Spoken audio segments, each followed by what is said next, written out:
Caterpillar by Grumpy Fanfiction, link in the description. Chapter 1, The Preserver. Hey! Monkey want a nana, a very tall and buff gray-skinned humanoid creature said mockingly while imitating a monkey. It was Lobo, one of the most infamous bounty hunters in the galaxy. When I get out, I'm shoving that arrogant smirk right down your throat, a human man said angrily from behind a glass wall. He was imprisoned in a room with glass for walls. It was none other than Superman. However, unlike his name suggested, currently, he was severely weakened due to the radiation of an artificial red sun shining in his cell. Oh yeah. You know, I believe that Lois gal might be getting a tad lonely now that you're doing time in a cosmic petting zoo. Maybe I'll go back and cheer her up. Lobo said and rubbed his chin while laughing. But of course, I do have to collect the bounty on this geek first, he said as he pointed at the rat-like creature he had on a leash. Emperor Spudge got a bad temper on him. Then, turning towards the levitating yellow creature behind him, he made a salute with his hand at his forehead and said, "Adios, Wrinkles. You want any more dorks snagged, you got my number." The one in question, the Preserver, replied. "Actually, there is one other being I need for my collection. The last Charnian." Lobo laughed out loud. "Haha. That's rich. I'm the last Charnian." Then, as if it was a big secret, he told Superman, "I fragged the rest of the planet for my high school science project. I gave myself an A." The Preserver said no more. With a wave of his hand, a glass cage fell from the ceiling on top of Lobo. Before he had the time to react, extremely potent sleeping gas poured from the floor. Lobo tried to resist and punch the glass walls, but it was futile. He fell unconscious in a matter of seconds. "Thanks for returning my uniform. Now how about my ship?" Superman said after he finished changing from Kryptonian's traditional attire into his Superman costume. "Impossible," the Preserver said. "For ages, I've preserved many rare creatures, even some from your adopted planet, Earth. I'm not an animal to keep me stuck in a cage."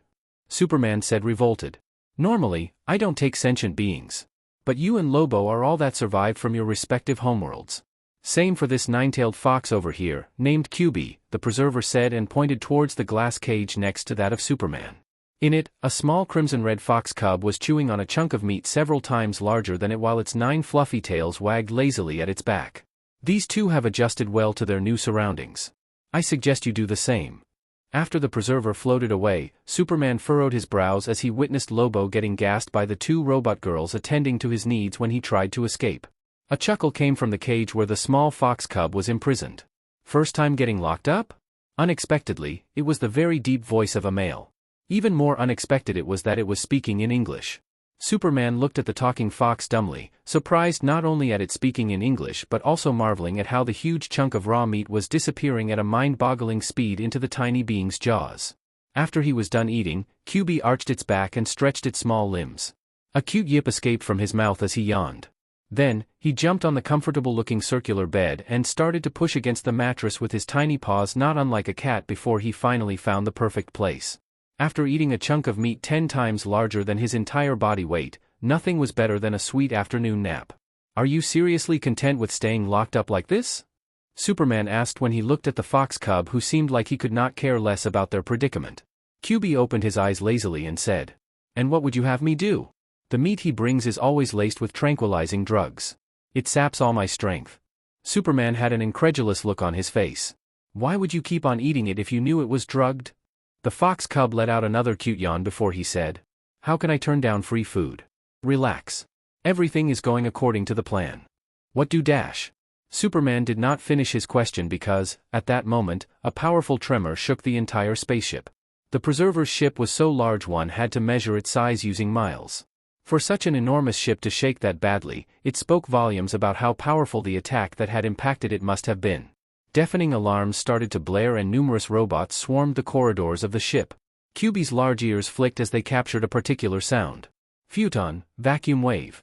Not only that the giant metal doors of the room were cut in half, but the whip-like wind technique continued to fly and sliced all the robots on the corridor clean, from the middle. "HMPF. Show off," QB said snarkily. "Why do you even keep on saying the names of your jutsu? It's not like you need to anymore. And what took you so long? I've been locked up for 2 days already." The newcomer's face was hidden behind an ANBU-style white fox mask, with red lines drawn on it, but QB did not need to see his face to know that he was grinning widely from one ear to another. "They see me rollin', they hatin' da." Hearing QB starting to growl at him, the newcomer added, "Come on. What's cooler than bursting in to save the day, saying the badass name of a cool technique and kicking everyone's ass? Ha ha ha, you're just jealous. Superman looked at the man and the fox arguing with each other in an alien language. He did not understand a word of what they were saying, but apparently, the man was very talented in pissing off the little fox. However, as amusing as it was to watch the nine-tailed fox cub kicking up a fuss, there were other pressing matters at hand. He decided to interrupt them. Hey, friend. Would you mind helping me get out of this cage? Naruto fiddled with the translating device installed at his belt for a moment before replying to Superman in perfect English. Oh wow. What is a human doing all the way here? Lobo attacked me and lured me in the range of this ship, and the Preserver captured us both. But I'm not a human, I'm a Kryptonian. Though Superman could not see his expression due to the mask he was wearing, he got the feeling that he was very surprised. But that's not important right now. Superman said quickly, please help me get out before the Preserver comes with reinforcements. Naruto nodded and clenched his fist, about to punch the glass, when Kyuubi's annoyed voice came from behind. Hey, you asshole, free me up first. Naruto snorted. Come out yourself, you lazy pig. A tisk came from the fox cub, who then proceeded to increase in size until he was no smaller than a horse. His previously fluffy and cute nine tails were now much larger and apparently incredibly powerful, given that the reinforced glass that had been caging him until then was smashed effortlessly with a mere swipe of one of his tails. But Kyuubi did not linger in that large size for a second longer than necessary and immediately turned back to his original appearance, that of a tiny fox cub. A moment later, the glass imprisoning Superman was shattered with a punch from Naruto, and Superman stepped out quickly, letting out a sigh of relief. Thank you. It was nothing, Naruto said dismissively before turning his back to Superman and going back to Kyuubi. He scooped the small fox in his arms and then put him on his shoulder. The fox then curled up into a ball of fluff and closed his eyes. It fell asleep. Strangely enough, no matter what kind of movements Naruto made, the little fox seemed like it was glued to his shoulder, not budging one bit even if Naruto were to bend down completely. Naruto smiled under his mask and gently patted the small fox on his shoulder. Sleep tight, Kurama.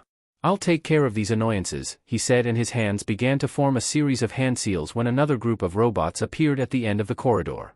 This time around, a vortex of razor-sharp wind shot from his mouth and shredded to bits everything in its way. Don't forget your promise, Lobo. You said that you'll leave me and everyone else on Earth alone. The main man's word is his bond, man, Lobo said. Unlike his normally flippant and goofy attitude, the Charnian appeared to be very serious. It seemed as though he truly lived by what he said, that he never went back on his words. Naruto whistled, impressed. He's a psychopath that murdered his entire race, but he does have his good points too, he muttered to himself. Not going back on one's word was something that Naruto could respect, since he was exactly the same. Lobo came to him and extended his hand for a handshake. I owe you one. I'll pay back this favor anytime you will need it. And with that, he jumped on his space bike and left the dry dock of the spaceship. See you around, big guy, Naruto said and waved toward Superman as he turned around. You better not stick around. This ship will self-destruct any moment now. Speaking of the devil, just as he finished his words, a loud but clear robotic voice was heard through the entire ship of the Preserver. Initializing self-destructing sequence. Remaining time until the explosion of the ion engines and reactor, 5 minutes. As he was leaving, Naruto felt a heavy hand pat him on the shoulder. Superman's angry voice came from behind. Why did you do that? Naruto tilted his head in confusion. Do what? Superman was even more irritated at his reaction. All these creatures are now going to die. I could have saved them. I could have taken them to Earth. Naruto shrugged his shoulders. I didn't know you were such a bleeding heart. It's unfortunate that they will die, but it can't be helped. Would it have been better to leave the ship as it was and let it end in the wrong hands? Imagine if some space pirates took control of this ship after we left. They'd have enough firepower to even raid an entire planet. Superman became silent. When he thought about things from that perspective, he understood Naruto's point. It was much better for some animals to die than for such a large and technologically advanced ship to end up in the hands of a villain. You should get going. There are only 3 minutes left, Naruto said when he heard the robotic voice's countdown. Then, turning around, he sprinted towards his own spaceship. His shadow clones had already started the engines of the ship and opened the blast doors of the dry dock, so all he had to do was to just jump in and close the ship's door behind him. While he was pulling the door of his spaceship after him, Superman flew in with an urgent look on his face. My ship was destroyed in the fight against the Preserver. I need your help to get out of here. Naruto did not waste any time and let him in. A moment later, the ion thrusters propelled the spaceship to several miles away. Even then, it was still too close to the preserver's ship. Is that a boom tube? Superman said in surprise. Something similar to a very small wormhole was opened in the space and Naruto's shadow clones drove the ship right into it. Not exactly. It's nowhere near as precise as a boom tube, but I don't have a mother box. That stuff is very rare and hard to come by. This is more like a wormhole. But it's the latest warp technology from Almerac, so it's pretty good. It gets the job done. Naruto was lying in his chair bonelessly, with an expression of defeat on his face. There's nothing about our home here either. Kyubi, who was awake now, headbutted Naruto gently with his snout and wrapped his 9 tails around his neck to comfort him. The shadow of a smile appeared on his face, but it was not visible due to the fox mask covering it. Still, he brought his hand up to pet Kyubi as a show of gratitude. They may love to argue with each other, but, for the past plus 90 years, they've always been together, protecting each other's back. They were inseparable, best friends for life. A long sigh came out of his chest. What are you looking for? Superman asked curiously when he came into the control room of the ship and saw the somber mood. It was Kyubi who replied to him. Our homeworld. That's why I even let myself get captured by that creep, for us to have a legitimate reason to raid his ship and access his database. It was not the first time the Preserver had tried to capture Kyubi. Over the past 90 years, he had tried to do that several times but to no success. However, this time around, Naruto and Kyubi made a plan for Kyubi to let himself get captured so Naruto would raid his ship for information. The Preserver is rather infamous in the galaxy for his hobby of collecting all kinds of rare and endangered species to preserve, even going as far as to kill for it. So it makes sense that he has a great deal of information about the universe's geography as a whole. There was a chance that maybe he knew something about our homeworld since he was so adamant about capturing me all these years. Naruto scratched at his spiky blonde hair. This is hopeless, he said with a defeated voice. I've traveled through all the 3,600 sectors of the known universe in search of my homeworld. I've visited all the stellar and planetary systems with humanoid creatures in them and all the planets inhabited by human-like beings.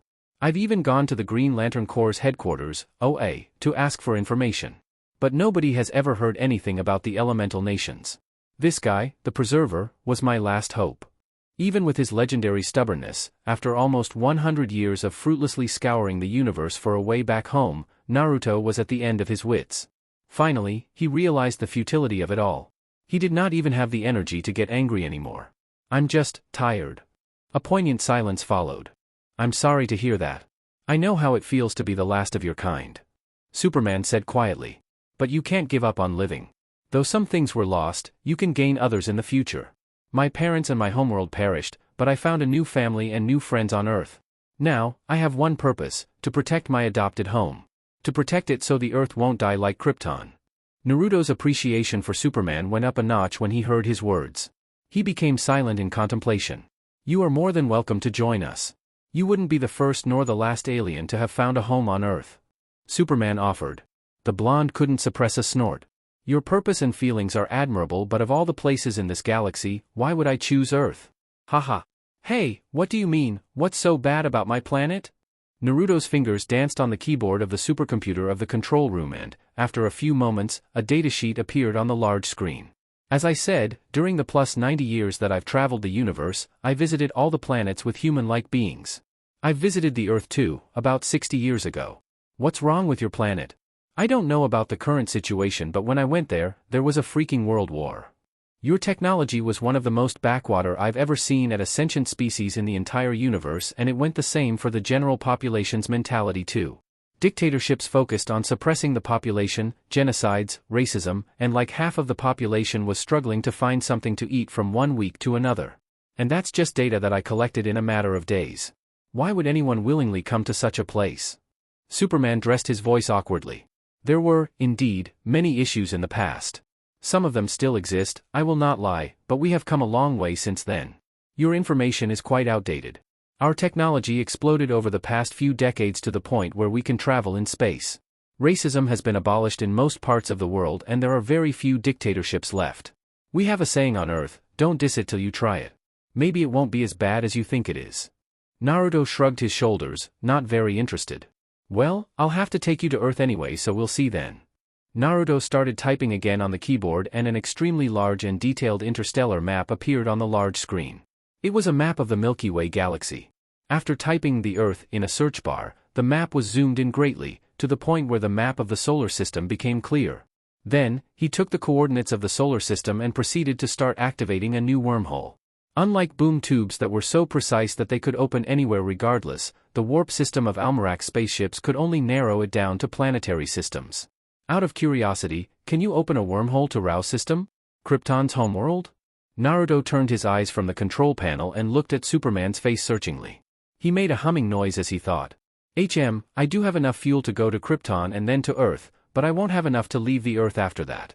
You can refuel on Earth, on our watchtower, Superman said. As I told you, we are capable of space travel nowadays. Me flying all the way here from Earth is proof of that. There was no reason for Naruto to actually listen to Superman's wishes. After all, he had already helped him more than enough by freeing him from the Preserver's cage and also giving him a ride back home. But, for some reason, he felt a peculiar feeling of kinship with him. Nagato really knew what he was talking about. The older Naruto got, the more he agreed with Uzumaki Nagato's beliefs, that people truly empathized and understood each other only after they felt the same pain. It was the same in this case. Although he had nothing to gain from it, Naruto decided to do Superman this favor because he felt that they were the same, the last of their kind.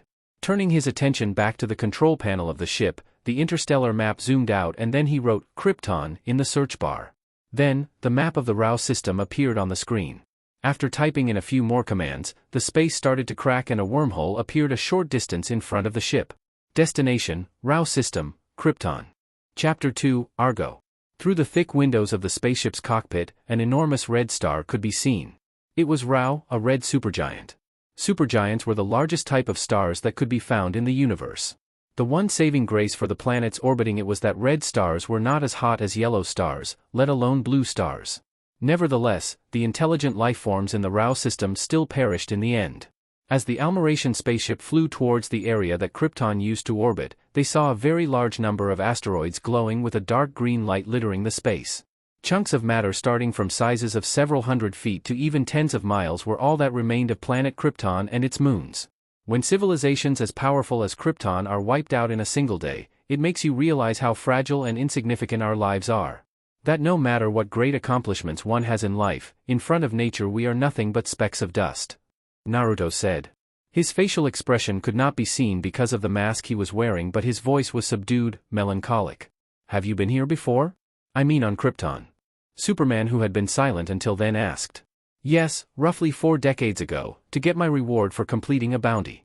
It wasn't long before it blew up now that I think of it. It came out as a shock for many beings in the entire galaxy when Krypton was destroyed.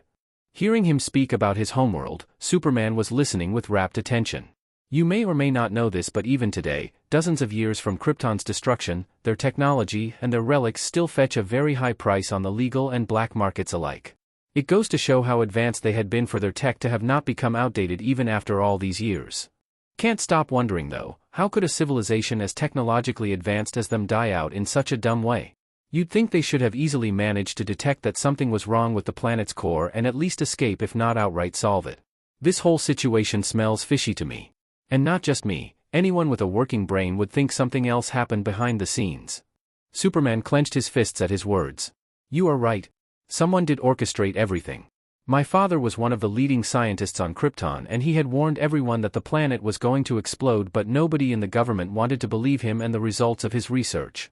Instead, they chose to listen to the corrupted AI that they had created, Brainiac. But, by the time they finally realized that Brainiac had been lying to them all along, it was too late. As far as I know, besides the criminals trapped in the Phantom Zone, I'm the last Kryptonian. My father sent me on a rocket, as a baby, to Earth, minutes before the collapse. A short video is all I have left of my parents' memory. Due to his upbringing, Superman was a very kind and pure-hearted man. One that would not willingly hurt even a fly. However, if there was someone he wanted to destroy with every fiber of his being, that was Brainiac. The god of evil, Darkseid, was a close second too. Nevertheless, that was easier said than done. Naruto, I'm hungry. Kyuubi all of a sudden said. And just like that, the solemn mood from before was completely broken. Naruto's voice sounded helpless when he spoke next. Seriously, Kurama, you ate 3 hours ago. Have some patience. You can see that there is nothing edible around. But then his words trailed off and he turned his head toward Superman. Coincidentally, Kyuubi also turned his head and licked his whiskers as he looked at Superman with a hungry look in his eyes. A chill traveled down Superman's spine and he unconsciously stepped back, inwardly starting to become alarmed. Only 3 hours had passed since he left the Preserver's ship and he had been nowhere close to a yellow sun to recover his strength. Because of that, he was still severely weakened compared to his usual self.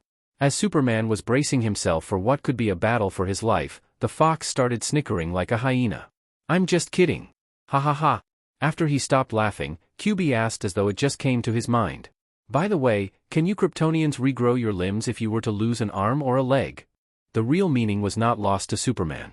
But, before he could reply, Naruto grabbed QB by the scruff of his neck and brought him down from his right shoulder in his lap. "Stop teasing the poor boy," he said with a chuckle and, in the palm of his other hand, a glowing sphere of light blue energy took shape. "Come, tell me what flavor you want this time."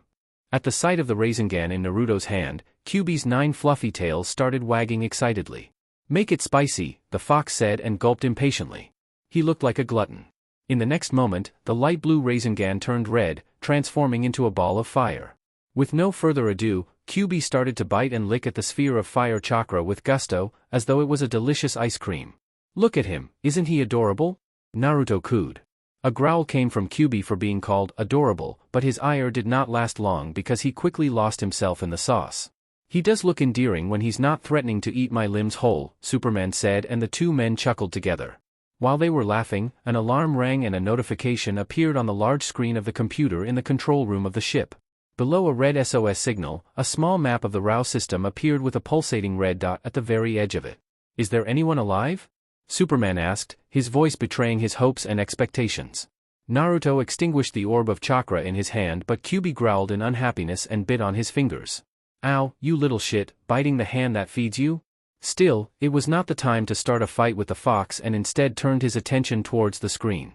He changed the destination of the ship to the coordinates shown on the map. "Don't get your hopes too high. For all we know, there is no landmass at the edge of the system, so far away from the star. Most likely it's a stranded ship requesting assistance," Naruto said. But, to Superman's delight, the blonde's words were proven to be wrong a few minutes later when a rather small planet appeared in their view. It was gray, seemingly devoid of life, and enormous cracks littered the surface, cracks in the crust that were so large that they could be seen all the way from space. It was a dead planet. Could anyone still be alive on a planet like this? After such a disaster? Naruto wondered. "We have to try. Even if the chance is minuscule, there's still a chance that there are survivors. There's no way I'm leaving without saving them." Superman insisted vehemently. He had always wanted to one day come to the RAW system and look for survivors. He had always hoped that maybe one of the colonies of Kryptonians located outside of Krypton had managed to survive somehow. But whereas at first, he did not have the technology to do that, after he got the means to travel in space he no longer had the leisure to do so. For example, less than 3 months ago, Imperium and his race had also tried to conquer the Earth and kill every living being on it, just like they had done to Mars 1,000 Earth years ago. He was afraid of leaving the Earth unprotected for too long. However, whether it was luck or fate, he was now in the RAW system. He would not miss the chance to save any survivors for anything in the world. When he heard his words, Naruto looked at him amused. "What can you do about it if I decide to leave though? You may have special powers on Earth but, in this system, you're just an ordinary man. You don't even have a suit to survive the temperature on that frozen planet or the lack of oxygen." Superman became silent. He realized his mistake. The masked person in front of him was not his subordinate to listen to his orders. "Please, I need your help," he said and lowered his head. To his surprise, the blonde quickly agreed. "Sure. I will help you. For 40 mass units of gold." Superman's head shot up, his eyes wide. "What?" Naruto chuckled at his reaction and the fox curled up in his lap chortled too. "There is no free meal in this world, kid. You think people are going to work for you just because you said please?" The Man of Steel looked as though he could still not fully grasp the current situation. "You want me to pay you in gold to save innocent people's lives?" Naruto nodded. "Naturally. And you also better not forget that I freed you from the Preserver's cage and gave you a ride on my ship too. That'll cost you another 30 mass units of gold. Normally, I should charge you for this detour trip to the RAW system as well, but I decided to do this one thing out of the kindness of my heart. Take it as a bonus, on the house." Superman made an incredulous face and Naruto almost started laughing out loud when he saw the small bulges in his cheeks, a sign of how hard he was clenching his teeth. Oi. You're acting as if I'm robbing you now or something. I don't know what kind of environment you've grown up in, but normal people in this universe expect to be paid for their work. Of course, you can choose not to pay and I'll drop your sorry but in space right now. Superman could no longer hold back his anger. I thought you were different. I was even feeling sorry for you, I thought that you were like me. But you're just a money grubber, not that different from a highway robber. Naruto stood up from the pilot's seat and the easygoing mood around him suddenly disappeared. I could have ignored and left you to rot in that glass cage and be on my way. I had no reason to take you on my ship and give you a ride to Earth because I have no business there. But I do try to help people in need if it's not too bothersome. Still, this is this and that is that. I'm a mercenary, not a priest. I don't do charity. Do you think your words of gratitude will fill my stomach or buy new parts and cover the maintenance costs for my ship? Or maybe your gratitude will compensate me for potentially risking my life in an unknown place. Wake up to reality, boy. An uncomfortable silence for Superman was instilled after Naruto said those words. Now let's cut the crap. Are you going to pay, or not? Superman sighed in defeat. He understood that he could not force his lofty ideals on other living beings that were not even from Earth, much less on a mercenary.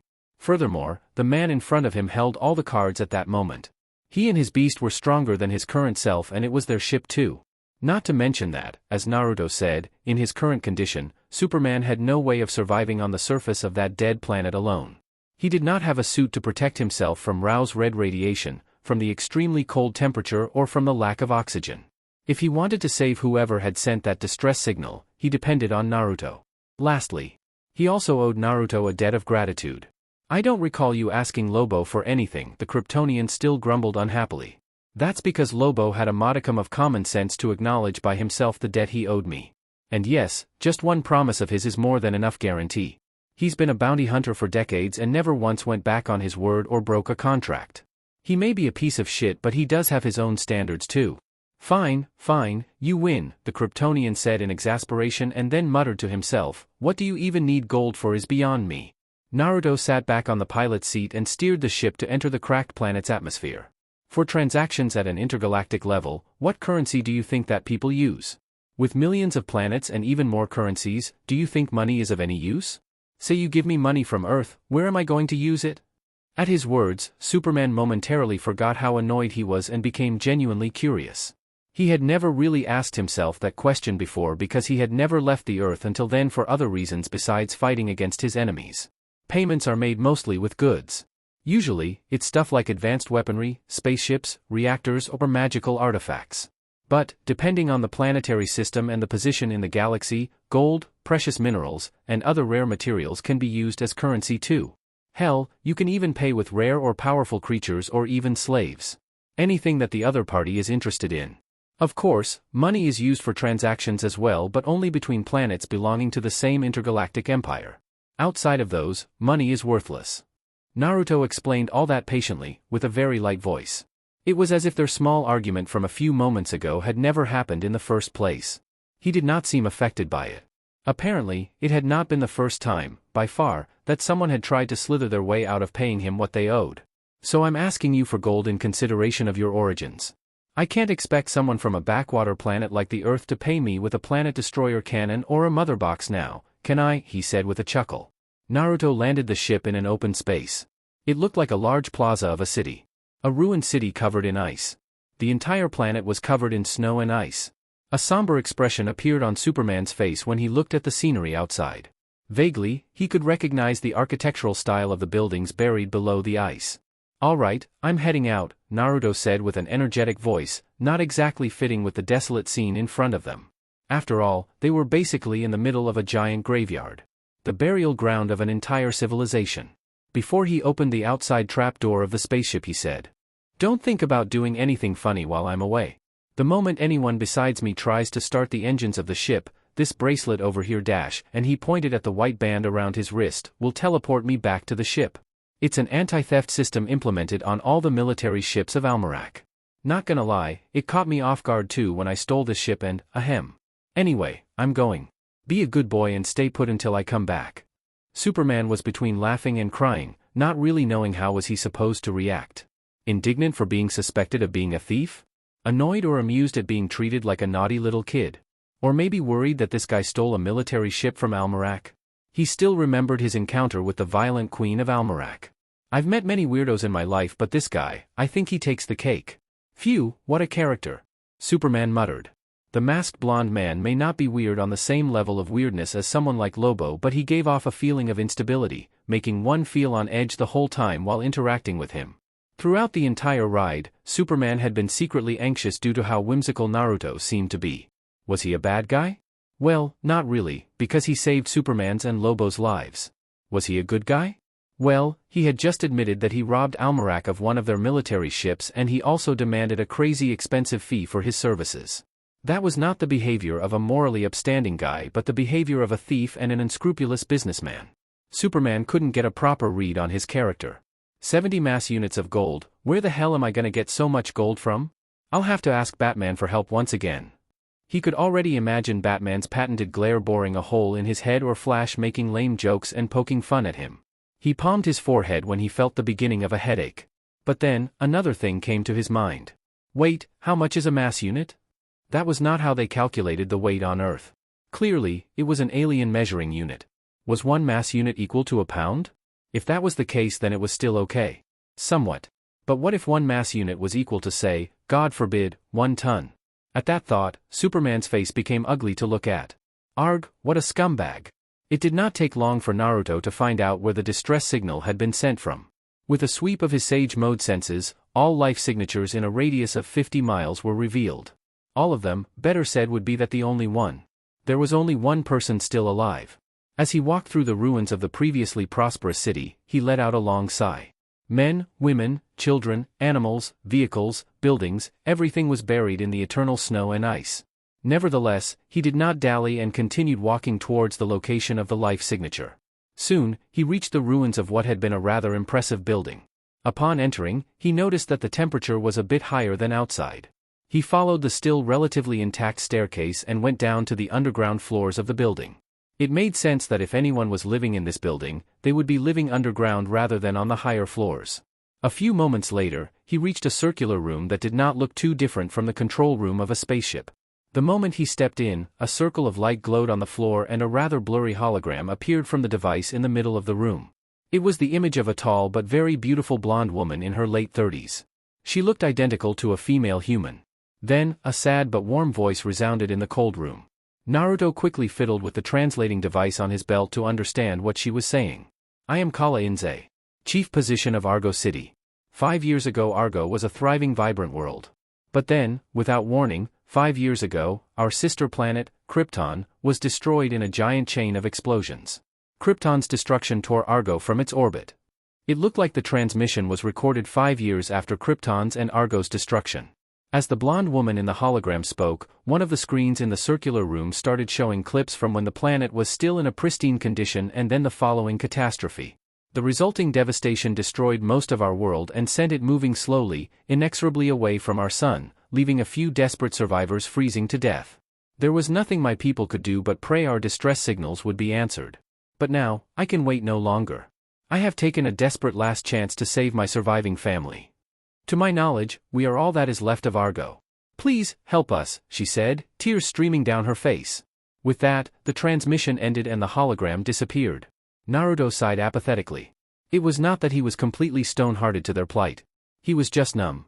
Krypton and Argo were just 2 of the dozens of planets that had been destroyed during his lifetime. Probably even at that very moment, another planet exploded somewhere in the vast universe. Going by his homeworld years, Naruto was 113 years old. He had traveled through the universe for 97 years.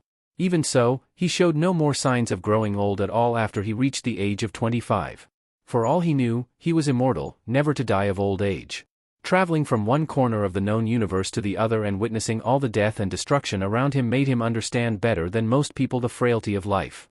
And that, coupled with his apparent immortality, made him over the years slowly detach himself emotionally from his surroundings. Why love someone if they could get killed off just like that? Why make friends too? Just so he could watch them grow old and die? Regardless, Naruto did not dwell on those depressing thoughts for long. His life was not all gloomy and dark. Because he had QB.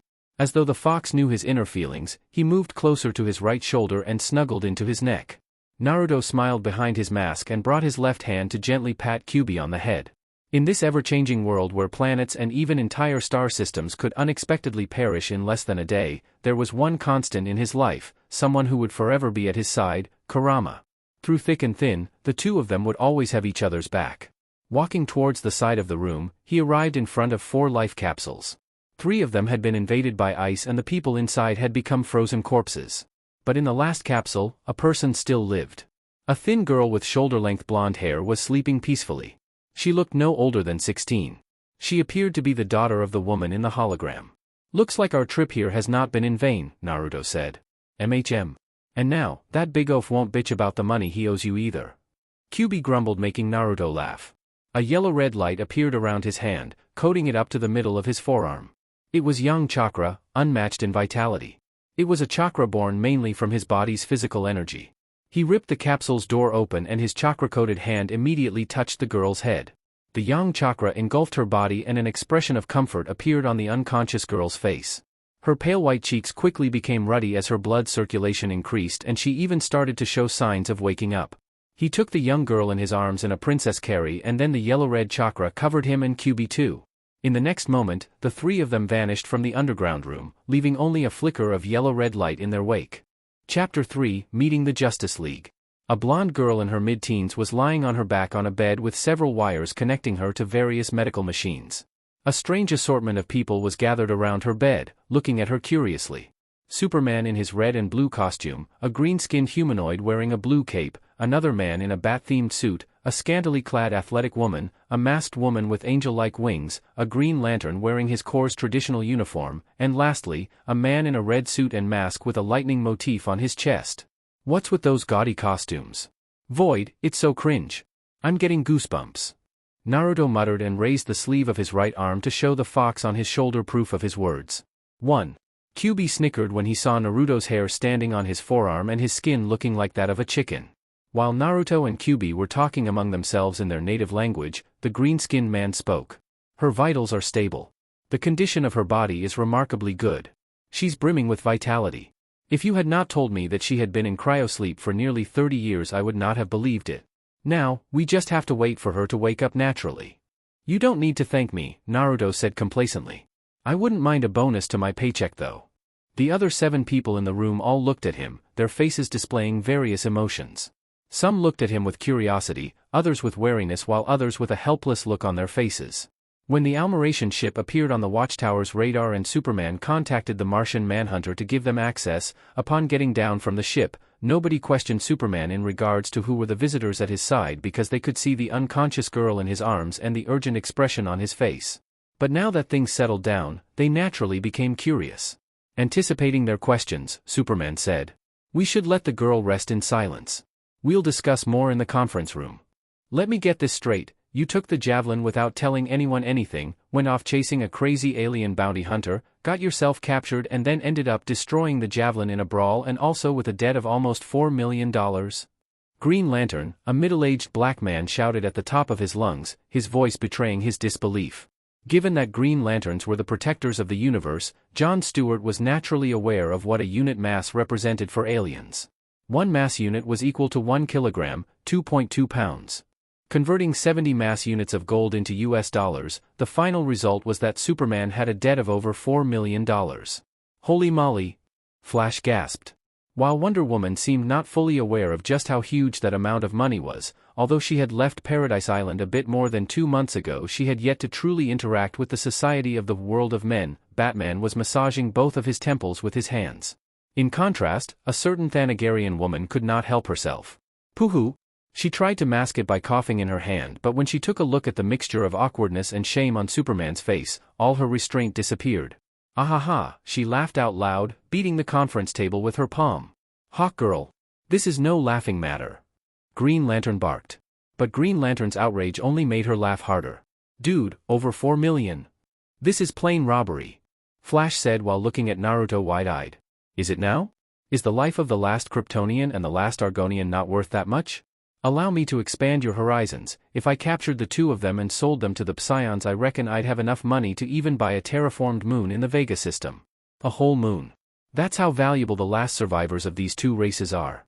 I'm actually suffering a huge loss by giving them away to you basically for free. A chill went down everyone's spine at those words. Superman himself appeared to be very perturbed. But even more unsettled by the revelation was Green Lantern. You would sell 2 innocent people to those monsters? Jon Stewart shouted. Do you know who those guys are? Flash asked. They're a race of maniacs from Vega System, a planetary system outside of the 3,600 sectors of the universe protected by the Green Lantern Corps. They have a hobby of dissecting and experimenting on people, trying to create new races and creatures. One of the worst tumors the world has ever seen.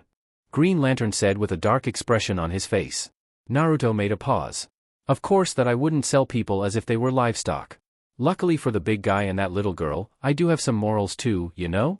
But if you try to double-cross me. None of the people in the conference room was deaf to the undisguised threat in his words. That's enough. You will have your gold in 24 hours. Batman, who had been silent until then, spoke. What about fuel for my ship? You can refuel here, at the watchtower. And I thought that Flash was a glutton. Hawkgirl muttered while looking at the nine-tailed fox cub that was sitting on the table in the kitchen of the watchtower, gorging himself with food. Half of their food supply had already disappeared into the tiny being's seemingly bottomless stomach. My metabolism is too fast compared to normal people, so I need a lot of calories to sustain it. But I'm curious what this little fox's special power is. Flash said and raised his hand in an attempt to pet the fox. But Flash cried out startled when one of the nine tails of QB suddenly enlarged and slapped his hand away. Hey, that's not fair. Why can Wonder Woman touch it and I can't? Flash complained. Wonder Woman was currently playing with one of QB's fluffy tails, showing a gentle expression that made a stark contrast with her normally stoic attitude as a warrior princess. Hawkgirl also tried to touch QB after Flash, but her hand was slapped away too. Now, she was sulking at his side. In fact, Wonder Woman was the only one QB allowed to get close to him. What the others did not think about and what QB did not know either was that, as someone carrying the name of the goddess of the hunt, wilderness, and wild animals, Wonder Woman had been blessed with an increased degree of affinity with wild animals and nature in general. To QB, her presence did not feel threatening and he could also sense her emotions or, better said, the lack of her negative feelings. In addition, having the fur on his tails caressed so gently was a wonderful feeling too, something that Naruto never did. He doesn't like you. Plus, it's common sense you don't normally touch animals when they eat. Naruto said without looking up from the tablet in his hands. Who are you calling an animal, you stupid pig? QB suddenly growled and Flash, Hawkgirl and Wonder Woman backed away from the table startled. It talks, they unknowingly cried out at the same time. However, QB did not seem to care enough to press the issue. He was currently busy chewing on an entire chicken, straight out of the freezer. With food in front of his face, it was like the outside world ceased to exist. Naruto was also busy tinkering with the device in his hand. He was checking on the job offers that his information brokers and business partners had sent him over the past week. He had to go through several dozens of them. The three members of the Justice League looked at each other in dismay. The Martian Manhunter had tasked them with babysitting the mercenary and his pet, while he, Batman, Superman and Green Lantern were going to have a private conversation about how to deal with them until Batman managed to acquire the gold, 155 pounds of it. They're talking about us, Naruto, QB said after he finished the raw chicken and licked his whiskers. No surprise there, the blonde replied. What are they saying? They want to keep us here until we leave. According to that Green Lantern, it would be a disaster if they were to let us loose on Earth. QB said. Wait, how can you hear them? They're on several floors away. Hawkgirl asked. Naruto grinned at QB's words and although his face could not be seen due to the mask he was wearing, his voice was filled with mirth. I didn't really care about visiting the Earth again, but now that they want me to not go there, I will go. For the hell of it. QB revealed a toothy grin and he left the rest of the food on the table. With a small bend of his lower limbs, the fox leapt up like a spring from the table back to his favorite place, Naruto's right shoulder. A moment later, without warning, several small marbles fell on the floor and a very intense light flashed, blinding the rest of the people in the room. A startled shout came from them at being temporarily blinded. They did not even know that Naruto and QB had already teleported away, straight back to their ship. The blast doors of the Watchtower's dry dock were shut, but Naruto was not worried about how to get out. At his age, after a lifetime of acting as an intergalactic mercenary, cautiousness had become his second nature. He was no longer like his teenager self who used to jump headfirst into situations without thinking. That said, he had made a habit out of leaving markers outside of the planets or spatial stations that he was going to land on, to give himself a way out in case things went south. Better safe than sorry. The warship that Naruto had stolen from Almerac was not large. Being designed mostly for scouting purposes, it was only 150 feet long and a bit less than 70 feet wide, having a sharp triangular shape. It had a highly advanced ion reactor, cloaking capabilities such as becoming invisible, and it was focused on speed. While its camouflage, speed and mobility were excellent, the downsides of such a ship were its lack of firepower and the small capacity of its energy shield. But it fit his needs perfectly. His purpose had never been to go at war against fleets of warships, but to travel the universe. Arriving in the control room of his ship, Naruto firmly placed one hand on the board and his other hand made a ram seal. A fantastic scene happened. In the next moment, the entire ship disappeared. A blink of an eye later, the ship appeared several hundred miles away from the watchtower, next to another one of Earth's numerous artificial satellites. An invisible spaceship entered the Earth's atmosphere, heading towards the dark side of the planet where it was night. Generally, the more advanced a civilization was, the more fantastic its night sky was too. It was a rough but not necessarily inaccurate way to gauge the progress of a backwater planet such as the Earth. And, naturally, he went towards the brightest agglomeration of man-made lights, the northeastern coast of the United States, since, at that moment, it was night on the American continent. 1 hour later, Naruto and Kyuubi were in a late-night restaurant on the outskirts of Boston. They were the sole customers. At first, the clerk tried to stop him from entering with his fox pet, but a low-level illusion technique later he stopped all the ruckus. Now, Naruto was wolfing down one burger after another with an expression of contentment on his face. He was not as big a glutton as Kyuubi, but he did love food too. It was one of the finest pleasures in life. Can't believe how good this is. This also looks like a cheap restaurant. Who would have thought that Earth had such good food? Naruto said. Kyuubi made a hum of approval. Then, he lifted a bottle of Coca-Cola even larger than his own body and gulped it all down in one breath. After that, a sonorous burping sound rang from his throat for almost 20 seconds. Man and Fox burst into obnoxious laughter. Fortunately, they were the only customers in the restaurant at that late-night hour. Wish they had ramen. Come to think of it, very few planets I've been to had it. On some planets, they don't even eat food. Imagine a life where ramen doesn't exist. Why even live? Even after 97 years of being away from his homeworld, Naruto's obsession with his favorite food had not disappeared. Though he had eaten many other dishes that were admittedly much tastier and richer in flavor than ramen, eating ramen always hit him differently than any other food. It was because ramen also had a sentimental value to him in addition to its good taste. It reminded him of the first two people who had ever shown him kindness while almost everyone else in his village hated him, Ichiraku and his daughter, Ayame.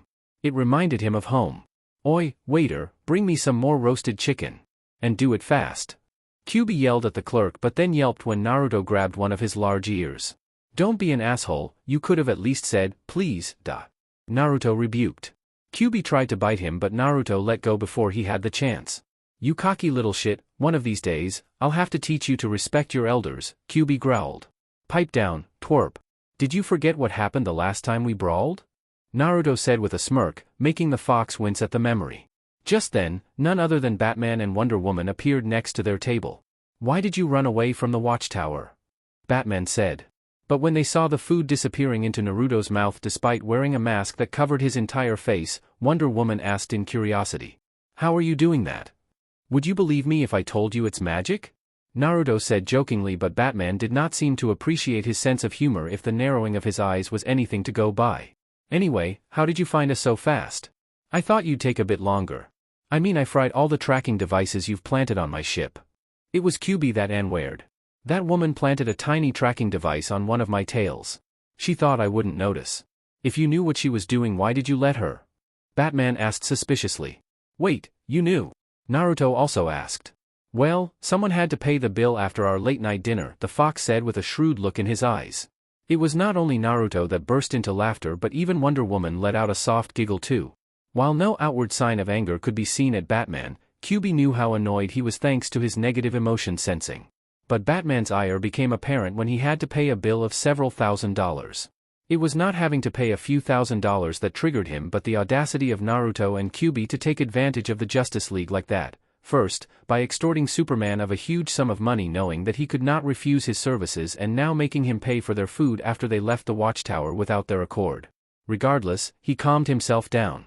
As irritating as the two of them were, according to Superman, they were not interested in living on Earth. So Batman consoled himself with the thought that this headache-inducing duo of aliens would disappear the next day after they got their gold. Chapter 4, Let It Go. You're not such a bad guy after all, are you? Naruto said. What's that supposed to mean? Batman narrowed his eyes at him. Instead of replying, the blonde man slurped loudly on a large number of noodles at the same time. It was Wonder Woman that answered his question. Behind that mean glare of yours, there is a nice personality hidden. When Naruto made a thumbs-up gesture at her showing that her words were spot on, Batman's glare intensified. The four of them were currently in the Chinatown district of Boston, in a Chinese restaurant. Batman had been the one to direct Naruto to that place after he asked if Earth had a dish known as ramen. Thus, thanks to Batman, he was now in the middle of inhaling his 12th bowl of ramen. Even Batman's poker face began to falter at the sight of the ever-increasing mountain of empty bowls stacked on the table. In contrast, the ever-gluttonous Fox was not eating. QB was lying stretched on his back in Wonder Woman's lap, letting out quiet growls of content from the belly rub she was giving him. Finally, Naruto put down on the table the 12th empty bowl and exhaled loudly in bliss. "Are you finally done eating?" Batman asked. Though his facial expression could not be seen due to his face being covered by his mask, even while he had been eating, everyone could hear the reluctance in his voice when he spoke. "I would like to eat more, but it's enough for now. I can sense there are only 2 employees working in the kitchen at this late hour. I've already troubled them enough by ordering 12 bowls of ramen at once." Batman and Wonder Woman looked at each other strangely. This guy was despicable enough to extort Superman of $4 million, but now he was worried about overworking 2 cooks at a restaurant? They did not know what to think of him. Right at that moment, an alarming news report came up on the TV installed above the counter. A dangerous hostage situation is developing at the federal building in Metropolis. So far, the Ultrahumanite has refused to speak with negotiators. A freak of science, the Ultrahumanite is reportedly a genius who is also extremely dangerous. Batman and Wonder Woman jumped up to their feet. But although the situation was urgent, Wonder Woman could not help being amused when she saw that the fox cub in her lap had not fallen off when she sat up. He was still sitting perpendicularly on her lap as if he was glued to her thighs. Still, she could not afford to play around at that moment. She took the fox in her arms and handed him over to Naruto. "Do not fry this tracker too. At least if you want to get your gold tomorrow," Batman said and handed Naruto a bat-shaped tracking device. "By the way, if you need any help, I'm here. We can discuss the price later, based on contribution," Naruto offered while taking back a grumpy and unwilling fox from Wonder Woman's hands. "No thank you," Batman said categorically. "We can handle this." Then, turning towards the Amazon, he said, "Wonder Woman, let's go." "We don't need your help," he said. "We can handle this," he said. Bwahaha. QB laughed evilly from atop Naruto's shoulder. Luckily, he and Naruto were conversing in their native language because otherwise, QB would have gotten into real trouble for making fun of the current situation like that. In front of them, Batman was lying on his back on a bed in the watchtower unconscious, his body a sweaty mess. During the fight against the metahuman criminals hired by Lex Luthor, he had been bitten by Copperhead, who injected him with his venom. Batman had almost died. "The venom antidote is working," Martian Manhunter said in relief, and, not long after that, Batman regained his consciousness. "Welcome back," Superman said. "We were afraid we lost you. Luthor and the others, what happened?" "They got away. All but Copperhead," Martian Manhunter answered. "I'm heading down to Stryker's to interrogate him," Superman added. "All right, let's go," Batman said and tried to sit up, but Superman stopped him. "No, you're staying here. That venom almost killed you. So you're staying here." Batman glared at him but did not continue to argue and sat back on the bed. However, after Superman left, Batman still did as he wanted. Despite the words of consolation from the Martian, he went straight to the computer and tracked down the location of the Injustice Gang through the tracking device that he had secretly planted on Lex Luthor. "I know this must be hard for you, feeling vulnerable. You're the only one of us without special powers. But you don't need to prove yourself. You're a valued member of this team and we're only trying to dash." Batman cut off Martian Manhunter's words midway. "I'm taking the shuttle. Unless you want to try and stop me." The two looked at each other in the eyes for 2 very long seconds before the Martian Manhunter backed off. On his way back to Earth, Batman also took the alien mercenary and his fox with him to hold his end of the bargain. Now, they were inside a warehouse in Gotham City. "Here's your gold. You can check its weight yourself," Batman said and pointed at 2 wooden boxes on the ground. Opening their lids, Naruto saw 35 gold bars in each box, every one of them weighing 1 kilogram. He nodded in acknowledgement and took out a scroll from one of the inner pockets of the fur-collared black cloak covering his body. He spread the scroll open and placed it above the 2 boxes. After putting his hand on top of it, a small plume of smoke burst out and the 2 boxes filled with gold vanished. "Nifty trick," Batman said. It was almost a compliment. He naturally understood how many possibilities such a convenient ability could bring. "Thank you for the business," Naruto said professionally and then handed Batman a card. "A business card?" Batman asked, inwardly surprised. "I'm an independent mercenary. Since there's no agency or corporation behind me, I have to advertise my services myself. Anyway, you have urgent matters to deal with, so I won't keep you. Take care," Naruto said and raised his hand for a handshake. The two masked men shook hands and then Naruto and Kyuubi disappeared from the warehouse with a body flicker movement. When he could not feel the two aliens' presence any longer, Batman looked at the business card the blonde left behind. "Looks like he's done other things too besides eating since yesterday until now," he muttered. It was a black-colored card and written on it were a few lines in red. Much to his surprise, they were written in English. On the front of the business card, it was written, "Intergalactic Mercenary, Uzumaki Naruto. Alias, Caterpillar. Total missions taken, 3381. Missions completed, 3,380, 99.6% completion rate. Method of contact, Lightwave XXX. Object of activity. Escort, sabotage, espionage, rescue, assassination, scumbags only." Batman involuntarily let out a snort of amusement at the explanation written in the parentheses. Looking on the back of the card, there was a picture of a crimson-red nine-tailed demonic-looking fox. Weird alias. Batman inwardly thought. Naruto was wearing a fox-themed mask, he had a nine-tailed fox cub as a pet and even his business card had the picture of a nine-tailed fox on it. One would think his alias would be related to foxes. Batman could not see how a name like Caterpillar was related to foxes in any way. Regardless, he did not ponder too much on it. He put the card in one of the many pockets of his utility belt and then headed towards the hideout of Lex Luthor's Injustice Gang. An Almeration ship exited Earth's atmosphere and headed towards the edge of the Sol system at a constant speed, in a straight line. There were only two people on board, a blonde-haired man and a red fox. "So, what's the plan now?" Kyuubi asked. Naruto was sitting on a chair, browsing through the rather lengthy list of jobs that various information brokers and other organizations that he was in partnership with had sent him. He had been at it for the past 2 hours. It was completely unlike him. Normally, he was a decisive man when it came to job-related things. Naruto made a slow-moving waving motion with his hand in front of his face and the white ANBU-style fox mask started to disperse in a shower of particles of light. The reason why he could even eat without taking his mask off was that the mask was not an actual, physical object but a jutsu that he had created, one that he could easily control at will. It was a jutsu that he created primarily not to disguise his identity, though it was good at it since not even Superman could see through it with his X-ray vision, but to solve the problem of poisonous gases and the lack of oxygen. That meant that he could now survive in hostile environments with no issues and even underwater. It was something that he had created out of necessity after going through countless dangerous places during his travels across the universe. When the mask dispersed, the previously blue eyes became red and his sun-kissed blonde hair took on a darker tint too, becoming a strawberry blonde color, almost red. As for his face, it had not changed too much since his teenage years. The more noticeable differences would be that the whisker-like marks on his cheeks had become darker and thicker and that, between his eyebrows, two rather deep frown wrinkles could be seen. He looked like a man in his mid-20s. When the mask disappeared, Naruto rubbed his face with his palms and sighed. "I don't know. I don't even know what job to take or if I should take any job at all." The reason why he had become a mercenary was that he needed a way to finance his expeditions. Intergalactic travel was very expensive. Ships capable of interstellar travel, their maintenance costs, the fuel, the weapons to equip them, information, all those things were not cheap at all, regardless of the galaxy. No, their prices were exorbitant, hence also the reason why his services were rather expensive too.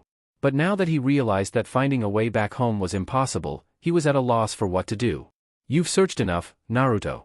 Almost a century is more than enough. Even if you went back now, what would you go back to?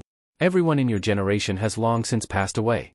You know as well as I do that shinobi don't live long lives." Naruto frowned at those words. It had become a habit for him, and that was the reason why the frown lines between his eyebrows were so pronounced. "Don't tell me you've forgotten what happened 88 years ago, Kurama. It's the reason why I don't look a day over 25. For me, it was only 1 hour, but when I came out, almost 50 years had passed in the outside world." At those words, the hair all over Kyuubi's back and his 9 tails became straight like needles as a series of chills went down his back. At that time, Kyuubi had still been sealed inside Naruto as the two of them had not managed to find a way to let Kyuubi out without killing Naruto until he was in his late 40s. However, through Naruto's eyes, he could see and experience the outside world, just like Naruto could. The sight he had seen that day would forever be ingrained in his brain. It was something that neither he nor Naruto would ever be able to forget. Nonetheless, Kyuubi did not want to back off. I know what hope you've been clinging on for the past century: time dilation. You've been hoping that while a century has passed here, maybe no more than a day had passed in the elemental nations. 1. But forget about a day, just think about 1 hour. No, even 5 minutes. Who could survive against the rabbit goddess after she kicked us out of the dimension? You think that Uchiha could? Or that useless woman you used to have a crush on? Or maybe your sensei? Hell, at that time, even you wouldn't have been able to last all alone against Kaguya for 5 minutes. Shut up! Naruto shouted, incensed. The amount of chakra that his mere shout contained made the entire warship shake terribly. Kyuubi scoffed, not in the least intimidated. But he still chose to give up on his tiny fox cub form, and his body enlarged until he was several feet tall, making the control room barely accommodate his enormous size. His voice became even more powerful and demonic when he spoke next. You don't like to hear the truth, eh? Here. I'll spell it for you: everyone is dead. You've been living with your mind stuck in the past for almost a century. Fighting for something that probably doesn't even exist anymore. When Kyuubi said those words, it was like Naruto had suddenly lost all his energy. He sat down on the pilot's chair and let his head fall against the steering wheel of the ship lifelessly. Inwardly, Kyuubi felt his heart crack at that sight. He cared about Naruto like his own brother. They were family. Telling Naruto such harsh words hurt him too. Forgive me, Naruto, but it had to be done. You've spent a human's entire lifetime already on a wild goose chase. It's enough. I can't watch you waste your life like that any longer. It's time to let go. Kyuubi thought in his heart. The two of them often argued and sometimes even brawled, but it was play fighting. It was very rare for them to have a serious fight. The number of times they fought ever since Kaguya had thrown them into another dimension could be counted on the fingers of one hand. And Naruto had always avoided speaking about how small were the chances of them ever going back home. He even avoided thinking about it. You are right, Kurama. I'm sorry. Naruto said. In the deafening silence that followed, the sound of his tears falling on the floor could be heard. They were big, bitter tears. Tears filled with the frustration and bitterness that he had bottled up inside of him over the past century. All this time, he had pursued his goal with tunnel vision, mindlessly. He had not allowed himself to cry, to doubt himself, or to despair. But now, his path had finally reached a dead end. He had traveled to all the known planets inhabited by humanoid creatures, all across the 3,600 sectors of the universe.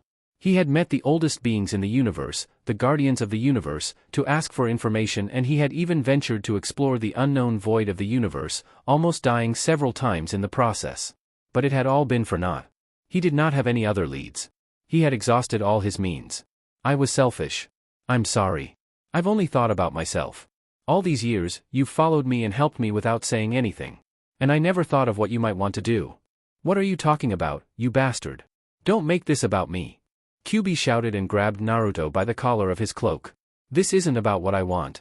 It's about Dash. But Kyuubi choked on his words when Naruto brought his arms around him and hugged him tightly while crying in his chest. At that moment, Naruto looked nothing like a world-famous intergalactic mercenary. He did not look like someone who had fought on equal grounds against a god and lived to tell the tale. At that moment, he looked no different than a child crying in despair. The now giant fox brought his tail around Naruto and gently laid his chin on top of his head. Apart from the Sage of Six Paths who had died more than 1,000 years before, Kyuubi had never cared about any of the humans or beings from the elemental nation. Kyuubi had never missed his homeworld.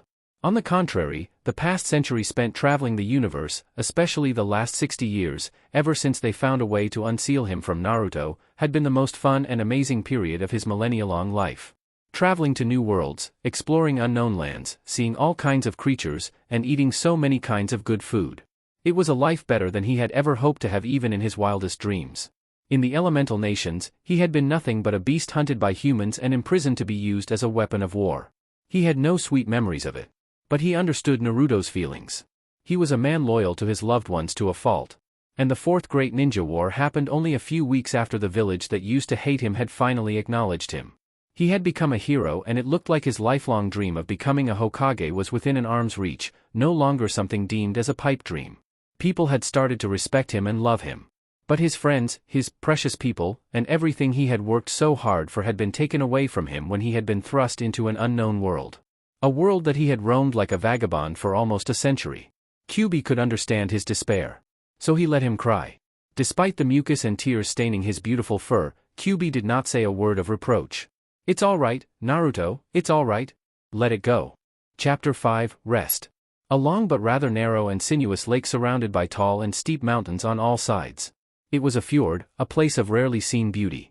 A simple wooden boat was floating gently on top of the water, and on the boat there was a red-eyed man with thick and dark whisker-like marks on his cheeks. Despite his rather scary-looking face, there was an aura of peace and calmness around him. With a straw hat on his head and a fishing rod in his hands, the young man looked as though he was one with nature, an integral part of it.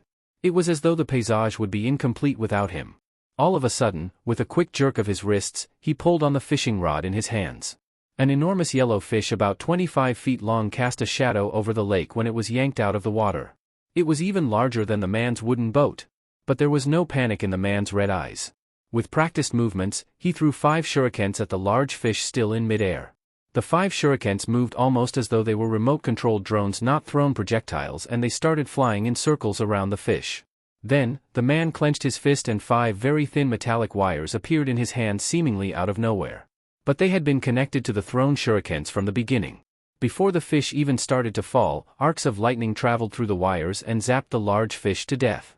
Although the fish was now dead and the lightning had dispersed by the time the fish dropped back into the water, its body was still twitching, disturbing the previously still surface of the lake. But soon, the fish became immobile, its nerves finally ceasing their activity. The fisherman tied the metallic wires connected to the fish on one end of the wooden boat, and then he grabbed the paddles and started to slowly move towards the shore. On the shore, a giant bonfire was burning merrily and a 9-tailed fox that was as big as a horse was pacing around restlessly. The man and the fox in question were none other than Naruto and Kyubi. They were in the midst of enjoying their holiday alone, on an unknown planet, away from civilization.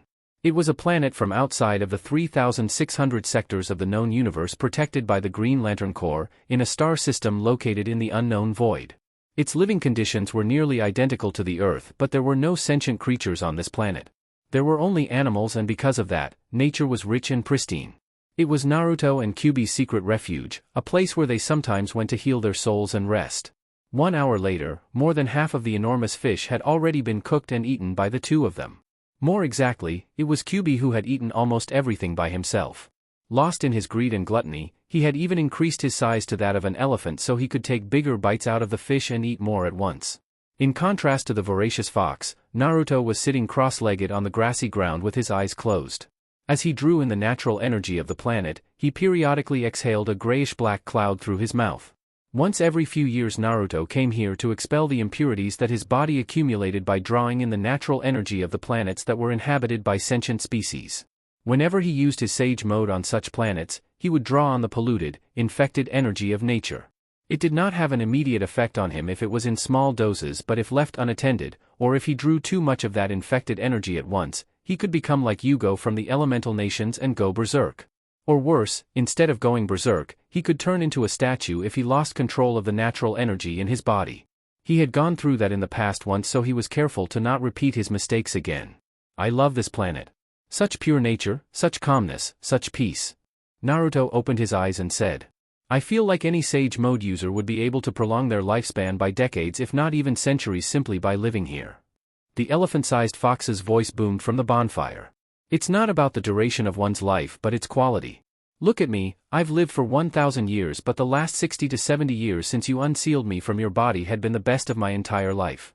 If I had to choose between the previous 1,000 years in the elemental nations and 70 years in this dimension, I'd choose this new world in a heartbeat. You're right, Naruto acknowledged. This planet is beautiful, pure and peaceful, but there is nothing to do here. It's nice to come and rest once in a while, but living here alone for years or decades. Most sentient living beings desire the companionship of other people. And Naruto was no different. Although he no longer got emotionally attached to persons and places, he still enjoyed living with people.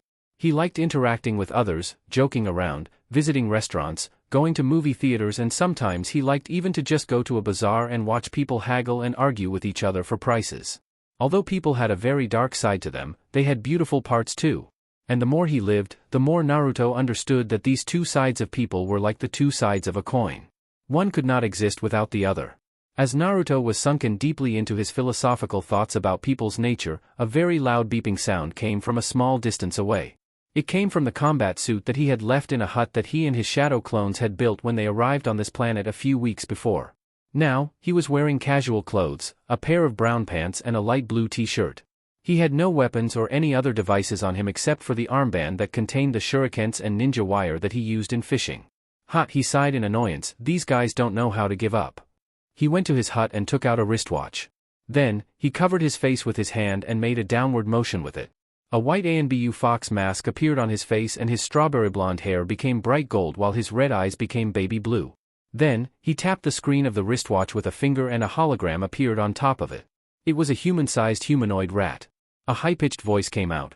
Seriously, Mr. Uzumaki, where have you been these past 4 months? You didn't give us an update on your location and most of the time we couldn't even reach you through the lightwave. We've been so worried that dash. The hologram of the talking rat abruptly disappeared when Naruto cut off the transmission. But 2 seconds later, the wristwatch started beeping again. Hey! Why did you hang up on me, huh? Here I am, all concerned about your well-being and that's how you treat me? You ingrate dash. If the mask didn't cover his face, one would be able to see that a vein started to pulse on Naruto's forehead. Alright. I'll cut the transmission and switch off the lightwave receptor. And oh, wait, the Ratman yelled frantically. He calmed down when he saw Naruto did not follow up on his threat and said unhappily. Sheesh, you're as grumpy as ever. No pleasantries, no joking around, nothing. Get to the point already. Naruto couldn't help shouting. I do joke around with most people but you're just so irritating. Arg, why do I even put up with you? A smug expression appeared on the Ratman's face at the blonde's outburst. It's simple, because I'm the best at what I do. Naruto let out a snort but did not contradict him. Look, I know you said you need some time on your own, but we've got a huge job on our hands this time. To be more exact, 2 huge jobs. With the payment from these 2 bounties, you'll probably be able to even buy a fleet of ships strong enough to take over a planetary system. Or legally buy a small-sized terraformed moon. When Naruto remained silent, the Ratman said in exasperation. I hate it so much when I can't gauge your reaction because of that creepy mask of yours. After a few seconds of silence, Naruto spoke. I told you I'm retired. At least for now. I don't really have a need for money.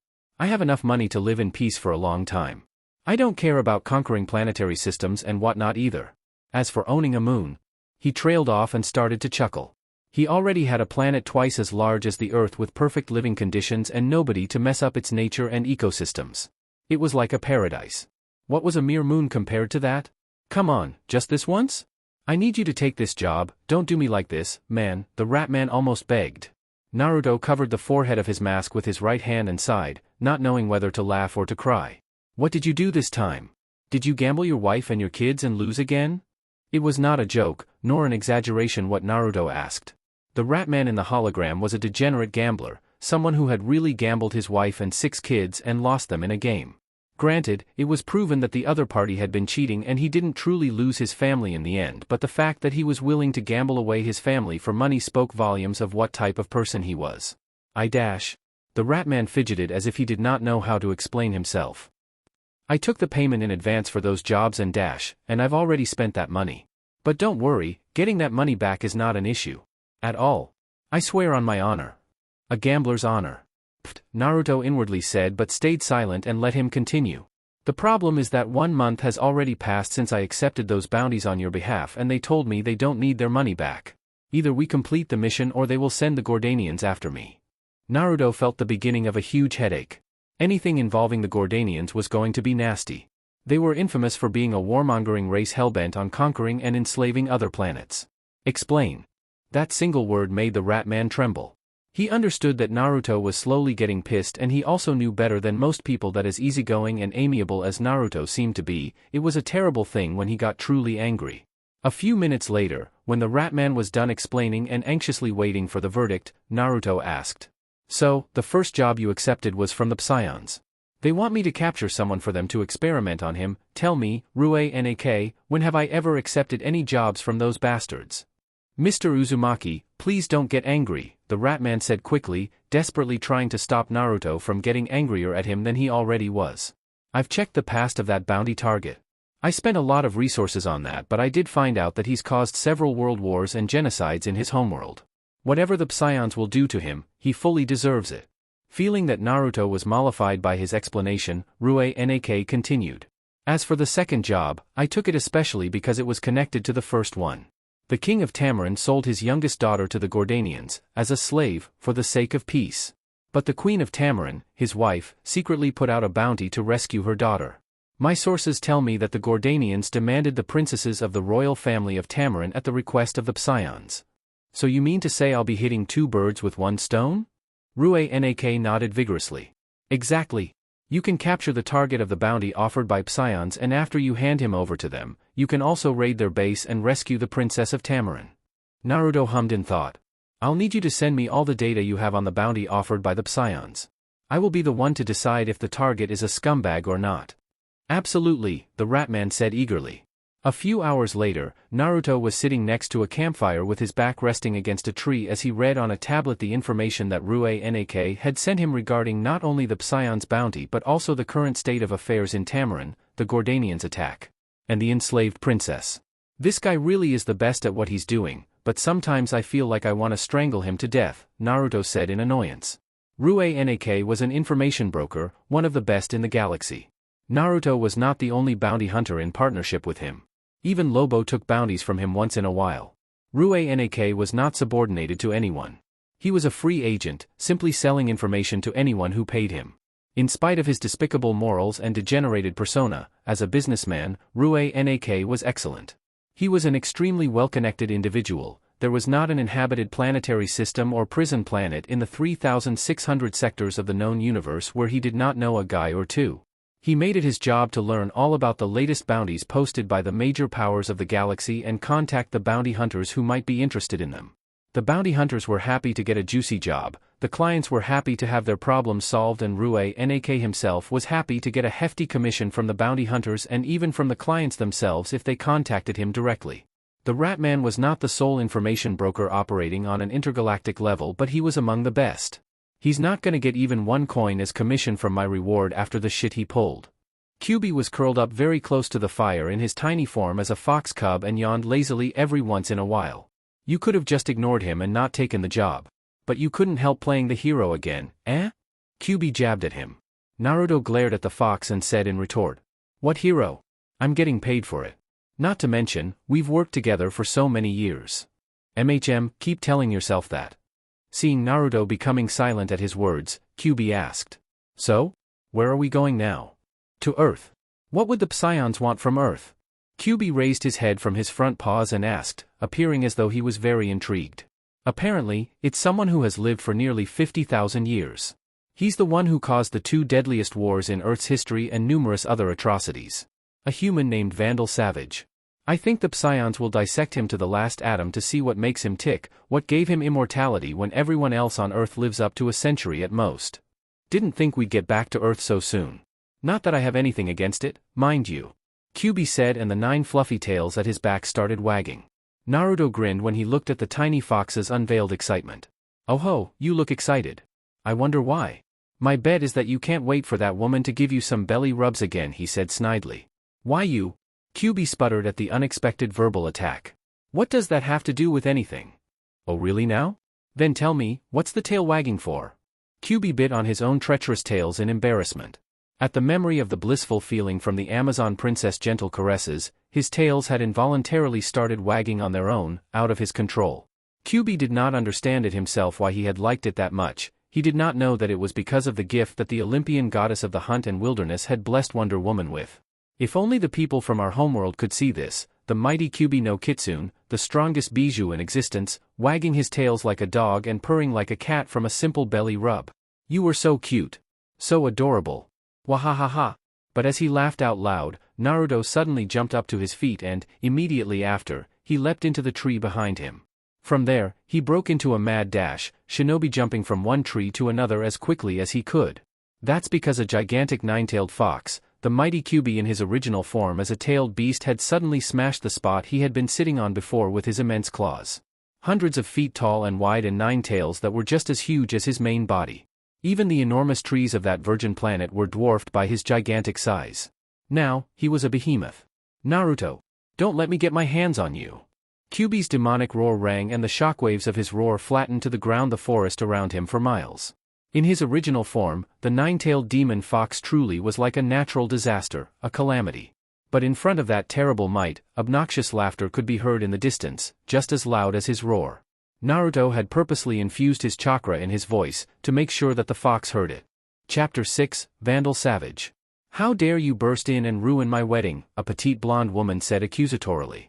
In front of her, behind the locked bars of a cell, a tall and athletic woman was chained up to the wall with a pair of very high-tech shackles that even someone of her strength could not break. She was none other than Wonder Woman.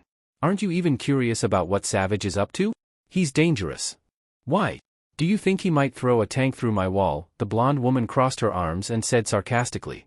Only a few hours ago, Wonder Woman had crashed the blonde woman's wedding by throwing a tank through the walls of the church where the ceremony was being held. It was the wedding of Vandal Savage and Princess Audrey, the daughter of King Gustav, the ruler of Kaznia. Grow up. He's obviously using you. He's amassing military and political power. For what? What do you think? He's got to be stopped. Wonder Woman shouted, finally reaching the end of her patience. You're a raving lunatic. Not to say you weren't fun to go clubbing with. This isn't a joke, Audrey. I think Savage is responsible for your father's sudden illness. Wonder Woman tried to reason with her, but the princess, now queen, shot back angrily. And I think you've just crossed a line. Don't walk away, Audrey. You're making a big mistake. I can do whatever I please.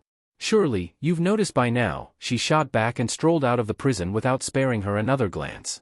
Wonder Woman frowned and started to struggle once more to break her shackles, but it was to no avail. Just then, a bizarre feeling washed over her, a sensation that made her become very alert. While she did not know what to make of it, she heard the sound of a man's footsteps approaching her cell. You! What are you doing here? Wonder Woman said, greatly surprised. A white ANBU fox mask, blonde hair, a fur-collared black cloak that covered his entire body and a tiny fox cub curled up on his right shoulder, looking as though it was glued to it, the newcomer was none other than the alien mercenary that had rescued and extorted Superman of a huge sum of money. But almost 6 months had passed since then and Wonder Woman had almost forgotten about the strange alien and his gluttonous talking fox. She had certainly not expected to see him again, much less at that moment, in the prison inside the royal castle of Kaznia. Why is it that whenever I meet one of you guys, you're locked up in a cell? Naruto said with a laugh. When he had met Superman, the Kryptonian had been locked up by the Preserver in a cell. Now when he was meeting Wonder Woman again after half a year, she was locked up in a cell too by Vandal Savage. At first, Wonder Woman had intended to ask for help, but she was getting increasingly weirded out by the situation. What are you doing on Earth? How are the guards right next to you not reacting to your presence? Did Vandal Savage somehow hire you? She asked in a low voice. Naruto waved a hand to reassure her and said, Don't worry. Vandal Savage is not my employer. He's my bounty. As for why these men can't see me, they're under an illusion. Something like a spell. It turned out that the strange sensation she was feeling and her instinctual alertness were due to the illusion that he had cast. Is what you said to that bratty princess earlier true? Is Vandal as bad as you claim? He asked. Yes. He's the one who orchestrated World War II and caused the deaths of millions of people. She's not lying, QB whispered. Due to his negative emotion sensing, no lies or negative emotions could escape his radar. Naruto had read up on the data about Vandal Savage that Rue Nak had provided to him, but he always researched the veracity of his information by interacting with the locals and doing some research of his own on-site. He never trusted someone's words blindly. All right, thank you, Naruto said and stepped away, about to leave. Hey! Don't just leave, help me out. When Naruto stopped in his tracks but did not immediately say anything, Wonder Woman added quickly, thinking that he was going to try to extort her of money too, as he had done with Superman half a year ago. If you want gold, I'll give you as much gold as you want. She was the princess of the Amazons. She may not be as rich as a billionaire like Batman, but the Amazons had enough treasures and ancient artifacts for her to live in luxury like not many other women on Earth could afford. She just chose not to because of her upbringing as a warrior. Sorry, princess, no can do. I have a feeling that if I let you out of the cell, you'll try to get in my way and stop me from doing my thing. Seeing the furious glare she threw at him, Naruto involuntarily chuckled. Relax. One of your hero friends, I think Batman was his name, is hiding just a few feet away. I think he's been waiting for a chance to break you out of your cell, but he fell under my genjutsu like the rest of the guards. Unlike you who seem to have some innate resistance to magic, he's just an ordinary man. Anyway, once I collect my bounty, I'll release the illusion and he'll free you too. With that, he waved goodbye merrily and left. Hey! Wait! Wonder Woman shouted after him, but he just continued to walk. But as Naruto left the cell behind him, Kyuubi suddenly jumped off his shoulder. Yo, Kurama, what's up? You go ahead and capture that Muppet. I'll catch up a bit later. Kyuubi said. Naruto looked at him strangely. Not a word. Kyuubi growled threateningly, but Naruto would not be himself if he didn't poke fun at him when he had the chance. You like her? Shut up. Just get going and stop wasting time. Kyuubi barked at him. After that, although Naruto did not continue to tease him, his chortles made Kyuubi gnash his teeth. Though he could not fully understand it himself, Kyuubi had an inexplicable feeling of attachment to the woman. It was ridiculous to him as well to believe that it was all because of just a belly rub. In truth, Kyuubi's feeling of attachment to Wonder Woman was not a strong bond or anything like being willing to put himself in danger for her sake. It was just goodwill.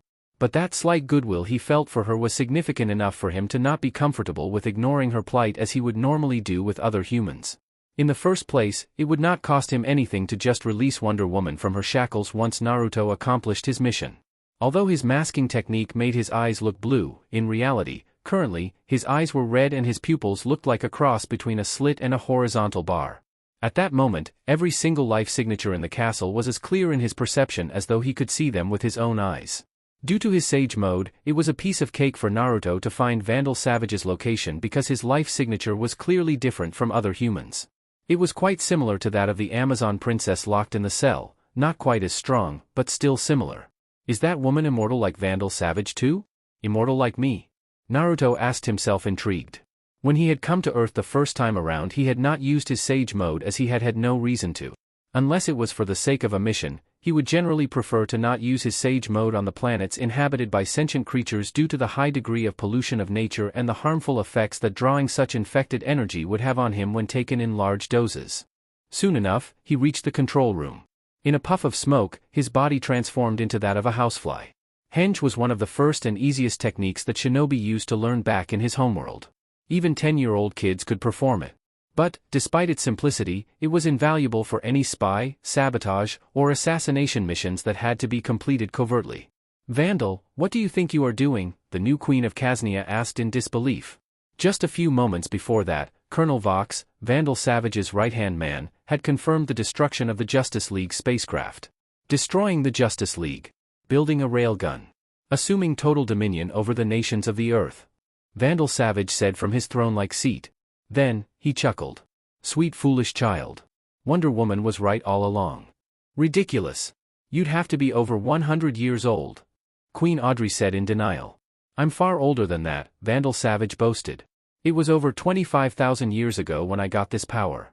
While my fellows cowered with fear, I dared to approach the strangely glowing rock that fell from the sky. It was warm and the night was very cold. I slept curled up next to it, not realizing what its radiation would do to me. But over the millennia that followed, as I watched those around me grow old and die while I remained unchanged, I discovered the truth. I came to accept my destiny, I live to rule. Delusions of grandeur aside, I rule Kaznia. Queen Audrey shot back. That's why I married you, Vandal Savage said smugly. It's also why I poisoned your father. You poisoned my father? She yelled and slapped him with all of her strength, leaving a trail of bloodied scratches on his face. But after Vandal Savage grabbed her arms and immobilized her, she grew shocked when she saw the clawed skin of his cheek heal up in a second. Guards, confine this brat to her quarters. At his words, 2 soldiers grabbed the young queen roughly and started to drag her outside. But everyone in the room froze when a masked man appeared behind Savage Vandal out of nowhere. The self-entitled king of Kaznia suddenly found his feet leaving the ground when a steel-like hand clenched around his neck and lifted him in the air. A perfect Russian came out of the masked man's mouth. My mission was to capture you and hand you over in perfect condition, but trash like you doesn't deserve to live even as a lab rat. At that moment, the soldiers in the control room and Colonel Vox woke up from their stupor and immediately started to yell as they pointed their weapons at him. Release him immediately. Vandal Savage also struggled to say despite his throat being choked. Whatever you were paid, I'll give you double. No, triple. But just as his words ended, Naruto's other hand clenched into a fist and punched a hole into his back, through his chest, obliterating his heart. A large amount of blood splattered over Queen Audrey and the 2 guards that had been the closest to him. The woman screamed in terror and she lost strength in her legs. The guards themselves were petrified and could not keep a hold of her as she collapsed on the floor. Kill him! Colonel Vox hollered and then he opened his mouth wide and initiated his sonic scream. But even before the sound waves could reach their target, a blade of pressurized air separated his head from the rest of his body. The other soldiers in the room became still like statues. They did not dare to even move a muscle. In the deathly silence that was instilled, a sudden coughing noise came from Vandal Savage's previously lifeless body. I am immortal. Cough, I can't be killed. There is nothing. Absolutely nothing that you can do to me. As he said that, Vandal Savage even broke into raspy laughter. But his laughter died in his throat when another blade of wind beheaded him too, like his subordinate. What do you know, I got to kill you twice and even complete my bounty too. This must be my lucky day, Naruto chuckled. Let's see how you're going to revive in an inanimate space, devoid of air, where even time doesn't exist. He took out 2 sealing scrolls from his cloak and unfurled them unhurriedly. Without even looking at the soldiers, he warned them. Don't make any moves. Don't give me a reason to kill you. What a joke. The soldiers around were scared to even breathe too loud, let alone entertain any thoughts of acting against him at that moment. They were just average humans while, in their eyes, he looked like a demon. Even the bratty queen, Audrey, had none of her previous haughtiness. Her face was livid as she watched him, too terrified to move even an inch from where she had fallen. But Naruto himself could not care less about anyone else in the room. He had no interest in killing the others. He had been a shinobi in the past. In a way, he had been military as well. He knew that the soldiers were only following orders. Nevertheless, if they were to shoot at him, he would show no mercy, like with Colonel Vox. He threw one of the scrolls on Vandal Savage's head and the other one on the rest of his body, making them vanish in 2 small clouds of white smoke. Bringing a finger to his left ear, Naruto spoke. Kurama, I'm done here. Kiss your girlfriend goodbye and meet me at the ship. She's not my girlfriend, you piece of dash, Kyubi yelled into his earpiece, but Naruto cut off the connection with a chuckle. After he grabbed the 2 sealing scrolls from the floor and pocketed them inside his cloak, he disappeared, leaving only a few arcs of yellow and black light flickering in his wake. A few minutes after Naruto teleported away from the room, Batman and Wonder Woman burst through the doors of the control room. But they only found an obscene amount of blood splattered everywhere. Soaked with Vandal Savage's blood, Queen Audrey was still lying on the floor with a blank look on her face, while the rest of the soldiers in the room were looking at each other filled with helplessness and uncertainty. They did not know what they were supposed to do in that situation. Despite Queen Audrey's previous behavior towards her, Wonder Woman came to her and asked kindly, "Audrey, can you tell me what happened?" But the blonde woman was in shock. She was incapable of speech at that moment, just staring blankly at the pool of blood on the floor. Tell me what happened here," Batman ordered one of the soldiers. After getting the full story from the soldier, Batman's hands clenched into fists. Not for the first time since he had joined the Justice League, he had found out the hard way what it meant to be a part of a team of superheroes while he had no superpowers himself. He had fallen prey to the alien mercenaries' illusion technique without even being aware of it, just like the men guarding Wonder Woman's cell. Batman was confident about fighting against anyone if he was allowed enough time to prepare and make plans. But without preparation time, in front of an unexpected situation, he was too vulnerable. He was only human. Even more alarming for Batman than falling into Naruto's illusion was that Martian Manhunter at the Watchtower had not detected an alien ship approaching the Earth. That was a massive breach in their defense. What if this time around, the alien mercenaries' mission had been to capture the President of the United States instead of the ruler of Kaznia? What would have happened? The Justice League had been created primarily with the purpose of protecting the Earth from the aliens that would try to invade. If aliens could come to Earth and wreak havoc as they pleased, then what did the Justice League even exist for anymore? They had to take action, and they had to do it fast. Wonder Woman, let's go. We have to meet with the rest of the Justice League immediately. But Audrey is. I can't just leave her like that. She is in no condition to dash. Batman glared at her, and although he did not shout, the words he spoke were very sharp. What's more important? Consoling a spoiled little girl or making sure the Earth is safe? I thought you knew better than that. Wonder Woman looked at him startled. The rough way in which Batman spoke to her now was unlike him.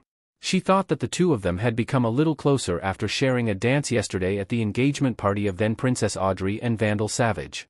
But Wonder Woman had no way of knowing just how rattled Batman was because of his vulnerability as a human, and that he was not exactly calm at that moment. She thought that Batman was acting like an asshole to her on purpose, to distance himself from her. Because he had done that a few times over the past year since she joined the Justice League.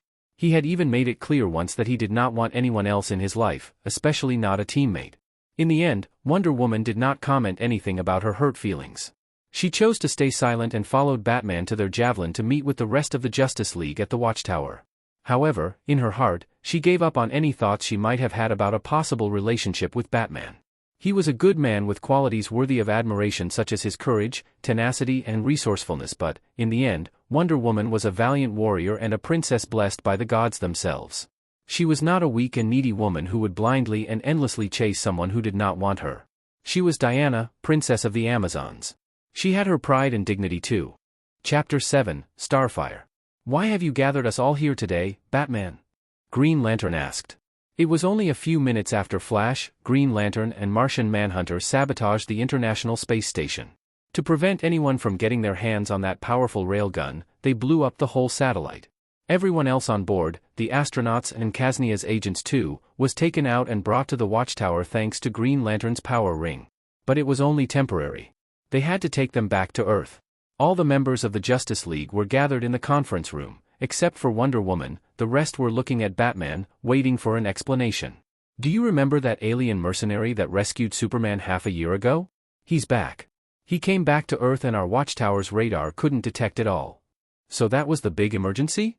Hawkgirl scoffed. Last time we met him, he wasn't a psychopath. He saved Superman's life.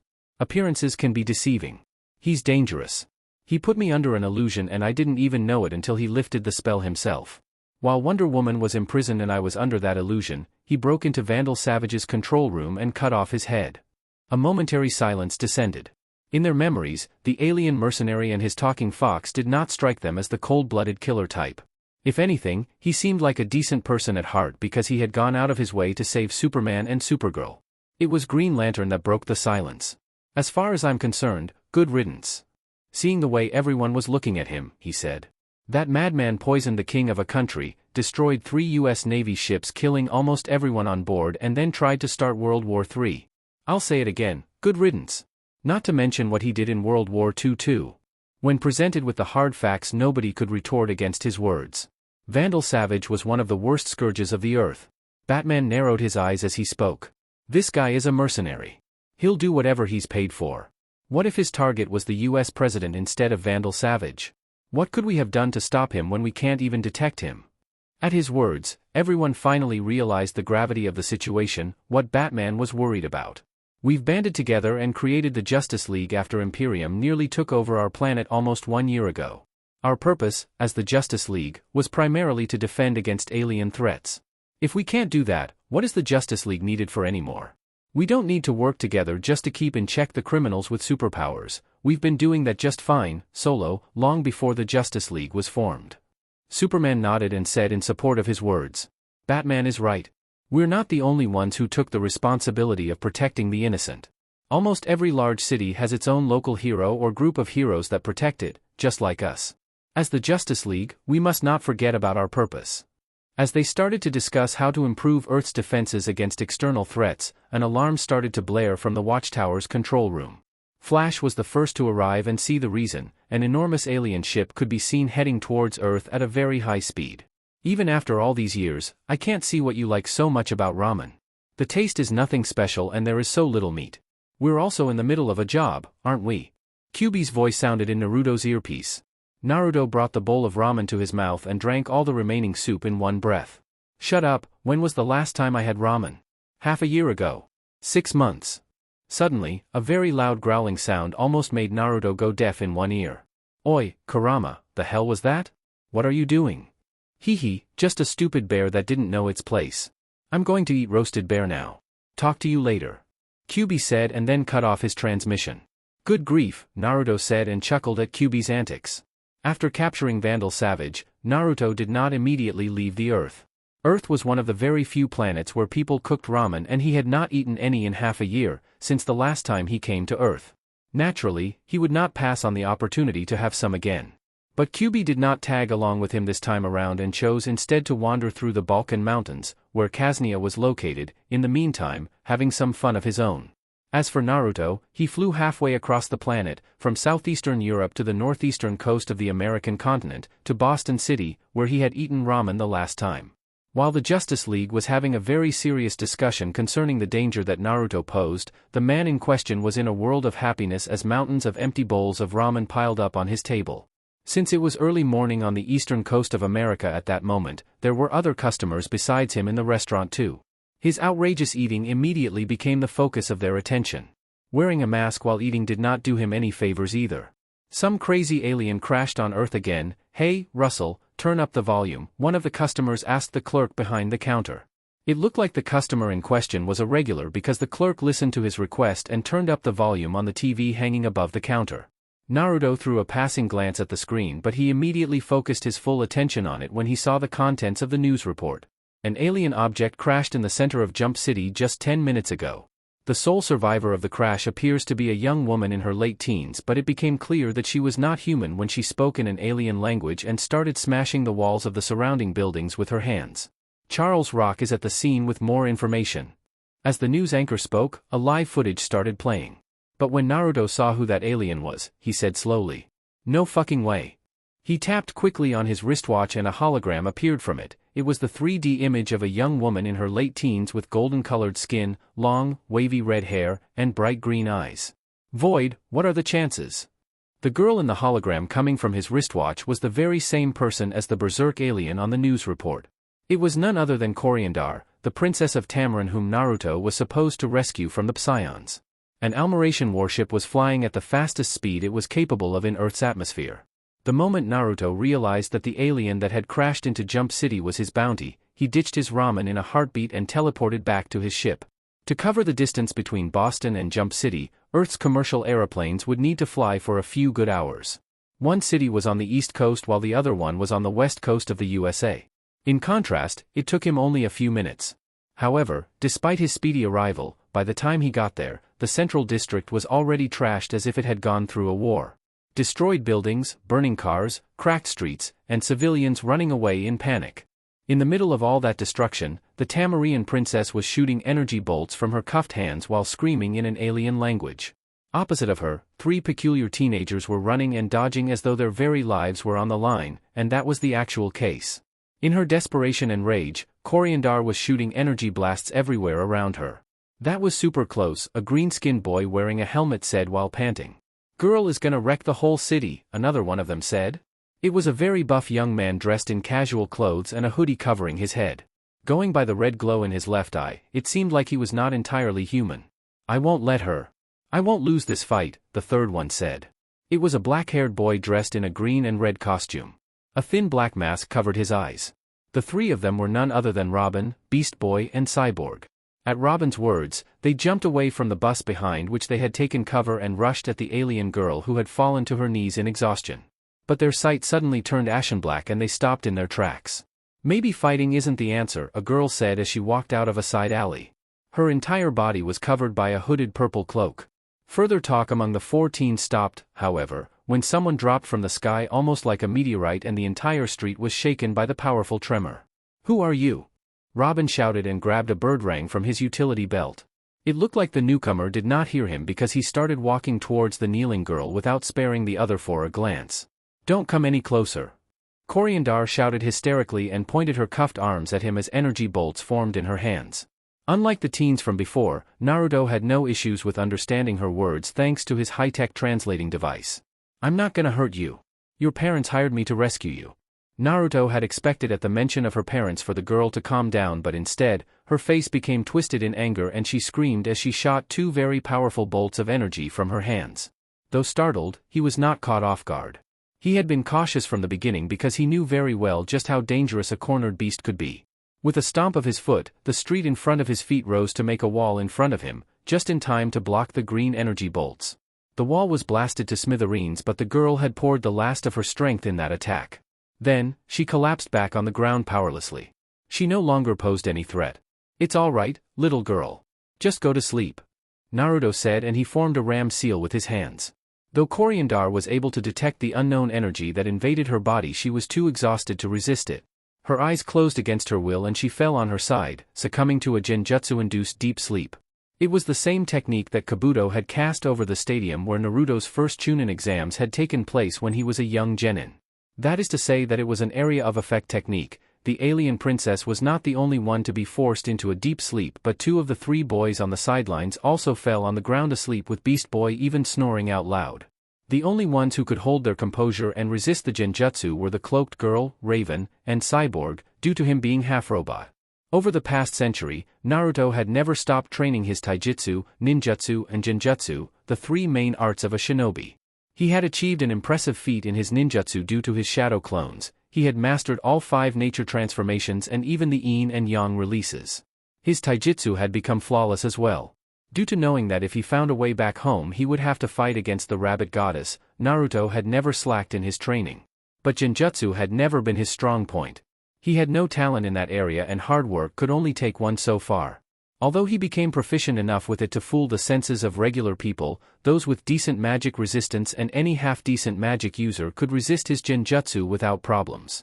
In that regard, the aforementioned girl, Raven, was more than half-decent when it came to magic.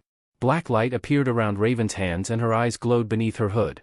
Cyborg's hand transformed into a cannon too as he shouted, "What did you do to them?" But Naruto did not have time to reply because a beam of red light blew up the place in front of his feet. It was a warning shot, coming from none other than Superman.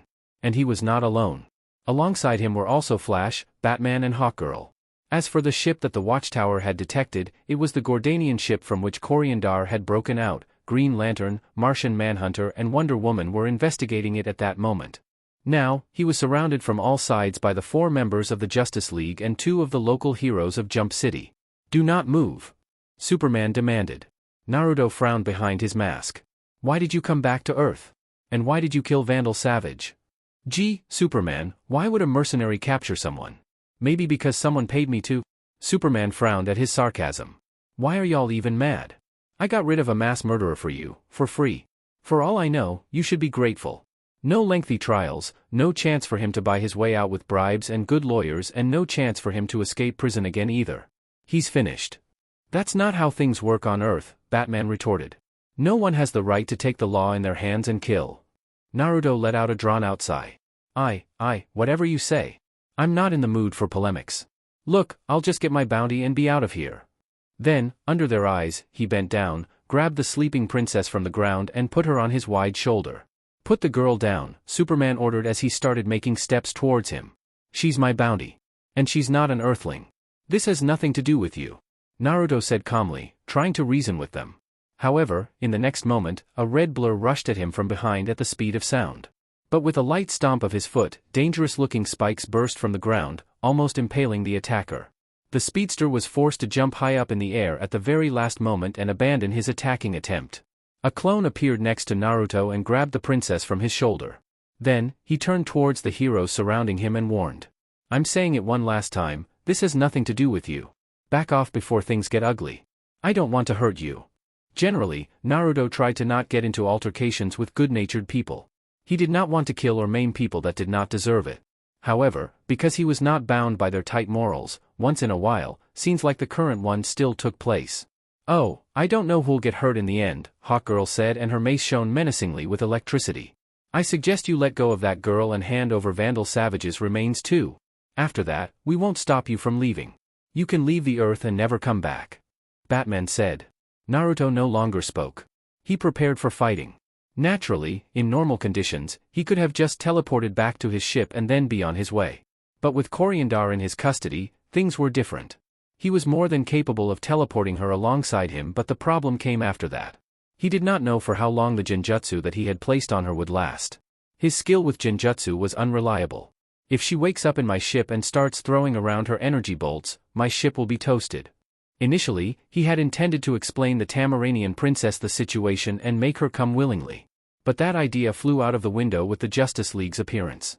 Of course, he also had another option, to beat the crap out of the girl until she became physically unable to even move, but Naruto was not the kind to raise his hands against innocents. Especially since his mission was supposed to be about rescuing and protecting her, not breaking her arms and legs. But just then, a huge hologram appeared in the sky. It was the image of a muscular humanoid lizard with red eyes and metallic wings. It was a Gordanian. A sonorous voice reverberated through the entire city. "People of Earth, we come to your planet to hunt down an escaped prisoner. A very dangerous prisoner. Do not interfere and we will leave your city with minimum damage. But if you attempt to assist her, your destruction will be absolute." Just as the Gordanian's words ended, Martian Manhunter's voice sounded in Batman's earpiece. "Batman, the Gordanians on the ship do not want to negotiate. We cannot approach them easily either. They have their weapons aimed at us. True to the Martian's words, only a few moments later, a swarm of flying Gordanians appeared in the sky above Jump City. There were almost 100 of them. Chapter 8, Caterpillar. Gordanians? Why are they here? The words came out of Hawkgirl's mouth. Originally, she was more than ready to start brawling against the masked alien mercenary, but the moment the immense hologram of the Gordanian ship's commander appeared in the sky, she immediately changed her mind. She was not the only one either. Green Lantern was of the same mind as well. Though the Gordanian Intergalactic Empire was from outside the 3,600 space sectors regulated by the Green Lantern Corps, most of the Green Lanterns were aware of their evil deeds. Superman, we are focusing on the wrong guy. Green Lantern transmitted through his earpiece. He was currently flying very high up in the air, in front of the Gordanian ship together with Martian Manhunter and Wonder Woman. I've heard about the Gordanians before. They're dash. Hawkgirl cut him in the middle and continued his words. An intergalactic empire hell-bent on conquering and enslaving the galaxy. My people, the Thanagarians, have been at war against them for generations. They're the worst scum of the universe, pieces of trash that conquer planets and sell their inhabitants as slaves. Her voice was quivering with anger. The hate in her voice could not be faked. Her hatred for Gordanians had been ingrained in her since she was a frail child. They were her race's archenemy. It did not take a genius to realize that the alien girl was an escaped slave from one of the worlds enslaved by the Gordanians. They also reached the conclusion that the mercenary had no intention to harm her given that he had not attacked her and had only put her to sleep. Nevertheless, Naruto had no way of knowing what the Justice League was talking about amongst themselves. When Superman got within a 25-foot-long distance from him, he thought that they were finally going to attack him. I've warned you, boy. I gave you a chance to back away. You only have yourself to blame, he spoke coldly. Wait, Superman began to say. He wanted to momentarily cease their hostilities in order to deal with the Gordanians' attack first, but his change of heart had come a little too late. The masked mercenary spread his feet in a wider stance and his legs bent slightly from the knees. Then, he slapped his hands together like in prayer and his fur-collared black cloak began to float and billow despite the absence of any wind, revealing the combat suit he was wearing underneath. A terrible aura started to ooze out of his body and a great feeling of danger assaulted Superman's sharp senses. But he was left with no room to react at all before he found himself losing his equilibrium and getting slammed against the ground. He was not the only one. On a radius of 600 feet around the praying Naruto, all living beings fell flat on their face against the ground. Only a few moments later, the nearly 100 Gordanians that had been flying in the air before were smashed against the ground too, cracking the streets with their bodies and splattering the surrounding cars and buildings with their blood. Fortunately, there were no civilians around as they had evacuated the entire district from the moment that Coriandar had started to crazily blow up everything around her. But the ones present at the scene, the Gordanians, the Justice League and the 4 local heroes of Jump City, were not as lucky. What is this? Flash said as he tried to push against the ground with his hands, but he fell back with a thud that almost knocked him out cold. He was finding it hard to even breathe. An invisible force was pulling at his internal organs and his blood was churning. Hawkgirl was similarly flat against the rooftop of a building. Her superior Thanagarian constitution made it easier for her to bear with it than someone like Flash, but she could still not move even an inch from where she stood. As for Batman, he was on the brink of death, barely holding on to his consciousness. It was gravity. With Naruto as the center, in a circle of 600 feet in diameter, Earth's gravity was multiplied several times over. It was the peak of mastery that Naruto had reached in the Earth release and the 6-path Sage mode. Every living being in that area was flat on their belly or back, struggling to cope with the force that threatened to end their lives. The Tamaranian princess, Robin, and Beast Boy had been shaken out of their genjutsu-induced sleep, but they were similarly helpless, especially Robin, who was in the same situation as his former mentor. The only one able to rise up from the ground was Superman. His immense strength as a Kryptonian was clearly living up to its fame. If this goes on, everyone will die. We were in the wrong. Please stop. Superman said, his breathing erratic. The nearly 100 armed Gordanians that had flown down to Earth were all dead already, their smashed and bloodied corpses creating a macabre paysage. The cloaked girl, Raven, had encased herself in a sphere of pure darkness and was probably still fine as she sat on the ground. Beast Boy had turned himself into a tiny flea to decrease the effect of gravity on his body as much as possible, and Hawkgirl was in no immediate danger either, just immobilized. But Flash and Cyborg were starting to have serious difficulties while Batman and Robin were on the verge of dying. Though he was very annoyed at the Earthlings' nosiness, Naruto had never intended to kill them. That's why he had chosen to immobilize them instead of throwing any deadly techniques at them. Therefore, when he heard Superman's offering of peace, his hands that were stuck to each other in a prayer parted. Like a miracle, the terrible pulling force stopped. Although the Justice League and the heroes of Jump City were now free to move again, nobody dared to resume their previous hostility. But their collective relief was almost palpable. However, when they thought that it was finally over, a haze of red and gold light began to pour out of Naruto's body. From his legs to his waist and up to his chest before finally enveloping his head too, almost like a cocoon. Bathed in gold and crimson red light, he appeared like a miniature sun in the darkness of the night. 1. The entire process took only 1 second, but to the onlookers, it felt as though it was much longer. Then, the cocoon of light blasted outwards and a tremendous aura of power flooded the entire sky, and not only. At that moment, regardless of what place on the planet they were, the magic users highly attuned to the flow of magic sensed the disturbance. Inside a high-class restaurant in London, UK, a blonde man was having dinner with a very wealthy-looking man. He was in the process of promoting a brand new sleeping pill, self-created pills charmed to produce a magically induced sleep, when he suddenly jumped up to his feet, almost flipping the table and greatly startling his dining partner and potential customer. In a lone tower outside of Salem, Massachusetts, a grizzled-haired man was having breakfast with his wife when he suddenly shivered and spilt the cup of coffee he had been drinking. In Napoli, Italy, a beautiful illusionist botched a magic trick that she was performing on the stage when she momentarily lost her focus, and instead of taking a rabbit out of her magic hat, she took out a snake, making the entire audience cry out in panic. On the island of Paradise, the queen of the Amazons, Hippolyta, was startled awake from her meditation, and her devotion time to the gods was interrupted. "Great Athena, protect her," she prayed, her heart filled with worry at the thought of her daughter. Enveloped in a mix of crimson red and golden chakra, his feet left the surface of the street as he started to slowly float. Behind his back, 10 pitch-black orbs came into existence, and with their apparition, a heavy pressure descended. It was not a physical force or something that could be seen or explained with science. It was the coercion that a superior existence could exert on the beings on a lower evolutionary scale. While the metahumans present at the scene were not too drastically affected, the regular humans several tens of miles around were overwhelmed by a feeling of fear. Even before the rabbit goddess had thrown him into a dimensional portal, Naruto had been able to enter the six-path sage mode and combine it with his tailed beast mode.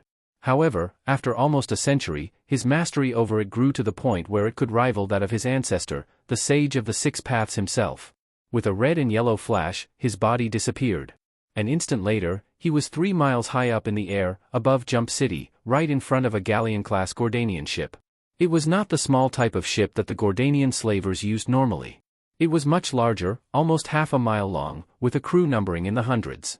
It showed how much importance the Princess of Tamarin held for the Psions, since the Gordanians were nothing more, nothing less than the Psion monarchy's attack dogs. In front of such an enormous spaceship, Naruto looked like an ant. But the moment he appeared floating in the sky, the warship's tens of guns and cannons were trained on him. Even the largest particle cannon at the bow of the spaceship, a cannon capable of even blowing up smaller moons, started to glow and flicker, a sign of it being charged to fire. A hail of laser beams was shot at him, but he seemed as calm and collected as ever. With a wave of his hand, one of the truth-seeking balls behind his back flew in front of him and took the form of an enormous black shield. The laser beams did not even make a sound of impact. At the contact with the black shield, they simply vanished. The Gordanians aboard the spaceship did not even have time to express their surprise, because right after the first wave of fire, Naruto flew closer to the black shield and slapped it lightly with his palm. But that light slap caused a shockwave so powerful that the sky was completely cleared of clouds in a radius of tens of miles around. Similarly, Martian Manhunter and Wonder Woman, who had been watching the unfolding events with a blank look on their faces, were also blasted to thousands of feet away from the Gordanian ship's proximity. In fact, Naruto did not need to slap the shield that hard or to hit it at all. He could control it with a simple thought, with his mind. But he had done so in order to blow away the 3 members of the Justice League, because he did not want for them to get killed too in the crossfire. Green Lantern managed to stabilize himself in the air the first, and he also caught his 2 teammates with his power rings constructs of green light. The 3 of them turned their heads and looked back at the Gordanian ship just in time to see the large black shield smashing against it. They had been expecting a very powerful explosion, or at least another shockwave similar to the one from a few moments before. But there was none of that. The moment the black shield clashed against the Gordanian ship, it turned into a black sphere that encased the half-a-mile-long galleon-class starship within. Then, without even making a sound, the enormous sphere that had encapsulated the Gordanian ship imploded.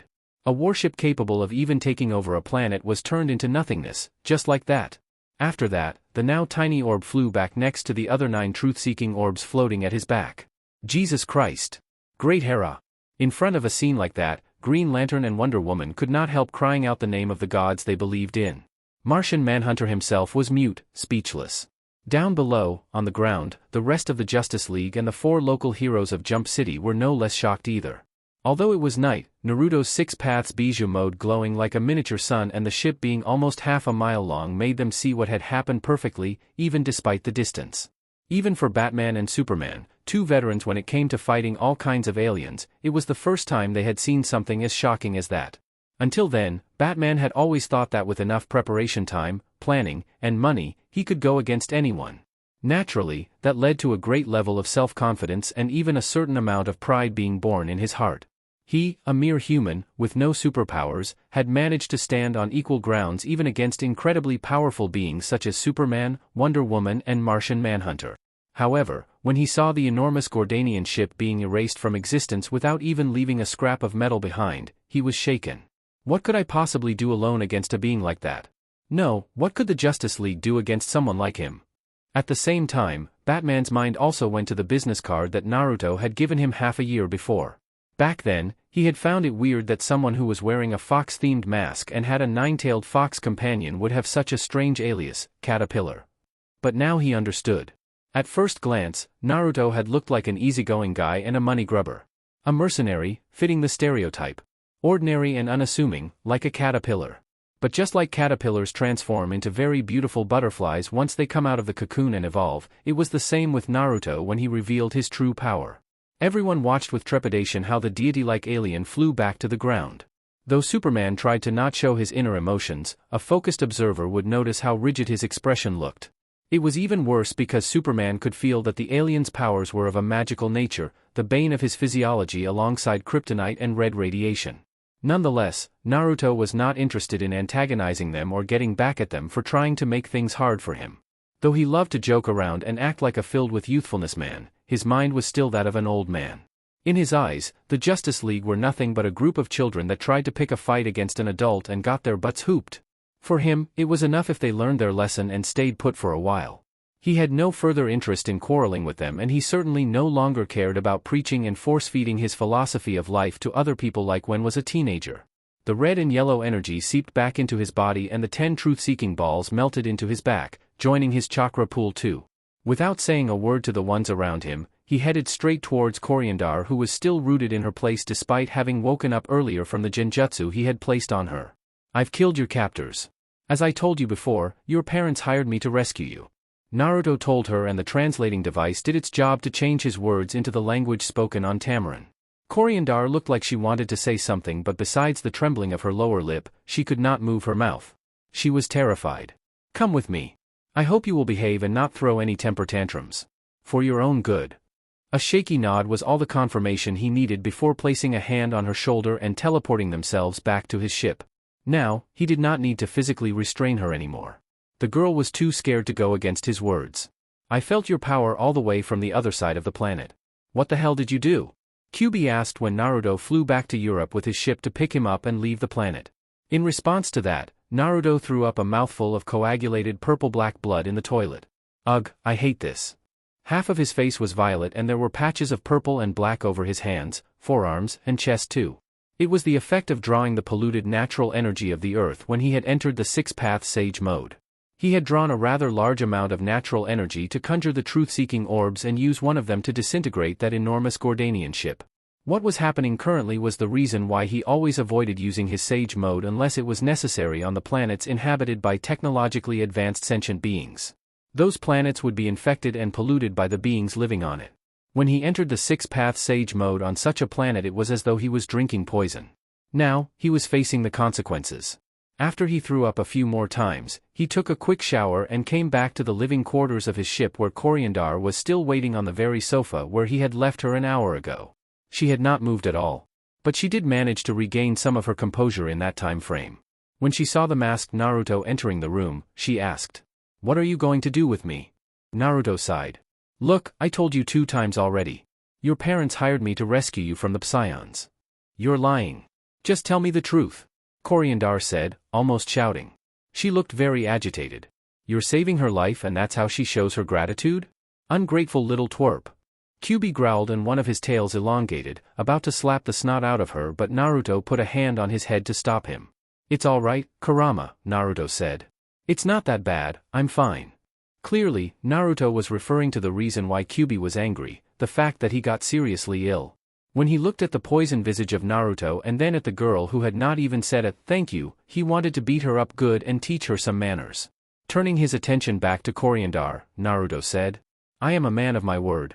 I do not lie. Not in this kind of important matters. How are you not? My parents have been dead for years, the girl shouted, tears threatening to spill from her eyes. Naruto and Kyubi looked at each other in doubt. Explain. Kyubi ordered. It all started when the Gordanians attacked our planet. My sister had sold our planet's defense plans to the enemy. Because of her betrayal, Tamarin was conquered. In order to preserve the peace, for the sake of all the people of Tamarin, I was offered as a tribute to the Gordanians, as a slave. As she said that, Coriandar's green eyes glowed with anger and hatred. After that, my sister staged a coup and took control of Tamarin. Her men had executed the entire royal family, both my parents and my brother. Only I was left alive, sold to the Psions who tortured and experimented on me for years. Energy bolts started taking form around her hands and she looked like she was about to lose control of them in her rage, but a large tail slapped her across the face so hard that she was thrown off the sofa. Her energy bolts disappeared back into her body before they could be fired. If you as much as damage one chair in this ship after all he went through to rescue your sorry ass, I'll eat you alive, bounty be damned. This is your one and only warning. That threat would have come out as amusing had it been the previously tiny fox that made it, but that was not the case. Instead of a tiny fox cub, there stood an enormous nine-tailed fox now, a fierce demon that cast a shadow over the entire living room with its size. Kyubi had no lost love for humans of any kind, that's why his behavior towards Wonder Woman had been strange in Naruto's eyes. Normally, this rough and violent attitude was what he showed to other people, not to mention how angry he was at the moment because Naruto had gotten himself hurt. Kurama. Get a hold of yourself. That's enough. Naruto said seriously. Though still pissed, Kyubi listened to his words and reverted to his regular form. Naruto took him in his arms and then placed him on his shoulder where Kyubi liked to sit usually. Follow me to the control room, Naruto told the girl and she hurried to come after him. Kyubi smacking her with his tail had reminded her that she was not in a situation where she could throw tantrums and that the man in front of her was strong enough to kill her in a heartbeat, unlike the Gordanians from whom she had managed to escape before. After taking a seat in front of the computer, he called his information broker. Come on, pick up you dirty rat, Naruto said in annoyance after the fourth unanswered call. I have a bad feeling about this, Kyubi said. I don't know, man, Rue-Nak has never tried to screw with me. He's never lied to me about job-related things. But there are only two options, either the girl is lying about her parents being dead. Or that rat bastard is lying. And I sensed that the girl was speaking the truth. Naruto shook his head. No, we can't take this as absolute. You know your negative emotion sensing can be fooled sometimes. If she truly believes that she is speaking the truth, you will not detect any lies even if what she says is not right. It could very well be that she was made to believe that her parents were killed. That sounds more likely if you think what a piece of shit her sister is and that Rue-Nak has never given us a reason to doubt him. But Kyubi was holding his position firmly. Trust me on this, Naruto. There's something fishy going on. Naruto looked at him in doubt but did not argue. Kyubi did not say things like that often, but when he did, his instincts often proved to be spot on. As he typed on the keyboard to set the coordinates for the next space warp, towards Tamarin in the Vega system, he resolved himself to approach the rest of the mission with extra caution. Chapter 9, Demonic God. What in the world? Did I put in the wrong coordinates? Naruto muttered to himself when he saw the desolate scenery outside, through the pilot cabin's window. It was a scene extremely similar to the one that he had seen half a year ago when he went to the Rao system at the request of Superman and saved the young Argonian girl, Kara Zor-El. Countless asteroids littered the space where the planet Tamarin should have been. Computer, confirm our location, Naruto ordered. At his request, the large screen of the computer showed a very detailed map of the Milky Way galaxy, a map that proceeded to be zoomed in rapidly. It took just a few seconds for the map to be zoomed in until only a planetary system was displayed on the screen, the Vega system. On it, an inverted green triangle was blinking above the planet Tamarin. But when looking through the windows of the ship, Tamarin was nowhere to be seen. Countless chunks of rocks and a large amount of debris were all that was left of the previously flourishing planet. Although Coriandar did not understand the Almeratian language that Naruto used to interact with the AI of the ship, it did not take a genius to understand what was going on when she saw their location on the map of the Vega system and the massive asteroids outside. Tears welled up in her eyes and she started crying bitterly. From someone who had had everything, Coriandar had lost everything. Initially, a princess of the royal family and the next in line to become the ruler of her planet, she was sold out by her own parents, at a very frail age, for the sake of the greater good, for peace. She became a slave and she even lost her innocence when one of the Gordanian jailers raped her. She had murdered that Gordanian in revenge later on, but the damage done to her was obviously not repaired. Instead, things only continued to spiral downwards from there. After killing her jailers and attempting to escape, the Gordanians thought of her as too dangerous and sold her to their allies, the Psion monarchy. In the following years, she endured all kinds of torture and experiments at the hands of the Psions. And now, even her homeworld had been destroyed. Coriandar let herself down on her knees and sobbed in her hands. Over the course of his long life, after witnessing the death of many worlds, including the apocalypse of his own, Naruto inadvertently became detached from the world around him. He would enjoy the moment and have fun, but he always kept other people and places at arm's length, never letting anyone in his heart except for his lifelong friend, Kyuubi. However, at that moment, hearing the girl's anguished cries cracked his heart. Do you understand pain a little now? If you don't share someone's pain, you can never understand them. Even to this day, almost a century after his fateful battle against the leader of the Akatsuki, Uzumaki Nagato, Naruto could vividly remember every single moment of it, every single word of his former enemy. Nagato was the one person who had marked him the most, even more than his mentor, the Toad Sage. The older he grew, the more he realized the naivete of Jiraiya's dream and the harsh truth in Pain's words. Naruto lowered himself to Coriandar's level and put his hand gently on her shoulder. I'm sorry for your loss. Her situation hit very close to home for Naruto. He may have not had it as bad as Coriandar, but, just like her, he had also been sacrificed by his own father for the sake of the village, for the greater good. Betrayed by their family for the sake of peace. And just like her, he had also lost his homeworld. He understood all too well her pain. And that was why his passive attitude cracked when faced with her cries. It was just a small show of compassion on Naruto's side, but for the crying Coriandar, it was the drop that spilt the glass. She lunged at him and her arms wrapped around his back tightly as she started to cry out loud in his chest. I have nothing left, nothing. Coriandar said through her tears. What could he say to comfort the young woman desperately crying in his arms? That things have to get worse before they can get better? Or that she's at the lowest point in her life and that, from now on, things can only go up? In his mind, such cheap lip service was disgusting. He chose to stay silent, only offering her a shoulder to cry on. Naruto let out a drawn-out sigh of despondency. In this dog-eat-dog world, being weak is almost like a sin. But even if you're powerful, you can only guarantee your own survival. For all my power, I could never protect everything. On the grand scale of the universe, one man is nothing. In front of a reality-bender god, even I would be in danger. Against the all-powerful force of the void, in front of the universe's power, I am but a speck of dust. There were some groups and organizations like the Green Lantern Corps that tried to uphold peace and justice in the universe, but they were only minimally successful and their death toll was very high. Despite their efforts, intergalactic wars still raged on, greedy dictators took over planets and enslaved their inhabitants, and mad conquerors destroyed everything in their path. And that was only on a large scale, to say nothing about the countless conflicts that took place every day on every planet, armed conflicts, killings, kidnappings, physical and sexual abuse, torturing, human trafficking, etc. I've fought against evil for decades, even after coming into this new world. But no matter what I did, it always came back. No matter how much I stepped on it, the darkness crawled back, like a cockroach. Yin and yang, evil and good, darkness and light. Supposedly, for life to exist, there has to be a balance between these two opposing sides. But where's the light when I can see only darkness? Who is the light and what does it do to stop the ever-growing darkness? Where are all the benevolent gods that so many people worship and pray to? Naruto had no wild thoughts about him bearing the role of the light. He was but a tired old man, a lone man. He had been the so-called child of the prophecy, but he had still failed at protecting his own homeworld. If he could not protect his loved ones and his home, he had no illusions about being able to protect the universe at large. His power may have grown by a lot, but just like his powers, the strength of the enemy had increased just as much if not more. Fighting against the darkness is like fighting a many-headed monster, which, each time a neck is severed, sprouts a head even fiercer and cleverer than before. Darkness is ever-evolving, ever-spreading, and indestructible. That was the conclusion that he had reached after more than 100 years of life. That the laws of the universe made it so there would always be darkness. Darkness would never be destroyed for as long as sentient living beings existed. And this thought filled him with helplessness.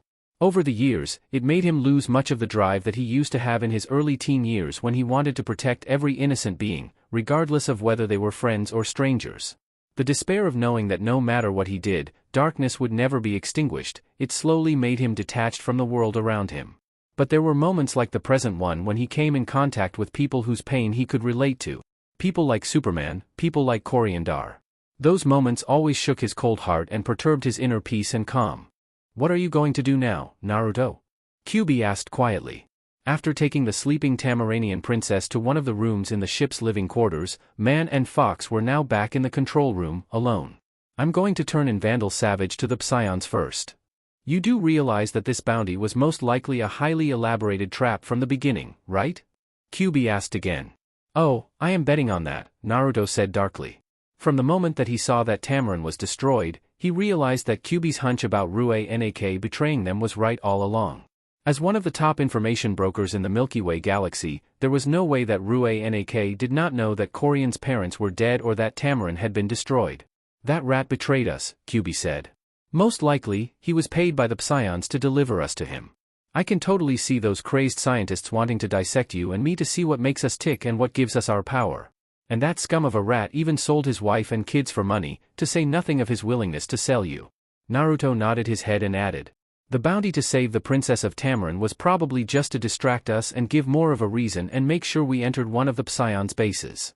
Cold laughter came from him as he said, "But I will play their game. Hee hee." At his different than usual demeanor, Kyuubi jumped off Naruto's shoulder and then stood in front of him. He looked him in the eye and said meaningfully, "Are we going all out?" Naruto chuckled softly. "You know me so well, Kurama." As they were speaking, over a dozen space warp tunnels appeared within 200 miles of their ship. The radar of the ship went crazy and alarms started blaring as multiple hostile targets appeared within its scope. From those space warp tunnels, almost 40 frigate-class and even 8 galleon-class warships came out. "I hope whatever the Psions had bribed the rat with was worth trading his life for. Because I'll rip him to shreds after I am done here." Naruto growled. It was not his normal voice, it was deeper and it sounded demonic. The nails of his fingers had turned into claws, and if it had not been for his masking jutsu that made his hair look golden yellow, it could have been seen that his hair had become blood red, compared to the regular strawberry blonde from before. Under his mask, his canines grew into fangs as well, and his already thick whisker-like marks became darker and deeper.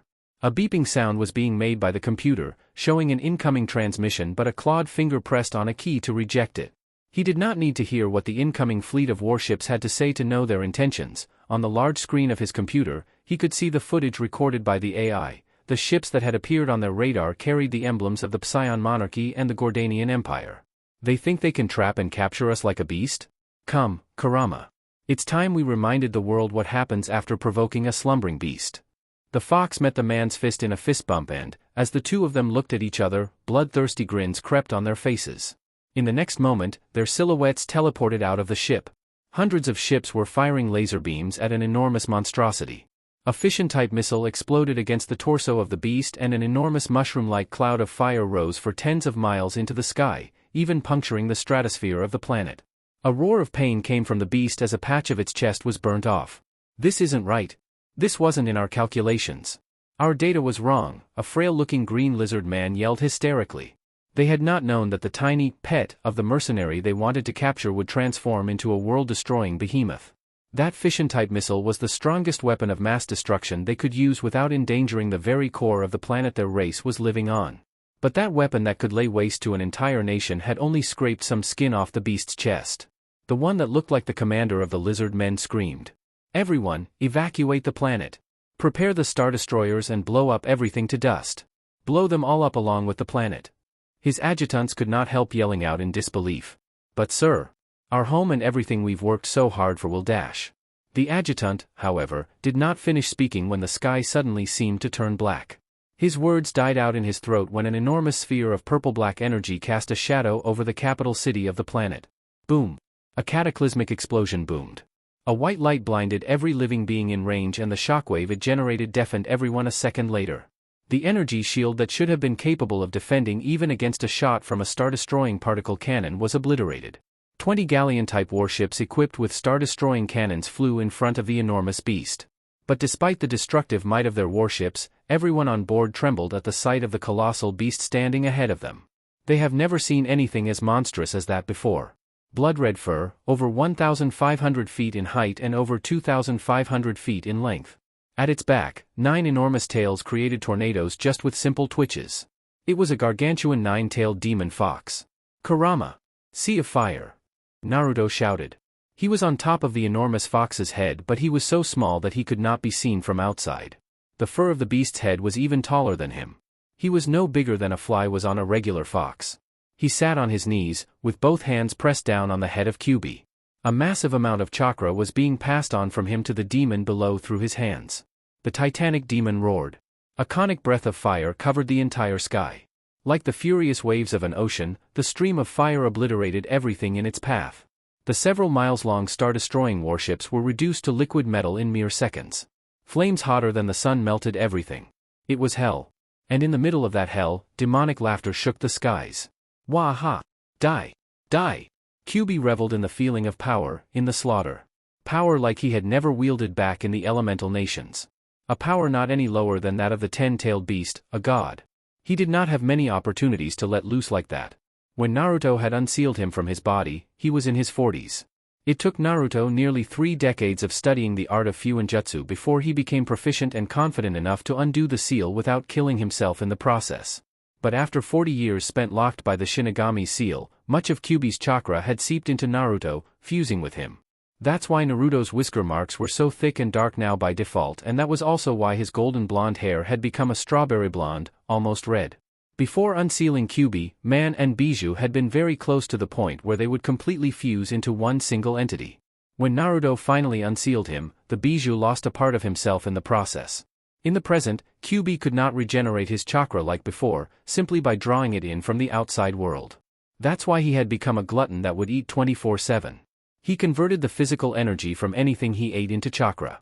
That was also why he took on the appearance of a tiny fox cub most of the time, to preserve his energy. But when Kyuubi actually let loose and put to use all the chakra that he had accumulated over many years, this was the result, a might far surpassing the original level of power given to him by his creator, Rikudo Sannin. Unlike before, there was no real limit to how much chakra he could store. Theoretically, with enough time and chakra, he could become invincible.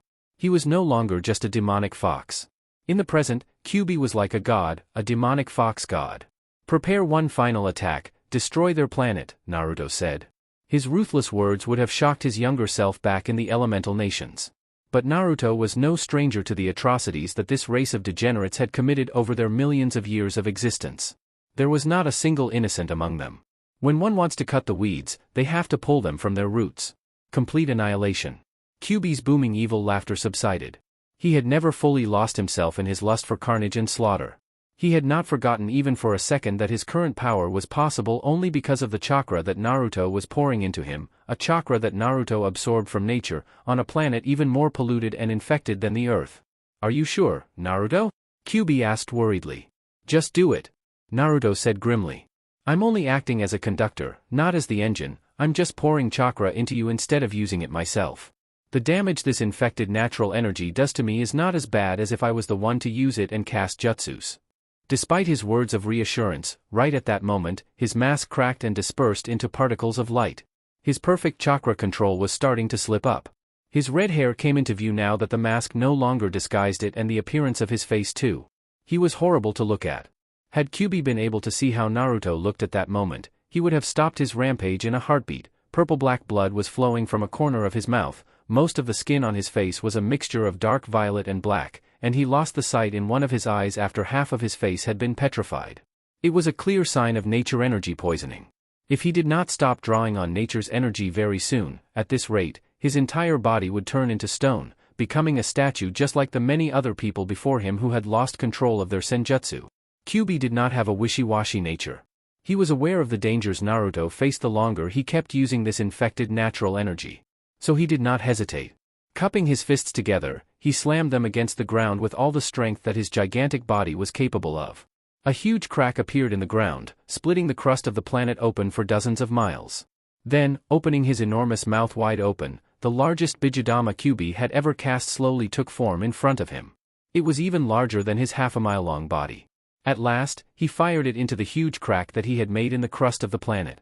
Despite how violent and powerful the following explosion was, it was not enough to destroy an entire planet by itself, but the chain of reactions that it produced made up for it. The aftershocks and the rest of the berserk chakra resulted from the tailed beast bomb's explosion reached the very core of the planet. Only a few seconds later, terrible earthquakes shook the entire surface of the planet and volcanoes started showing signs of erupting very soon, from everywhere. It was the end of the world. After a few hours, the planet was going to explode from within. "Make yourself tiny, Kurama. Quickly," Naruto said with difficulty because the petrifying process was advancing further than before and even started to turn to stone his mouth too. The over 1,500 feet tall and over 2,500 feet long demonic fox god decreased in size at a very fast speed until it became no larger than a horse. Kyuubi had realized that Naruto was in a critical condition. He made himself small enough for Naruto to be able to teleport them both but also big enough for him to carry his wounded friend.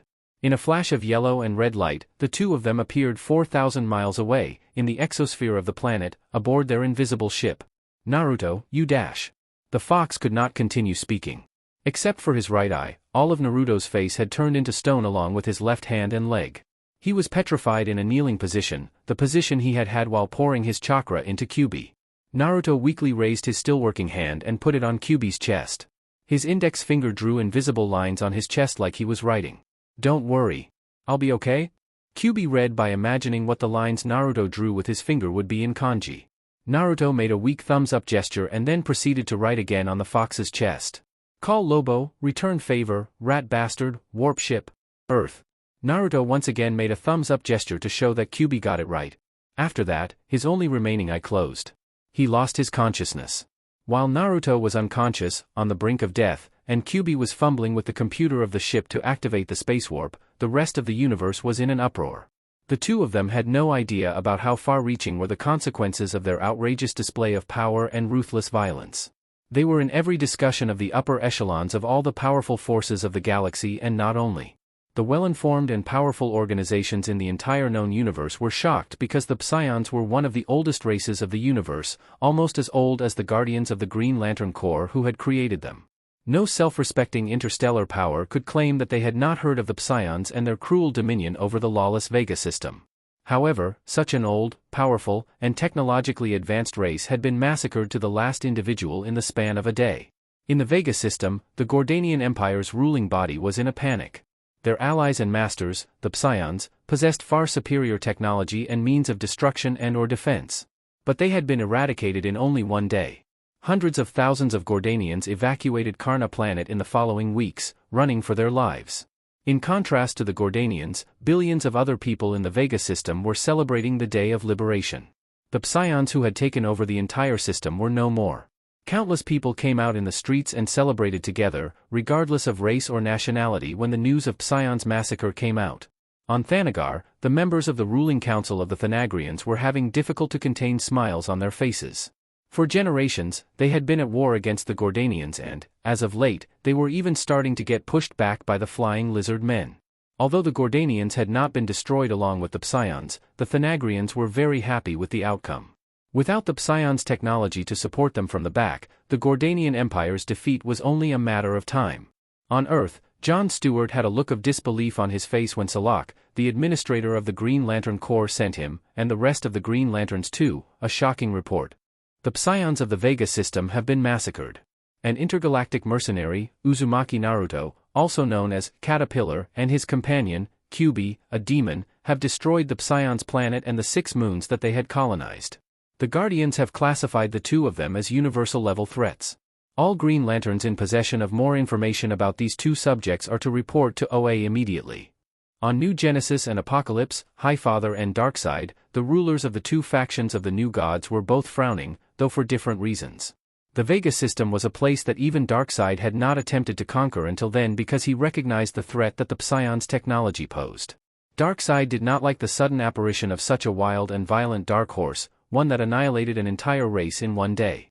New Genesis and the Justice League were annoying enough as it was. He did not like the thought of such a dangerous variable popping up in his plans of world domination. As for Highfather, he went into a deep meditation, trying to make contact with the source.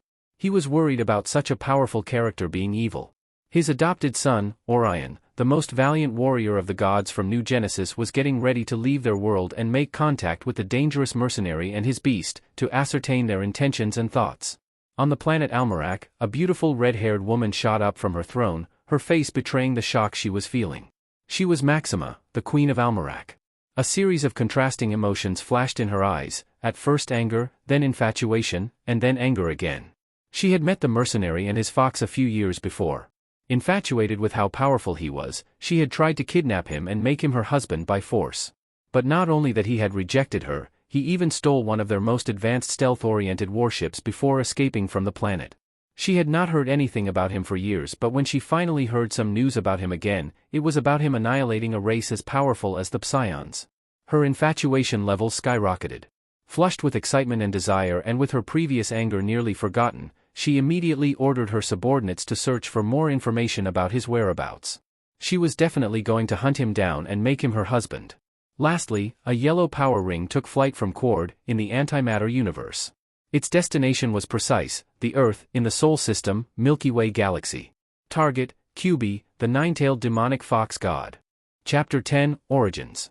Yes, a burrito with extra cheese. Yes, the top floor. The name is Diana Prince. Placing her smartphone on the coffee table in her spacious living room, Wonder Woman focused on drying off her wet hair with a head towel. She had just come out of the shower, proof of that also being that there was only a white towel wrapped around her torso. A few minutes later, the doorbell rang and she left her head towel on the backrest of the sofa as she sat up and went to open the door. "Good evening, ma'am. Here's your dash." The delivery boy's words died in his throat 2 seconds after that door opened. "Good evening. Is there a problem?" Wonder Woman asked, completely oblivious. "And no," he said, his face quickly becoming as red as an apple. Long black hair, wet, barely out of the shower, striking blue eyes, defined cheekbones, full lips, and a body even a model would be envious of, a body wrapped in only a white towel that strained to contain her voluptuous breasts and left her soft shoulders and strong yet still feminine thighs and legs bare. In truth, the costume she wore on a daily basis in public while fighting crime did not cover much more than the bath towel, but there was a stark difference in the atmosphere surrounding her at that time and in the present. Till the very end of the transaction, the delivery boy fumbled very flusteredly. He almost dropped the package with food when he handed it to her and, after getting her money, he bolted away, forgetting to give her the change. But he turned around after a few seconds, his face even redder than before, boiling, upon realizing his mistake. Wonder Woman giggled softly. "It's all right, you can keep the change. Thank you and have a nice evening," she said with a smile and waved in goodbye. She may have been oblivious in the first few seconds, but Wonder Woman was not stupid. She realized the reason for the boy's embarrassment. After starting to live as Diana Prince among regular people, she began to understand how big was the effect of her physical appearance on most men. "What I don't get is why almost everyone acts like that when I'm Diana Prince, but nobody shows any reaction in front of Wonder Woman." Scenes like the previous one when men became starstruck were not really that common, hence her amusement, but it was a fact that dozens of men had tried to hit on Diana Prince during the past few months since she adopted this civilian identity, yet hardly anyone seemed to like Wonder Woman as a woman. Maybe it's because Wonder Woman looks like an untouchable being, powerful and dangerous, while Diana Prince is a normal but attractive and rich human girl? What Wonder Woman was completely unaware of was that her hero persona was way more popular with men, and not only, than her civilian identity. It was just that nobody would dare to express their honest thoughts in front of someone who could bend steel with her bare hand and throw cars around like they were pebbles. If she had browsed the internet for even as little as 2 minutes, typing Wonder Woman in the search engine, she would have seen how different the situation was. But she had never done that. She did not know about the hundreds of blogs dedicated to worshipping Wonder Woman or about the existence of websites like Rule 34. With these idle thoughts, Wonder Woman came back to the living room and, after plopping herself down on the sofa, she grabbed the remote and turned on the TV. Then, she opened the paper bag and grabbed the burrito from it. She took a huge, very unladylike bite from her burrito and an expression of bliss appeared on her face. What looked like an enormous ship of alien invaders appeared above Jump City Dash. Wonder Woman put her burrito down for a moment with a dissatisfied expression and changed the channel. Everyone is asking the same question: who is the newly emerged hero? The princess' expression darkened and she changed the channel once more. The Justice League has yet to release a statement in regards to the previous incident, so we don't know what exactly had transpired. The host of the show on TV said, but one of his partners interrupted him. Nonsense. It's as clear as day that he's a hero. Everyone saw and heard that hologram of the spaceship's commander. Those alien freaks would have destroyed the entire city if they hadn't found their allegedly dangerous prisoner. This new hero saved millions of people that night in Jump City and with no collateral damage at that. If that ain't what being a hero means, then I don't know what is. Her face now scrunched up in annoyance, Wonder Woman changed the channel again. It was a music channel this time. A large group of women dressed in a bikini and other types of promiscuous outfits were dancing on the beach while two men were singing. Bitches ain't shit but hoes and tricks. Bitches ain't shit but hoes and tricks. Lick on these nuts and suck the dick. 1. Suddenly, the sound of a crash was heard when the remote control was slammed into the large flat screen of the TV, cracking it beyond recognition. A small vein was pulsating on the temple of Wonder Woman. Men. All men are the same, she said in anger. But she closed her eyes and breathed out in an attempt to regain her composure. No, there are good people among men too. She conceded in her mind once she calmed herself down a little. It had been almost 1 year since she had come to the man's world, and she had seen in her fellow members of the Justice League that men were not all that bad. At least not all were as bad as she had been taught to believe. There were also brave, honest, noble and self-sacrificing characters among them. But they are a minority. The average men out there. She let out a long sigh and massaged her temples with her hands. Since the Justice League's clash against the alien mercenary in Jump City and the Gordanian ships following destruction, the Earth had been thrown into an uproar. Her level of stress and her worries were off the charts. Videos of the incident in Jump City spread on the internet like wildfire. The videos did not contain scenes of Naruto's clash against the Justice League because all the civilians evacuated the area after Coriandar went on a rampage, but they all contained the scene of a man glowing in yellow and red light, almost like an angel, annihilating the enormous half-a-mile-long alien spaceship. In the general population's eyes, he was a newly emerged hero. They had no idea that he had fought against the Justice League at first. That said, the entire Justice League was very rattled by the incident. Batman hid in his Batcave and has not spoken to anyone ever since. Jon Stewart was summoned to Green Lantern Corps' HQ in an urgent fashion, and Wonder Woman herself just stayed at home all day, in her apartment, eating junk food and hiding from the crazed reporters. The rest of the Justice League did the same too, but after seeing the huge disparity of power between them and the alien, Wonder Woman, in particular, was almost starting to question her abilities. Of what use had it been that she had trained for thousands of years as an Amazon when someone could just obliterate everything in their path with a snap of their fingers? But she was stopped from continuing that line of thought when the doorbell rang again. Who could it be at this hour? It was already past 10 p.m., it was night. Furthermore, she had no real friends or social life outside the Justice League, and if they wanted to contact her, Martian Manhunter would have done it through their comms or even telepathy. There was no need to come all the way to her apartment. But when she looked through the door's peephole, a startled cry came out of her mouth. Mother!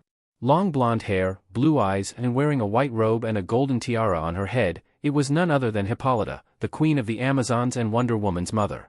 We haven't seen each other in so long. Don't I get a hug from my daughter? Hippolyta said. Wonder Woman embraced her mother tightly and she took her hands in hers after she broke the hug.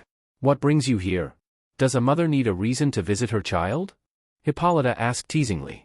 You've never visited me before and I. Wonder Woman trailed off.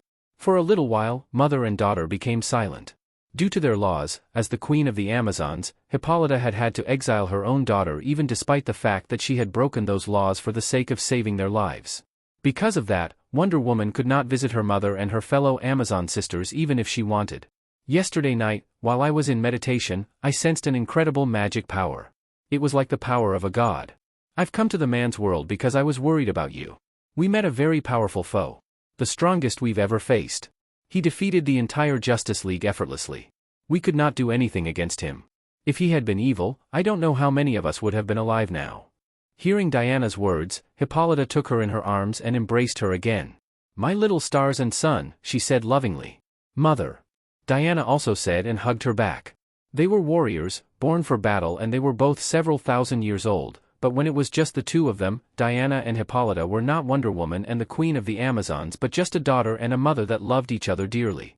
It's time I told you the truth, something I've hidden from you forever, Hippolyta said, and then she took out a pendant from her neck. An incantation spoken in an ancient Greek language came out of her mouth and the pendant started glowing with dark blue light, coating the entire living room with its color.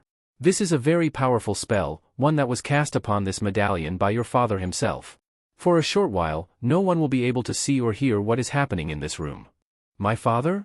Diana asked in a strange voice. What do you mean? You said you sculpted me from clay and the gods of Olympus themselves blessed me with life and their powers. Oh, the gods did bless you with their powers after you were born. But they did not give you life. I gave you life, together with your father. This dash. Wonder Woman was at a loss, unable to find her words. She was almost 3,000 years old. For 3 millennia, she believed that she had been made from clay. That was also why her devotion to the gods was so intense. Because she believed that everything she was because of the gods. But now, her mother suddenly told her that had been a lie from the beginning. Why did you lie to me? All this time, Diana said in agitation. I did it to protect you. To protect you from those that would have wanted to kill you if they had known about your true origins. Who would have wanted to kill me? Who would have even been able to? The Amazons are under the protection of the gods. Diana said. You and I both saw how much protection the gods gave us when Faust had turned everyone to stone. The gods, they do not care about the Amazons that way. We are expendable.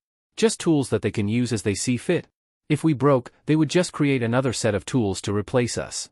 In front of the gods, mortals mean nothing. Mother! Wonder Woman shouted, scandalized. What Hippolyta had just said could very well be considered as blasphemy against the gods. It was the first time that Wonder Woman had ever seen her mother speak like that about their gods and wearing that expression of bitterness on her face. You've ever wondered why the Amazons were punished to guard the gates of Tartarus for eternity? Hippolyta asked.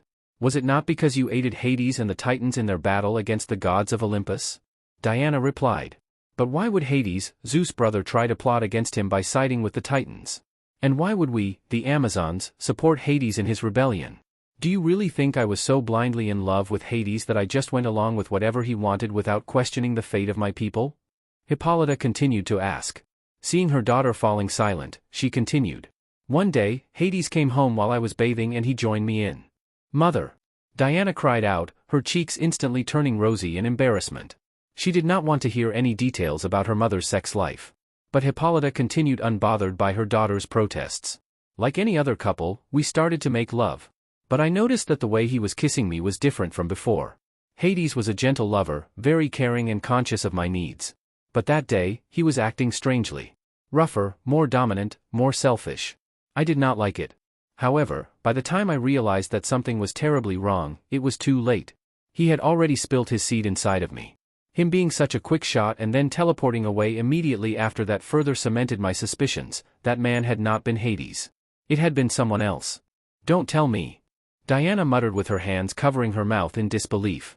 It was not hard for her to guess what had actually happened. It had been Zeus all along. You know very well the history and how many women he had raped before. In my case, he had not dared to do it openly. He had disguised himself as Hades, who was my lover at that time. Naturally, I did not hide what happened from Hades. You can imagine his and my rage at Zeus. But we could not do anything against him. He is the king of gods for a reason. No one could ever defeat him, except for goddess Athena maybe, one day. Coincidentally, around that time, the Titans waged war against Olympus. Hades jumped at the chance to get his revenge against Zeus. Though I hated Zeus too for what he did to me, I was reluctant to join him. As the leader of my people, I did not want the Amazons to be embroiled in a war of the gods. But he guilt-tripped me into accepting it, accusing me of colluding with Zeus behind his back. Zeus forcing himself on me that day, it had changed him. He became more taciturn, quick to anger, and always ready to explode. Hades became very different from the man I had once fallen in love with. As for the rest, it is as you know it, the Titans lost the war and Hades was exiled to Tartarus while the Amazons were punished to guard its gates for eternity for having sided with him. A poignant silence followed. I assume Hera would have wanted to kill me if she had known that Zeus cheated on her again? Diana asked. Yes, Hippolyta answered. But if Zeus has one quality, that is that he cares about his children. Together with great Athena, they made a plan. They gave me an enchanted necklace that hid my pregnancy and they also told me to sculpt a baby out of clay. When it was time for you to be born, they pretended to give life to that form of clay. Knowing that, as the daughter of Zeus, your strength would far exceed that of your fellow Amazons, great Athena sealed your powers. To remove any possibility of Hera becoming suspicious even of your sealed strength, Goddess Athena organized a birthday party for the newborn you, a party where she invited the rest of the gods to bless you. Goddess Athena blessed you with her wisdom. Goddess Demeter blessed you with her strength. Goddess Aphrodite blessed you with her beauty. God Hermes blessed you with his ability of flight and speed. Goddess Artemis blessed you to have unity with nature and wild beasts and affinity to fire. Goddess Hestia blessed you with the power to discern the truth. And now, the truth shall set you free. You are Diana, the princess of the Amazons, the daughter of Queen Hippolyta and the king of gods, Zeus. The sound of chains being snapped was heard and an aura of power and nobility burst out from Wonder Woman's body. Had it not been for the powerful spell coming off from the medallion that Zeus had enchanted, just that release of aura would have blasted the top floor of the building to dust. The spell will not hold on for too long, Diana. Hippolyta said urgently. Where are your bracelets? Put them on immediately. Though extremely bewildered by her mother's words and the massive changes she could feel taking place in her body, Diana automatically listened to her mother's words and tried to run to her bedroom where she had left her uniform. Wait, don't move away from this spell's range. Just tell me where they are and I'll get them for you. Not long after that, Hippolyta returned with the bracelets of submission and gave them to her daughter. After she put them around her wrists, Hippolyta said, "Unless it's a matter of life and death like it was 2 days ago, never take these off. They will continue to suppress and hide your true nature and powers as long as you wear them. Never tell of your identity to anyone, unless you don't have a choice. The moment you take them off, the gods will take notice of you and Hera will learn of your identity as well. An angry and jealous Hera is no less dangerous than her enraged husband." Looking at Diana, who was still silent and had a lost look in her eyes, Hippolyta took her once again in her arms and hugged her to her chest. "I'm sorry I had to hide this from you for so long. If I hadn't been afraid I could lose you, I would have never told you the truth. I never cared about how powerful you could be while you were at my side. All I ever wanted was for you to be happy, to be safe and to feel loved." Diana could feel her mother's tears wetting the crook of her neck. She had never seen her cry, she had never seen her as vulnerable as that before. Hippolyta broke the hug and she raised her hands to cup her daughter's cheeks, making it so their blue eyes locked on each other. "Even though Zeus forced himself on me, I never regretted giving you birth, Diana. I swear this on the river Styx. You are my little stars and sun. You are the joy of my life, my beloved daughter. Never think otherwise." Hearing her mother's pleading and filled with love voice and seeing her tears made Diana's eyes start swimming in tears too. She leaned into her mother's touch and hugged her tightly once more. Though her heart had been shaken by these revelations, the love and respect she had for her mother only increased after learning the truth. That night, Hippolyta did not return to the island of paradise. That night, Wonder Woman, a 3,000-year-old woman, a valiant and tough warrior, slept like a vulnerable little girl, curled up in her mother's embrace. In contrast, Hippolyta stayed awake for a long time, watching her daughter sleep. A gentle expression was on her face as she softly caressed Diana's head. Chapter 11, Rejection. The word immense did not do it justice. As he looked at the endless expanse of darkness ahead of him, he could not find a word in his vocabulary to describe its size. In truth, it was way larger than dozens of planetary systems put together, a darkness blacker than the darkest black. His eyes would have not been able to perceive its existence in the first place if it had not been for the accretion disks glowing at its edge. What is this? His voice was shaking.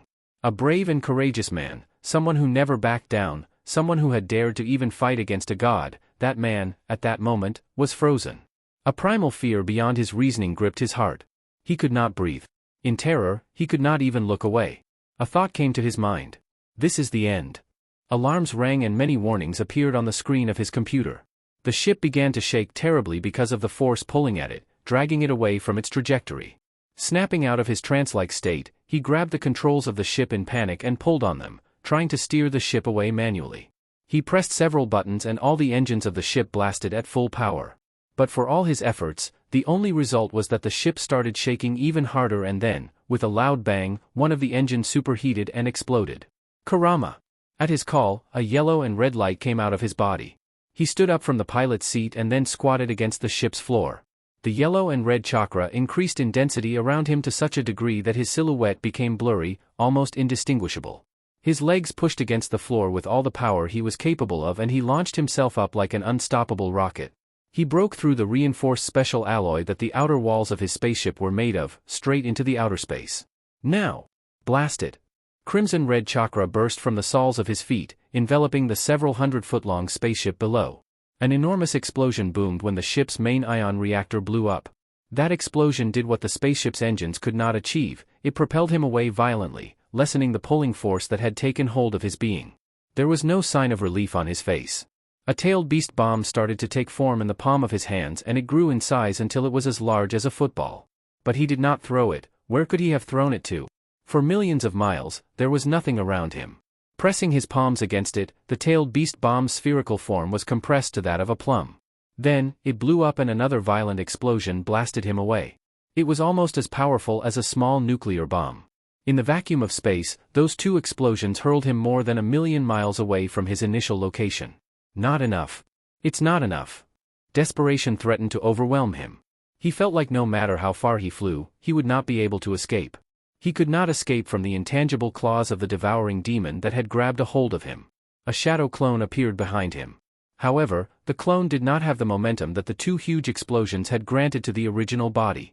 In the blink of an eye, the original body had disappeared from the clone site. Despite the original body's crazy speed and momentum, it had still not been fast enough to escape the radius of the explosion that followed. The shadow clone killed itself by creating and detonating another tailed beast bomb in his hands, just so the shockwave of the explosion could blast away the original body even further. Terrible explosions with powers no less than that of nuclear bombs appeared like tiny suns as they lighted up, for a brief moment, the ever-present darkness of the void. The repeated shockwaves coming from them were enough to even pulverize some of his internal organs and make him cough up large amounts of blood. But after the explosion of nearly 10 Bijudama, consuming much of his chakra pool, his body gained such an astonishing momentum in the vacuum of space that he had almost reached the speed of light. It was a speed that no one could reach without the aid of a supernatural force protecting their being. With his body wrapped in a dense yellow and red chakra, he looked like a comet as he flew in desperation. But finally, he could feel it, the pulling force from behind was weakening. He was not far from his salvation, the event horizon. He woke up with a start. He would have jumped up to his feet if half of his body had not been petrified. In his condition, he could only grab onto the bed sheets with his still working hand. He noticed that the sheets were soaked with his sweat. Closing his remaining eye, he tried to calm himself down. His heart was beating as if to jump out of his chest. Years had passed from the last time he had had that nightmare. But it was not just a mere dream. Out of the 3,381 missions that Naruto had taken over the past century as an intergalactic mercenary, he had completed 3,380. He had failed only one. It had happened when the events from his nightmare had taken place. A supermassive black hole located very far from the borders of the 3,600 sectors of the universe, it was the closest he had ever come to dying. It was the most terrified he had ever been of something. It was a fear that did not make sense because, normally, Naruto was not afraid of death. It was beyond his understanding, more than his mind could comprehend. 1 hour spent at the very edge of its gravitational pull had meant over 50 years in the world outside the event horizon.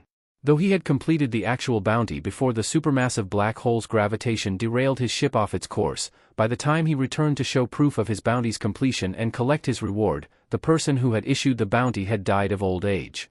That was why it was counted as a failure. 1 hour under the influence of that supermassive black hole had made him unaging, immortal. He had searched for information about black holes after surviving that incident. In this wide universe, there had been other people too who had stepped beyond the event horizon of a black hole and managed to escape and live to tell the tale. But he had never heard of someone becoming immortal as a result of it. He had also never heard of a black hole of that size before. The largest one recorded reached only the approximate size of a planetary system. To this day, he was convinced that it had not been a natural phenomenon. Someone, must have created that thing. To this day, Naruto was left with a deep fear of the void. In front of that world-ending black hole, he felt insignificant. Old gods? New gods? What a joke. Who dares to call themselves a god in front of the void? You're awake, a girl's voice made him break out of his thoughts. When he felt the cool sensation of a wet cloth wiping the unpetrified part of his forehead, he opened his eye. A curtain of long red hair appeared in his sight. It was Coriandar, a worried look could be seen in her green eyes. Are you okay? She asked, but she realized how stupid her question sounded given that he could not talk and that half of his body had been turned to stone, so she added, will you recover from this? All Naruto could do was make a thumbs-up gesture with his hand. He could not write as he had done with Kyuubi because he did not know the Tamaranian language. Now this is weird, the girl said as she brought her face closer to him and sniffed. The bed and your clothes are wet from how much you sweated, but it doesn't smell. If he had not been petrified, Naruto would have chuckled at her antics. This girl is not right in the head, he thought, inwardly amused. Coriandar took his unharmed hand in hers and squeezed it, but without putting too much force into it to not hurt him. She bowed her head and said, "I was scared and confused at first because I suspected the worst when you said my parents sent you to rescue me. I mean, they've been dead for years. I thought you were trying to trick me. But I want to thank you. You killed my captors. Your fox friend told me that you even killed the Psions who have imprisoned and experimented on me for years. I have etched this gratitude deep in my heart. No matter when or where, I will always be ready to repay you for it. Thank you." Coriandar was a little startled when Naruto pulled his hand free from her grasp. She was even more surprised when his hand landed on her head. His hand was heavy and his palm and fingers were rough with calluses from a lifetime of wielding weapons, but it brought her a sense of gentleness like she had not felt in almost a decade, from the time when she was a young child, before her parents sold her out as a slave. She found herself leaning into his touch, taking comfort in that gentle head pat. However, that moment did not last long. After a few seconds, his hand became still and his one eye closed. Still tired, he fell asleep. A planet reminiscent of a blue marble could vaguely be seen in the distance. Having just passed by planet Mars a few minutes ago, the Earth was now only 20 million miles away or so. Ever since she woke up, Coriandar had tried to talk more with the owners of the ship. But the man was in terrible shape, bedridden and unconscious, while the talking fox appeared to be in an awfully bad mood, even worse than when they had just met and he hit her. Any attempt of her starting a conversation was shot down with a growl and a fierce glare from him. After the third time, the girl wisely decided to stay silent and let the angry fox have his peace and quiet. Nonetheless, the ship's destination was of great importance to her too, since she was aboard as well. When she realized that they were on their way back to Earth, she could not hold in her doubts and worries and said, "Why are we going back to Earth? Last time we went there they fought against me and they fought against your master too. They are not friendly." Kyuubi growled at her again. "Naruto is not my master. He is my little brother." Coriandar recoiled at the anger in the fox's voice and stood silent for a while. "I'm sorry for my wrong assumption. Don't be angry at me anymore, please." The fox let out a low growl from his chest. "I'm not angry at you, but I'll get pissed for sure if you don't shut your trap for a moment. We're going to Earth for asylum. They are not bad people deep inside, they're just morons. But it's exactly because they're morons that they will protect us from others. Now that you know why we go there, please keep quiet." The Tamaranian princess made herself small and did not say anything else. In her mind, however, she wondered why was the fox so mean and angry at her all the time. Does he hate me? Or maybe he hates everyone? Or it could be that he's stressed because of his brother's condition. Kyuubi was, indeed, stressed out and very worried because of Naruto's condition, but that was not the only reason for his irascibility. The main reason for his bad mood was the massive amount of natural energy he had absorbed. While he had not gotten ill from all the natural energy that Naruto had pumped into him, he was a chakra beast, he did not have a normal, biological body, it had certainly amplified his rage and violent tendencies. After all, it had been a crazy amount of natural energy, so much that he had become even stronger and more immense than the ten-tailed beast, his progenitor, a god. In comparison to Jubi, who was a mindless beast, Kyuubi was handling his power much better, and he had absorbed so much chakra that he had become a planet-busting behemoth. In the present, although it took him all of his willpower to restrain his berserk emotions, he did keep himself somewhat calm and in control. But Coriandar pestering him with questions was not helping his situation at all, that's why he snapped at her the way he did. It did not take long for the Almeration ship to reach the Earth and its moon. When they were about to enter the outer layer of Earth's exosphere, about 6,000 miles away from the planet, Kyuubi spoke to the AI of the computer in the control room. "Activate the stealth mode." "Roger." "Stealth mode will be activated in 5, 4, 3, 2, 1. Stealth mode activated. Based on the remaining fuel, the stealth mode can be sustained for 20 minutes, the AI's clear voice sounded. A light flickered on the exterior of the ship and, after a few seconds, it became almost invisible. A vague distortion of the space was the only trace left of it. It was the perfect camouflage technology. That's how they had bypassed the watchtower's radars and sensors 2 days ago as well when they came to capture Vandal Savage. The Almeration ship was about to enter the thermosphere of the planet when a very bright yellow light appeared seemingly out of nowhere and targeted it. Startled, Kyuubi used 2 of his tails to abruptly steer the ship away, performing a role that would have made even a professional pilot proud, managing to just barely dodge that yellow light. His efforts proved to be in vain, however, when the yellow light turned around and targeted their ship again, like a homing missile. This time, it was impossible to dodge it. But Kyuubi did not give up. One of his tails elongated and pressed a red button. Energy shield deployed. Shield capacity, 100%. Stealth mode deactivated, the AI announced. The fox growled in annoyance. The stealth mode being deactivated meant that the Justice League's watchtower would no doubt catch wind of their arrival, but it was still preferable to having their ship blown up by that weird yellow light missile. But the following scene greatly startled QB. The yellow light passed through the energy shield unhindered and then even through the thick glass of the control room's window without as much as making a hole or causing any type of damage. It was as though it was immaterial. The yellow missile headed straight to QB, who was in the pilot's seat. But now that it was right in front of his eyes and he could see it clearly, QB said in disbelief. What the hell? It was a power ring. A yellow power ring belonging to the Yellow Lantern Corps, led by Sinestro. They were not as well known as the Green Lanterns, but they were still infamous enough for QB to have heard of them in the past. The yellow power ring went straight to his right paw and enlarged enough that it fitted around it like a bracelet. An intense yellow light started to glow as it enveloped his body, and QB heard a voice coming from the ring. You have been chosen to wield a yellow power ring. QB, the nine-tailed demon fox. You will be subjected to psychological and physical reconditioning. You will be transported to Dash. All the rage and anger that QB had been bottling up until then exploded. Don't screw with me, he roared, and a wave of crimson-red chakra burst out of his body. Psychological reconditioning? You think you can enslave me? You think I'd let anyone ever control me again? His size started to increase again and his entire body became covered in fire. The board of the ship and the supercomputer were melted in an instant and deafening alarms started ringing. The ship began to shake terribly because the computer that had been controlling everything was destroyed. The gravity generator stopped working and the atmospheric pressure in the ship started to decrease rapidly. The ship began to lose altitude at a breakneck speed, and it soon reached the lower layer of the thermosphere. Conflicting emotional resonance detected. Rage overpowering fear. Targeted sentient deemed unfit to dash. The voice coming from the ring abruptly stopped because, at that moment, the gorilla-sized nine-tailed fox smashed his fire-covered fists together. A crisp sound was heard and the yellow power ring was crushed into pieces. But QB did not let his rage cloud his mind any longer. Quickly getting a hold of himself, he turned and tried to grab the controls of the ship, except that there were no controls left to grab anymore. The entire board had been melted by his flames a few moments before. Just then, the ship began to shake even harder and the temperature rose at an alarming rate. They had entered the mesosphere. Their ship had caught on fire. Fucking hell. One disaster after another. QB cursed. He abandoned any hope of salvaging the ship. With no working computer and no controls to steer the ship while it was burning up from the friction with the atmosphere of the planet, not only it was impossible to save the ship, but they would also be in danger of dying if they remained aboard when it collided against the Earth. Not him specifically, but the unconscious and half-turned-to-stone Naruto and the Tamaranian girl would definitely perish. He rushed out of the control room and ran straight to the living quarters. When he entered the bedroom, he saw Coriandar protectively holding Naruto's kneeling statue-like body in her arms, to stop it from being smashed against the walls and the furniture as the ship was going down. Decisively, the now large fox wrapped two of his tails around the two of them and brought them closer to his body.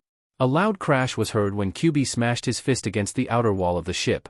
Even despite his relatively small size at that moment, he was only as large as a silverback ape. His punch was so powerful that not only that it broke the wall, but the entire ship was smashed into several pieces. The three of them were hurled into the air, but with his 2 arms and 9 tails wrapped protectively around the unconscious and petrified Naruto and the Tamaranian princess, QB curled himself in a large ball of red fur, protecting them from all angles. Now, the ball of red fur started falling towards the ground like a meteorite. Wait! I can fly! Coriandar shouted at the top of her lungs, trying to make herself heard over the intense winds and air pressure as they fell. QB's almost rabbit-like ears were not that long just for show. Though faintly, despite the roaring winds, he still heard what she said. He unfurled himself from his curled-up position, but he still kept 2 of his tails wrapped tightly around the 2 of them as they fell. A bright green light glowed in Coriandar's eyes and around her hands, and her face became strained as she tried to stop their descent. What the hell, woman, you said you can fly! QB screamed when he saw that their falling speed was not decreasing at all. Coriandar grabbed one of QB's large ears and yelled as loudly in it as she could. Make yourself smaller. You are too heavy. This brat. His ear was ringing now. He felt like wanting to smack her for what she had done. I'll definitely smack her when we get down. Despite his thoughts, he did return to his tiny form as a fox cub. Regardless, his arms and legs and his 9 tails still latched around Naruto's waist securely. He was preparing himself for the worst-case scenario. if the girl could still not stop them from falling, he would enlarge himself again and wrap Naruto in his tails protectively like before. For him, smashing against the ground from that altitude would be an annoyance at most. It was not enough to seriously hurt him.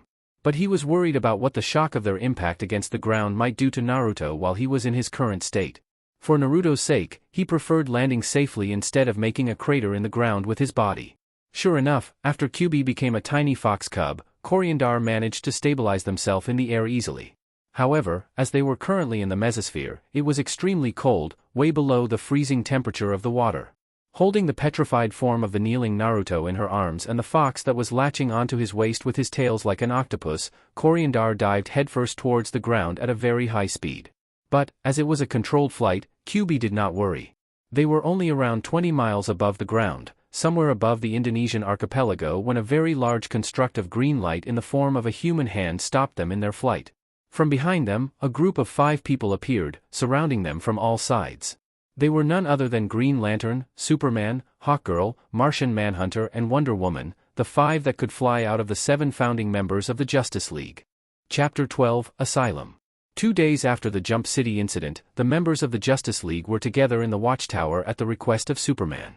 The mood in the conference room was stifling and unnatural. Batman seemed more taciturn than usual, Green Lantern and Martian Manhunter looked like they had a lot on their mind, and Wonder Woman appeared to be distracted, not fully focused on her peers. Flash was his usual easygoing self, but strangely enough for the rest of the JL members, Hawkgirl seemed to be in a great mood. Superman sat up from his seat and opened his mouth to say something, but Batman unexpectedly spoke first. "Before you tell us the reason you called us, I'd like to say a few things. Looking back at what happened, I believe we could have avoided a fight with that alien mercenary. And it was all my fault. I want to apologize." Momentarily, the other 6 heroes were stunned. They had never seen Batman apologizing or admitting he was wrong about anything before, and they'd been together for about a year by then. Though no less startled than the others, Superman was the first to react. "You did nothing wrong, Batman. It was the right dash." "Please let me finish," Batman raised a hand and said. "The truth is that we didn't need to start a fight against him right away. We could have tried to solve our issues with him diplomatically first. After all, he was not the violent type that couldn't be reasoned with. Quite the opposite, he tried to reason with us and avoid clashing against us. But I let my ego get the better of me that day and I endangered you all. I have no excuse for that. I would like to temporarily retire from the Justice League and dash." Superman interrupted him once again. "Absolutely not. That's exactly the opposite of what we should be doing now. We have faced other powerful aliens before, but we stood united. Together, we could overcome them all. If we let just one setback break us apart, we will be doomed." "Superman is right, Batman," Wonder Woman said. "Don't beat yourself too hard. Everyone makes mistakes once in a while. But we are a team and we pick each other up from the ground when we fall." Martian Manhunter and Green Lantern nodded, and Flash grinned and rushed behind Batman and put an arm around his shoulder as if they were best pals. Flash had expected for Batman to growl at him like usual for getting too close into his personal space, but, to his amazement, Batman did not as much as glare at him. For a moment, Flash even entertained the thought of asking, "Are you the real Batman?" but he wisely decided to not push his luck too much. "Today, I asked for everyone to be here because I wanted to talk to you about this. I am thinking of expanding the Justice League." At Superman's words, noises of surprise came from the other heroes in the room. "Over the past year, we've been through some tough times together. The last incident, in particular, showed me that the Justice League could use more members, more manpower. There are only 7 of us and the Earth is a very big place. It also looks like the more our technology advances, for some reason, the more often we get into contact with aliens. We have to step up our game." Martian Manhunter, who had been silent until then, spoke. "I wholeheartedly agree with what you said, but we have to consider what would the government's reaction be. And not just the US government but the United Nations as well. The Justice League becoming too powerful will no doubt place a great amount of stress on them. Our decision to amass more power could be interpreted as hostile. We are already under the entire world's scrutiny." While the Justice League were discussing in detail the pros and cons of expanding their organization, a very loud alarm rang in the Watchtower. They all stood up and rushed towards the control room, with Flash and Martian Manhunter being the first to arrive there. 20 miles above the ground, somewhere above the Indonesian archipelago, a very large construct of green light in the form of a human hand stopped Coriandar, Kyuubi, and the turn-to-stone Naruto in their flight. From behind them, a group of 5 people appeared, surrounding them from all sides. They were none other than Green Lantern, Superman, Hawkgirl, Martian Manhunter and Wonder Woman, the 5 that could fly out of the 7 founding members of the Justice League. But when the Justice League got the chance to take a better look at them, they received a small shock. The turn-to-stone Naruto was terrible to look at. More than half of his body had become a statue and it had taken on a toad-like appearance. If it had not been for the tiny fox latching on from his waist and the red-haired alien girl holding them both and flying, they would have not recognized him. Jesus, no wonder he used to wear a mask, Jon Stewart unknowingly blurted out, earning himself a glare from Hawkgirl and Superman. Green Lantern did a fake cough to pass over the moment and then a green light came out of his ring and encased everyone in a sphere. A deep demonic growl came from QB's and a crimson-red chakra started to bubble around his tiny body when the green constructive light appeared to have trapped them, but he did not immediately attack them. He could feel no negative emotions coming from the Justice League. Just a sense of cautiousness and fear. Green Lantern started by saying quickly, "We don't want to fight against you. I used my power ring just to isolate ourselves from the wind so we could talk." His words had merit because, at 20 miles above the ground, the roaring winds would have made it almost impossible for them to converse otherwise. "Why have you returned to Earth? And what in the world happened to him?" Superman asked. "Natural energy poisoning. We came back to Earth seeking asylum," QB said. "Why Earth of all the places?" Martian Manhunter asked. "Before coming to Earth 2 days ago, we had flown all the way from outside the 3,600 sectors of the universe. And then we flew straight to the Vega system. We didn't have enough fuel to reach a planet inhabited by sentient beings that were not in the middle of an intergalactic war or major civil unrest. Earth was the closest. QB could naturally talk to any sentient beings regardless of their language. However, that was not the case for Coriandar. Besides the words of Green Lantern that had been automatically translated by his power ring, she could not understand a thing from what Superman, QB, and the Martian said as they talked with each other. However, knowing QB's temper, she was getting increasingly anxious at the situation. She could feel that the fox was on the brink of blowing up at them. "We don't want any trouble. We just need a place to rest and heal up because our ship was destroyed," Coriandar said. "What is the girl saying?" Superman asked Green Lantern to translate. "That their ship blew up and that they don't want any trouble." They momentarily stopped conversing amongst themselves because they realized that QB's situation was abnormal. "I sense a great amount of rage coming from the fox alien. I would not be surprised if he attacked us at any moment. Stay on your guard." Martian Manhunter's voice sounded in everyone's mind. The others became alert at his words because they knew not to be deceived about the fox's currently tiny appearance. According to the information that Green Lantern had shared with them before, that tiny fox was capable of becoming a behemoth that destroyed a planet. They knew that they had to make a decision fast before things got out of hand. "If we let you come to Earth, what guarantee do we have that you won't start killing people left and right?" Wonder Woman suddenly asked. Diana Dash, Hawkgirl and Superman attempted to stop her. They thought that asking such a blunt question was undoubtedly going to enrage the fox, and that was literally the last thing they wanted to do at that moment. To everyone's great surprise, however, at Wonder Woman's words, the crimson energy swirling around QB seeped back into his body and he visibly took on a calmer appearance. Listening to her mother's request, Wonder Woman had not told anyone yet that only the previous night she had become a demigoddess. That is to say that her powers were naturally stronger than before, including her affinity to nature and wild animals that goddess Artemis had blessed her with. In addition, QB himself did not want to be angry and start a fight with anyone at that moment. Wonder Woman's influence helped him to restrain his volatile emotions and rage. The fox replied to her question in a much calmer voice than before, clearly more in control of himself. "All I want is a place for my brother to recover. I have no intention of causing any trouble. As long as no one disturbs us, you have my word. Do this for us and we will owe you a favor. You should be well aware of what someone of our power owing you a favor means." As QB said, the Justice League was keenly aware of how important was a favor from Naruto and QB. But the question present in everyone's mind then was, can he be trusted? But even if they could not trust him, they did not really have a choice. The Justice League was not confident in regards to a fight against the Fox alien.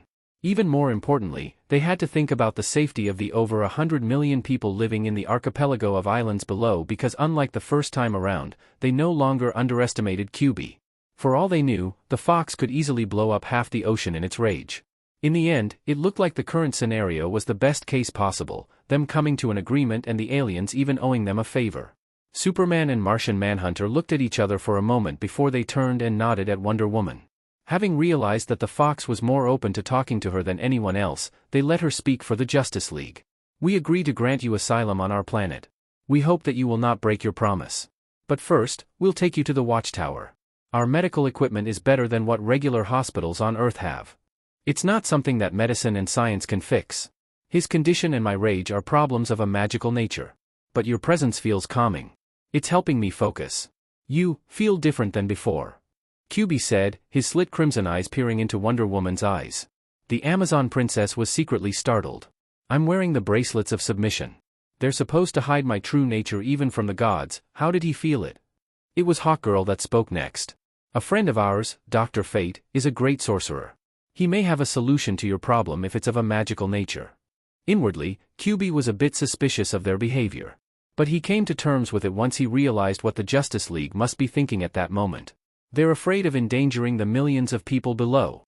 The Green Lantern Corps have surely found out about what we've done to the Psions by now, so most likely the Justice League is aware of my power now too. That's why they're so willing to talk now, eh?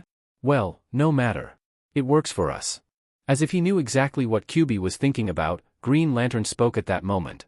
We understand how dangerous you are and we don't want to risk a fight that would endanger the lives of the innocent people below.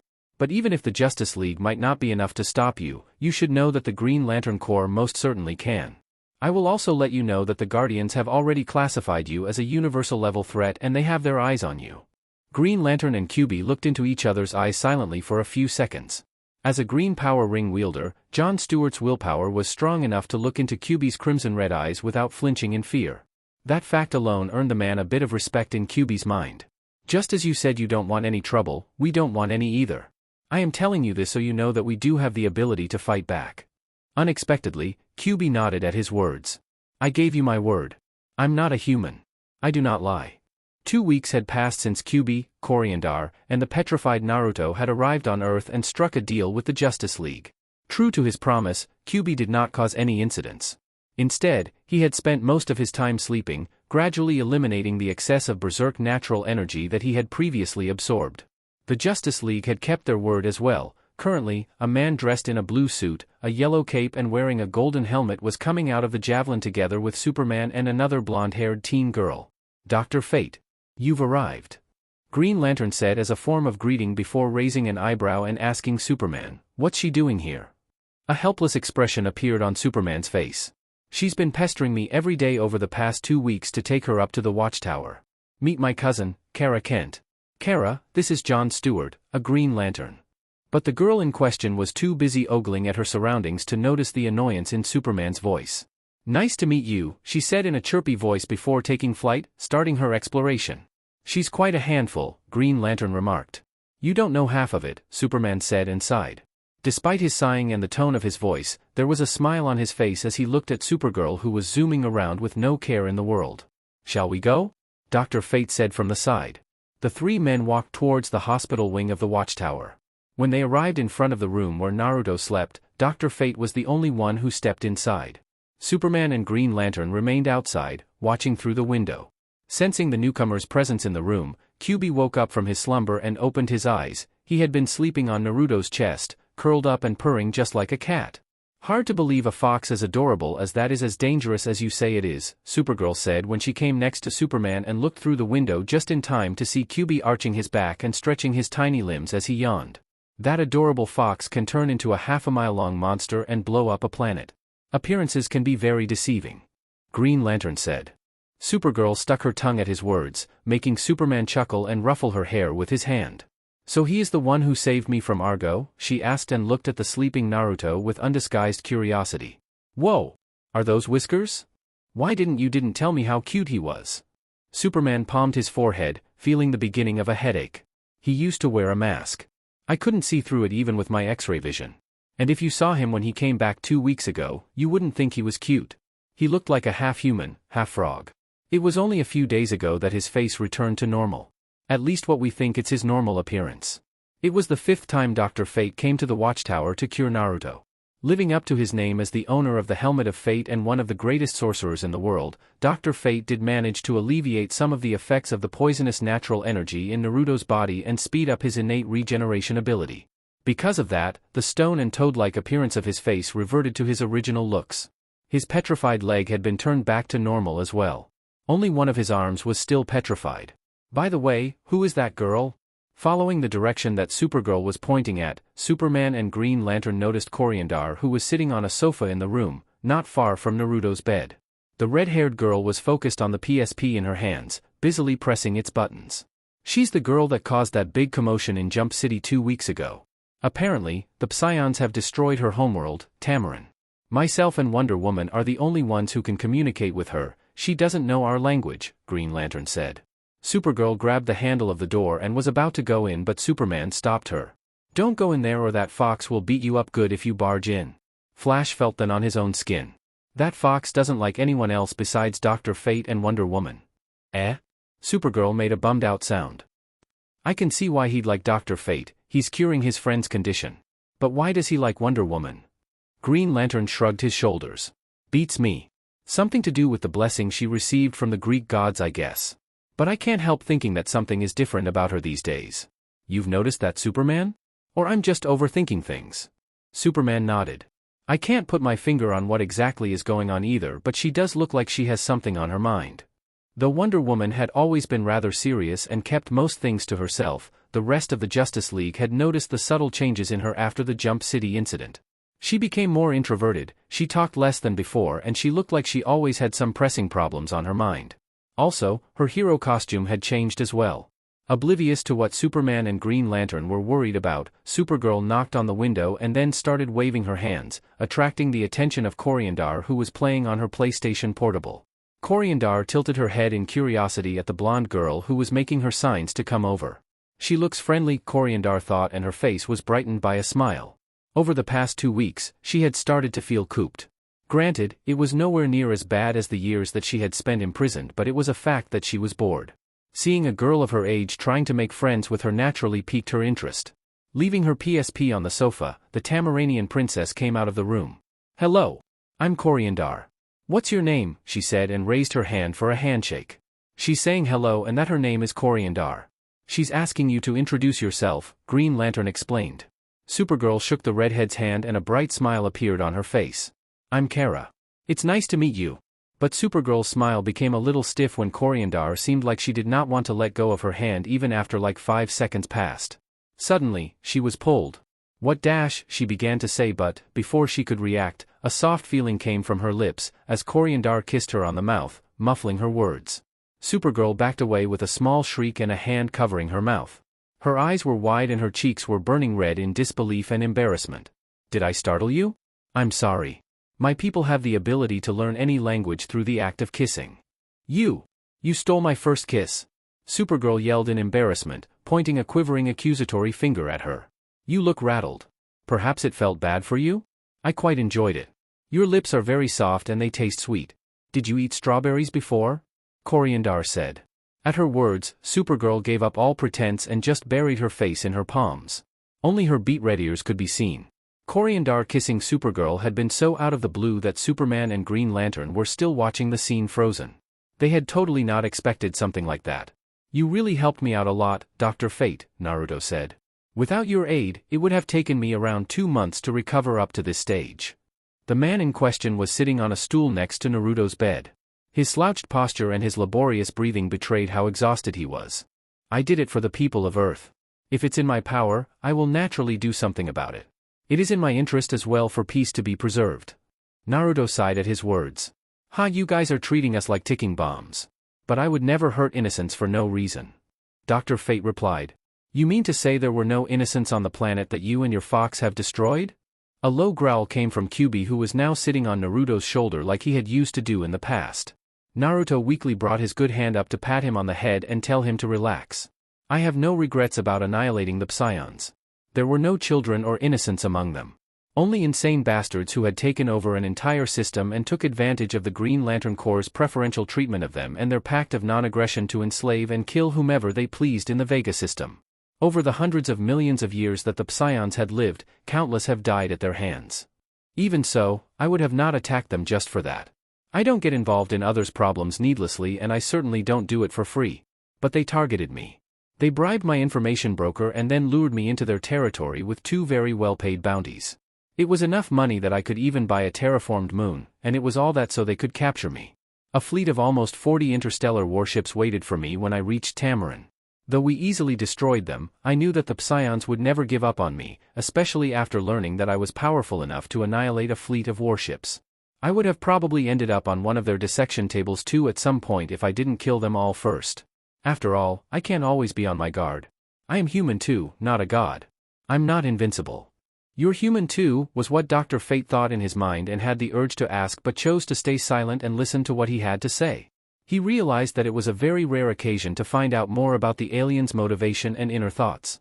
A chance to see how his mind worked. There were 87 prisoners locked up in the labs of the Psions. Through the special abilities granted to me by this energy that you've helped me remove from my body, I could sense every single living being on the planet and the nature of their character. I could even get a peek into their thoughts with it. Naruto looked down seemingly deep in thought. I'm not happy about their deaths. If I could have saved them, I would have done it. But after a lifetime of traveling through the universe, I learned two simple truths: being kind to your enemies is being cruel to yourself, and that the world we live in is not such a pretty place where everyone can live happily ever after. 87 people died as collateral damage. But I ensured my own safety, and I've also prevented hundreds of thousands or even more people that would have been captured and killed in the future by the Psions. I have liberated an entire system from their tyranny as well. Do you know that on over 20 planets in the Vega system, hundreds of races have celebrated the day when the Psions died as the day of liberation? On many of those planets, they even erected statues of Kurama, and it looks like cults focused on worshipping him have started being formed. If Dr. Fate was silent before due to wanting to hear more about Naruto's thoughts, this time he became speechless because of what he heard. I see, people are finally realizing how great I am. It was about damn time if you ask me. Ha ha ha. But why is this the first time I heard about it?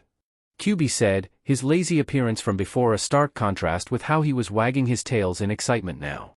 I bought this information from a news agency after I finally got my face back to normal a few days ago, Naruto said with a chuckle and tapped his wristwatch-like device. I wanted to know what had become of the Vega system after what we have done there. He turned his attention back to Dr. Fate and said, I'm not a psychopath or a ticking bomb that could explode at any moment. Believe it or not, I used to be no different than you and the Justice League when I was young. I was called a hero by my people, I've saved many lives. Even after my homeworld perished, I continued to carry those noble ideals and aspirations for many years. But time and tribulations change everything. In the present, in your and the Justice League's eyes, I'm probably just a deranged alien with more power than a man should have. He laughed bitterly. It's funny, isn't it?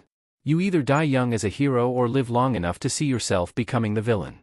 Chapter 13, Crisis, I. You can't be serious, a tall and athletic woman said angrily and slapped the table with her palm.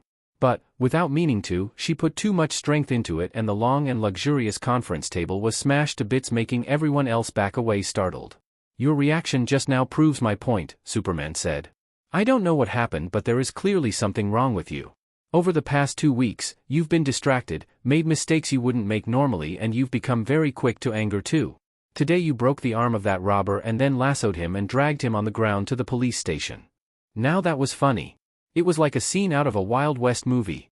Flash piped up and laughed, but he was the only one laughing. Noticing the glares everyone was directed at him, he swiftly shut up. Until you get a grip of yourself, it's best you take a break. I don't want you hurting someone for real or worse. Superman said. Green Lantern also added. You're not in control of your emotions, Princess. Losing control in the field could spell disaster both for us and for other people. Superman is right. Take some time and rest. Besides, someone has to stay behind and keep an eye on the alien mercenary and his fox. Martian Manhunter suddenly called them from the control room of the watchtower. Everyone, Lex Luthor is on the move. He had stolen valuable pieces of technology from Star Labs. We have to move fast and intercept him. At the Martian's call, everyone rushed out of the conference room except for Wonder Woman. She let herself drop on the chair and with her elbows on her knees, she buried her face in her palms. She let out a deep sigh. Out of habit, an exclamation came out of her mouth. Great Hera! But after realizing what she said, she gnashed her teeth and, standing up, she kicked her chair into the opposite side of the room. Ah, I see. Anger management issues. A deep voice was heard from the entrance of the room and a chortle followed. Turning around, she saw a small fox cub in the doorway with his fluffy 9 tails wagging lazily behind him. She pinched the bridge of her nose and took in a deep breath before exhaling out loud, attempting to calm herself down. Just then, a man in a wheelchair came from behind and picked the fox cub from the scruff of his neck as if he were a cat and put him in his lap. "Don't tease the poor girl, Kurama." It was Naruto. A bit over 3 weeks passed since the Psyon's annihilation, and by now, with Dr. Fate's help, all the infected natural energy had been expelled from his chakra pool and his body had reverted to normal. He was only left with a temporary feeling of weakness. In his books, he considered himself fine. It was nothing that a few dozen bowls of ramen could not fix. But the sorcerer insisted that he did not make any effort for a few more days, not even walking until he fully recovered. "Is there something you need?" Wonder Woman said stiffly. "I was on my way to grab some food from the kitchen for Kurama when I heard you guys arguing." "Problems in paradise?" "They grounded her," Kyubi said and snickered like a hyena. "Naughty girls get sent to their rooms." Naruto involuntarily sniggered too, but he quickly tried to mask it with a fake cough when he saw the woman's eyes almost spewing fire from how hard she was glaring. "Why? What did you do?" Seeing her refusing to answer, Naruto shrugged and turned his wheelchair around. "Oh well. If you want to talk, I can lend you an ear while Kurama eats." Not waiting to hear her reply, he pushed his wheelchair out of the conference room and headed towards the elevator. He was halfway there when he felt someone push his wheelchair from behind. He let his head back and looked up to see who it was, but it was not possible to see their face due to the large pair of breasts obscuring his view. Nonetheless, it became clear to him who that was. "Wow. They're so much bigger up close," was his first honest thought. But his eyes did not linger for more than 2 seconds because he practically felt Kyubi starting to grin under his whiskers. He did not want the fox to repeat what he had done after the incident with the Queen of Almerac, Maxima. He had laughed at him for months after that. Ridiculously loud sounds of chewing and swallowing were coming from a tiny fox as he gorged himself on food. If in the elemental nations Kyubi could be described with one of the 7 deadly sins, it would have been the sin of wrath. In the present, however, nothing fit him better than the sin of gluttony. His stomach was like a bottomless pit. "It is amazing how much he can eat no matter how many times I see it," Wonder Woman said as a means of getting the conversation started. "That's not what you wanted to talk about, was it?" At his question, the princess' shoulders slouched. "It's a long story. I don't know where to start." "Just start from the beginning." "Not like I have anything else to do here," he said, and he poured himself a glass of orange juice. "Why am I even talking to a stranger about these things?" Wonder Woman muttered mostly to herself. "You look like you needed someone to talk to and I was bored. But it's up to you," he said easily and took a big gulp of juice from the glass. Wonder Woman sighed. "It started 3,000 years ago when I was born." Sounds of coughing came from Naruto as he choked on his juice, and even the gluttonous fox stopped eating and looked at her instead with wide eyes. "Did I hear well, or is my translation device broken? Did she just say she's 3,000 years old?" Naruto asked Kyubi in the native language of their homeworld. Unlike Naruto, Kyubi did not need a translating device. He could understand any language spoken by intelligent beings in the universe naturally. "No, you heard right. I can feel that she isn't lying either." Kyubi also said in amazement. "By the void, she's even older than you," Naruto said in disbelief. "And I thought Tsunade was a granny posing as a young woman when she was only in her 50s, but this girl, no, this woman is a many times grandmother dash." He did not finish his words because Wonder Woman suddenly grabbed him from the collar of his sweatshirt. "Do you want to spend the rest of your life in that wheelchair? I'm in danger." Naruto chuckled awkwardly. "Kurama, a little help? I'm still a patient." "Relax, she doesn't have any ill intent," Kyubi said and went back to eating. Wonder Woman did feel like wanting to smack him once, but when she sensed the killing intent lying dormant inside the fox, she wisely decided to let go of Naruto and sat back on her chair. "Are you always that short-tempered?" "Sheesh," Naruto complained as he smoothed the wrinkles on his shirt after she let go of him. Wonder Woman appeared to be distracted by his words. In truth, she was usually nowhere near as impulsive as she had become as of late. "Anyway, I was at fault too," he continued. "Looks like no matter the planet or race, all women are sensitive about their age. Should have kept my mouth shut. Hold up, how did you even know what I was saying?" "Goddess Athena's blessing allows me to communicate with people regardless of their language," Wonder Woman said, and he made an impressed sound. That's so convenient. But 3,000 years is even more than the entire recorded history of my homeworld. It's crazy when I think about it. As someone who's lived for so long, what exactly managed to rattle you that badly?" Understanding what Naruto was implying, Wonder Woman shook her head. "Although I've lived for so long, I'm not as experienced in life as you think. Until about a year ago, I lived on the island of Paradise, with my Amazon sisters, away from the evils of the world. I didn't go through any problems or difficulties until I came to the man's world. On Themyscira it was different. Just like me, my mother and my fellow Amazon sisters, everyone else was immortal. There were no crimes and any conflicts that we might have had we solved them in a fair fight on the training grounds. It was paradise. I didn't notice the passing of time the way I do now when I live among regular people. We would spend most of our days training, singing, praying to the gods and... She trailed off seemingly at a loss. And? What else? Naruto asked. That's all we did. She said uncomfortably, suddenly becoming aware of how wrong that sounded. That's all you did for 3,000 years? Naruto looked at her as if she had grown two heads. He had lived for only around 110 years, but he had had so many adventures back in his homeworld and then during his travels as an intergalactic mercenary that he could fill tens of books with them. I could probably earn a living just from writing novels about my adventures and selling them, he mused. Numerous life and death battles, hilarious moments, embarrassing incidents, the thousands of different places he had seen, the different creatures and races he had encountered and so on. All that, in less than 120 years. Yet someone like Wonder Woman who had lived for over 3,000 years resumed her life experiences in one sentence: training, singing and praying? How can someone live such a dull life and not get sick of it? It's freaking 3,000 years. A look of helplessness flashed on Wonder Woman's face. With her intelligence, once she became aware of it, it was not difficult to deduce that the Amazons not noticing the passing of time and never getting sick and tired of doing the same thing all over again for thousands of years was not natural. It was because of the gods. A spell must have been cast on Themyscira to make them mindlessly chase just one goal, that of protecting the gates of Tartarus and nothing else. They were like attack dogs trained and locked up to protect a courtyard, never to leave or even think of escaping. I don't know what to think anymore. I don't know what I should do, she said in exhaustion. She had never been as confused and mentally exhausted as that before, and that led to moments like the previous scene when her bottled-up emotions blew up and she smashed the table in the conference room with a slap. Wonder Woman did not have any real close friends to confide in either. Hawkgirl, the only other woman in the Justice League, was not exactly her biggest fan and the others were men. She was not particularly close to anyone. She could not talk to others about what was tormenting her. Naruto did not have Kyuubi's negative emotion sensing, but he did not need a special skill to understand what she was going through at that moment. Although he had given up on trying to change people and the world a long time ago, his innate gift of connecting with people had never disappeared. Niji Hyuga, Gaara of the Sand, Nagato Uzumaki and even Obito Uchiha were people who used to hate him and even tried to maim or kill him, but they were all changed by him in the end. Mortal enemies became his best friends and even sacrificed their lives to right their wrongs.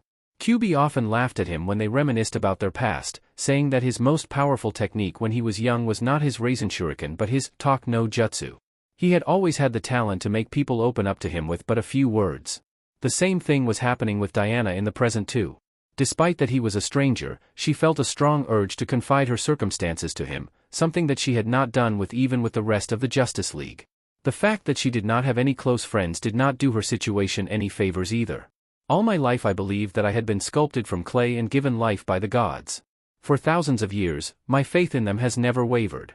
But now Wonder Woman stopped as though she was afraid to continue talking because if she did, her words would be blasphemy against the gods. Her lower lip trembled but her teeth sunk into it. 2 weeks ago I found out everything was a lie. I was born like a normal baby but not in normal circumstances. My mother was raped by the king of the gods I used to worship. And now, his wife, one of the patron goddesses of the Amazons, will try to kill me the moment she finds out her husband cheated on her again. Where is the justice in that? These are the gods I worshipped for thousands of years? I'm fighting to protect justice in the name of a rapist and a lawless and murderous jealous wife that wants to kill me. She let her back fall on the backrest of her chair. She was not crying but the defeat and powerlessness in her voice spoke volumes of her feelings. She was exhausted by her inner conflict between the faith she had been raised with and the cruel reality. 3,000 years of blind faith in the gods could not be so easily erased from her heart despite her rationality speaking up against it. You said you left your paradise island about a year ago, right? Why did you leave it? What drove you to come out after 3,000 years? Naruto asked. Wonder Woman replied. A race of alien conquerors invaded the earth and almost conquered it. I came out to help everyone, to prevent that from happening. Naruto made a humming sound. Did your god send you to do that? He asked. She shook her head in negative. No. Actually, Amazons are forbidden to leave Themyscira. We are bound to guard that place for eternity. He almost smiled at her words. So you left your home against the will of the gods? It was a rhetorical question so he did not expect her to answer. He continued. You came out, against the will of your gods, to fight against the invaders. You didn't do it for the gods or in their name. You did it to protect the innocent. At those words, she raised her head and looked him in the eyes. Despite his rather scary appearance with his beast-like red slit eyes and thick black whisker-like marks on his face, at that moment, Wonder Woman did not feel any apprehension or trepidation when she looked at him. I can't put myself in your shoes. I can't imagine how it is to blindly believe in a god for thousands of years only to find out that he raped your mother. But what I can say is that the most important thing is to stay true to your values. It's not your origins that define you. It's not the gods who decide who you are. Your values and your actions are what define you as a person. He made a small pause before saying one last thing. Look at your past deeds and ask yourself again, who am I? I trust the answer will be much easier for you to find now. Put me on trials, lock me up, but I'll beat it. Watch, I'll be out in days, a bald man said, but a green constructive light took the shape of cuffs around his wrists and he was thrown roughly to the ground. Even with the strength of his power suit, he could not break free. Sorry, I messed up back there. Flash apologized after Lex Luthor was taken by the police and arrested. Apology accepted, Superman said with a smile. After all, although Flash did make a mistake, it was still he who dismantled Lex Luthor's weapon and beat him down in the end. As soon as the damage is fixed. Got a second? Flash said with a smirk and a red blur, putting everything in the room in order in the blink of an eye. Just then, a yellow portal was opened in the wall of the room. A green-skinned humanoid wearing a black suit and a dark blue cloak stepped out of it. Who are you? Martian Manhunter asked. I'm you, the newcomer replied. He was identical in looks to Martian Manhunter. He proceeded to explain that he was from another dimension and that both of their worlds were facing a crisis. And the dimensions appear to be collapsing on each other. Our Batman built this portal to try to find help. But what can we do? Green Lantern asked. We're not sure yet, the other dimension Martian replied. But my dimension seems to be at the center of it, and that would be the best place to start looking for an answer. While the other Martian was explaining his plan to the rest of the Justice League, Batman secretly asked Martian Manhunter, have you read his mind yet? Martians don't do that to one another. Johns answered. Can't? Or won't? Batman asked. Both, he replied. At that moment, Superman asked everyone. So it's agreed then, we go? Sure, okay. Flash agreed. Right, Hawkgirl said too. What about your dimensions, Wonder Woman? The other Martian asked. Wonder Woman is indisposed at the moment. She is temporarily not taking part in the Justice League's activities. Martian Manhunter answered to his counterpart. With everyone's approval, the Justice League followed the other dimension Martian into the portal. As the last two to enter, Batman and Martian Manhunter stopped before stepping through the portal. It might be for the best that Wonder Woman is not together with us, Batman said. Can you send her a telepathic message and inform her of the situation? Why? Do you think they are planning something? Martian Manhunter asked. I don't know. But it's always better to have insurance. Martian Manhunter looked at him blankly. Although he thought that Batman was just being his usual self, never fully trusting anyone, and despite that he did not have any reason to not trust his other self from the other dimension, he still did as Batman asked him and contacted Wonder Woman telepathically. Chapter 14, Crisis, 2. I've told you about Themyscira. What about you? Where do you come from? Wonder Woman asked curiously. After talking to Naruto about the worries and frustration weighing on her, she became noticeably calmer and more relaxed. With fewer things clouding her mind, she was free now to think about other things as well, and that moment looked like the perfect opportunity to find out more about him. Any information she could get about him might prove to be very useful for the Justice League later on. My homeworld revolved around the use of chakra. To put it simply, controlling the elements of nature with magic. Because of that, we called it the Elemental Nations. As for where it is, I don't know. An enemy of mine, because she could not defeat me, pushed me into a dimensional portal. It's been almost 98 years since then. All this time I've been searching for a way back home, but to no avail. I have given up on it. Even if I did find a way back home right now, of what use would it be anymore? By now, everyone I've ever known would be dead. What he said was very depressing, but his expression was serene. He had come to terms with it. Almost a century of being obsessed with it was more than enough. Thanks to QB, he had finally let go of it half a year ago. So your people don't live as long as you do? Most people back in my homeworld were regular humans, just like the ones on Earth. I was not much different when I was born either. It's through years and years of bitter training that regular people could become superhuman back on my planet. We called ourselves shinobi, but we didn't live long lives. Our world was ridden with wars, for world wars took place in less than 8 decades. Heck, Just in 4 years, my nation was invaded 2 times and even razed to the ground. Most shinobi didn't pass the age of 60. There was too much war, too much killing. Even so, it was my home. Wonder Woman could not mask her surprise. You were an ordinary human too? You mean that everyone can achieve that kind of strength just through training? QB stopped eating at that moment and snorted. HNG, as if. He forgot to say that he is the reincarnation of the son of a god and that I was his source of power for over 40 years. No regular human could ever reach that level of power. Most shinobi were so weak that I could kill hundreds of them with just a swipe of my tails. Naruto scratched the back of his head and chuckled. He's right. That's also why I look like this, he admitted and gestured to his face. Hard work was a major reason why he became so powerful, but he could not downplay the importance of his background as Ashura's reincarnation or Kyuubi's Jinchuriki either. At that, her eyes were involuntarily drawn to the dark scars on his cheeks and the slit pupils and red irises of his eyes. She was not sure what the fox's words meant exactly, but when she was about to ask another question, Martian Manhunter's voice rang in her mind. Wonder Woman, it's me, John Johns. After we arrested Lex Luthor in Metropolis, a portal appeared and someone that looked just like me came out. It was me from another dimension, similar to ours. Now we're all crossing over to their dimension to help them with their crisis, but Batman thought you ought to know that and stay vigilant. Wait, John. She wanted to ask for more details, but their mental connection was severed because Martian Manhunter and Batman stepped through the portal crossing into the other dimension. She stood up from the table and said, "Thank you for listening to my problems. It was of great help for me to talk about it, it made me feel more at peace. But now something urgent came up and I have to go." After saying that, she rushed out of the room. Pushing the wheels with all his strength, Naruto's wheelchair became comically fast enough to even catch up to the running princess from behind. A distracted look appeared on her face when she turned her head around and saw the speeding wheelchair hot on her trail, and she found herself smiling in amusement. But that smile quickly turned into full-blown laughter when she saw a tiny fox also coming from behind, running but with all kinds of meat and other food wrapped into his 9 tails. Still giggling, she stopped and said, "Why are you two following me? You can't be thinking of coming with me. Superman and the others won't let me live it down if I let you leave the watchtower." "Oh come on, what's the worst that could happen? I'm in a wheelchair." "It's not you that I'm worried about," she said. But as Wonder Woman's eyes trailed to the 9-tailed fox that was running towards them as fast as his tiny limbs could take him, her resistance almost melted. Adorable. She was finding it difficult to imagine that a fox cub as cute and as harmless looking as that could transform into a half-a-mile-long behemoth and destroy a planet. Finally catching up to them, QB swallowed the remaining food in his jaws and said, "Stop worrying over nothing. Even if all of you were together, you'd have no way to stop me if I wanted to do something. We've been cooped up in this satellite for more than 3 weeks. I want to see the world below and get some fresh air. You know, I'm not going down to relax. It's Justice League business." Wonder Woman retorted. "You could fight it out and then lose and still do our way.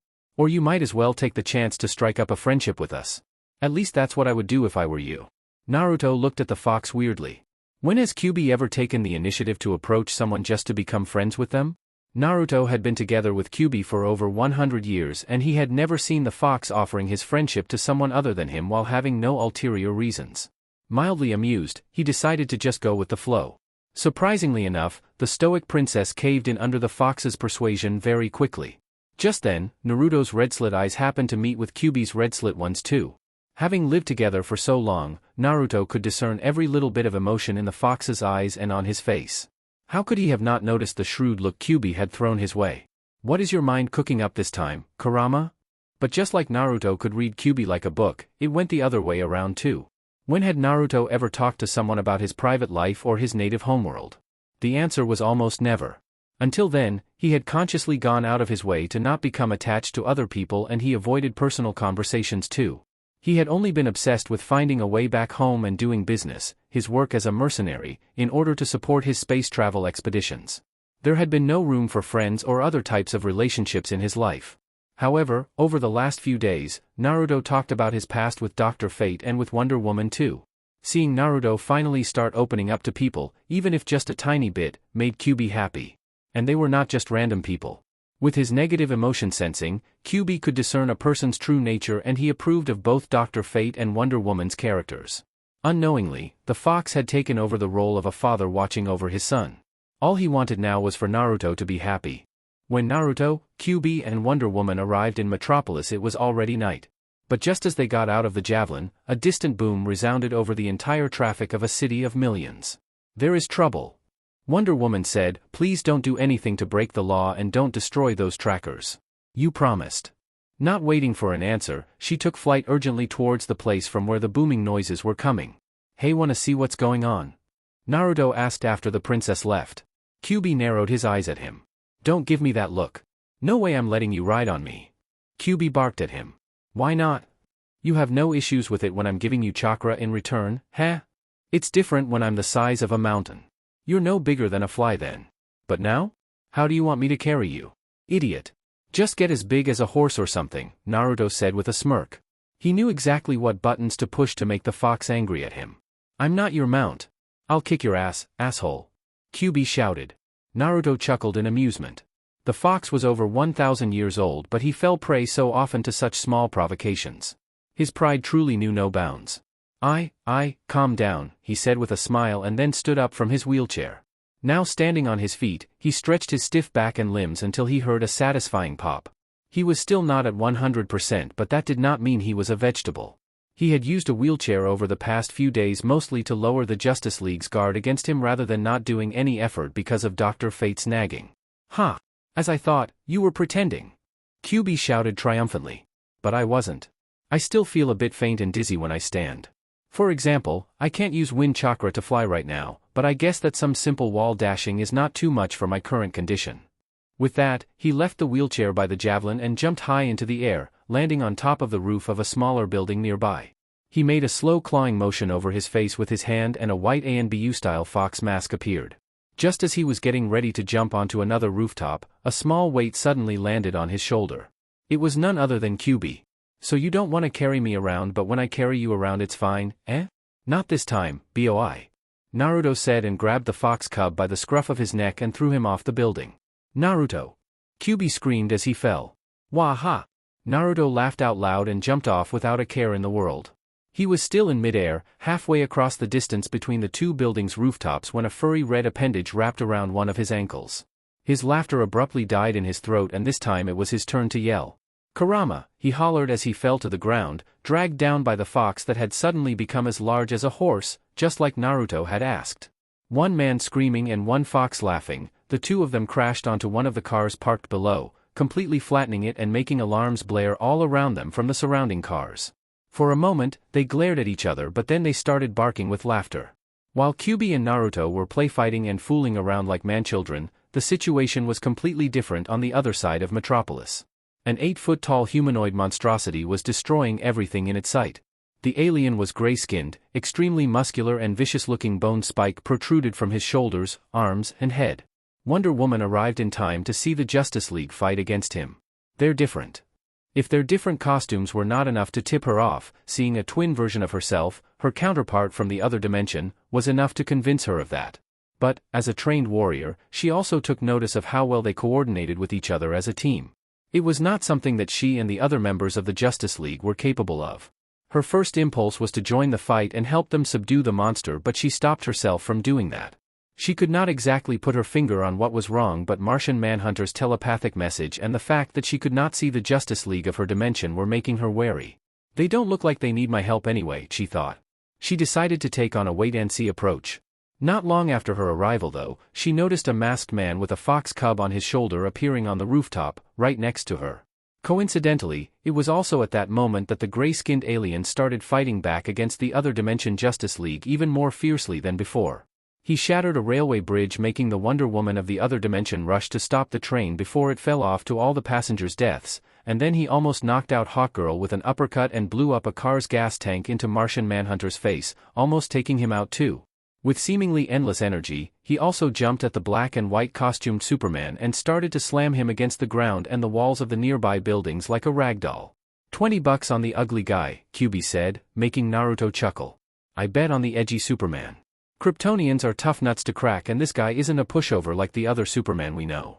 Seeing two identical Amazonian princesses and the rest of the Justice League wearing different costumes, it was not difficult for Naruto to deduce that they were not the Justice League he knew.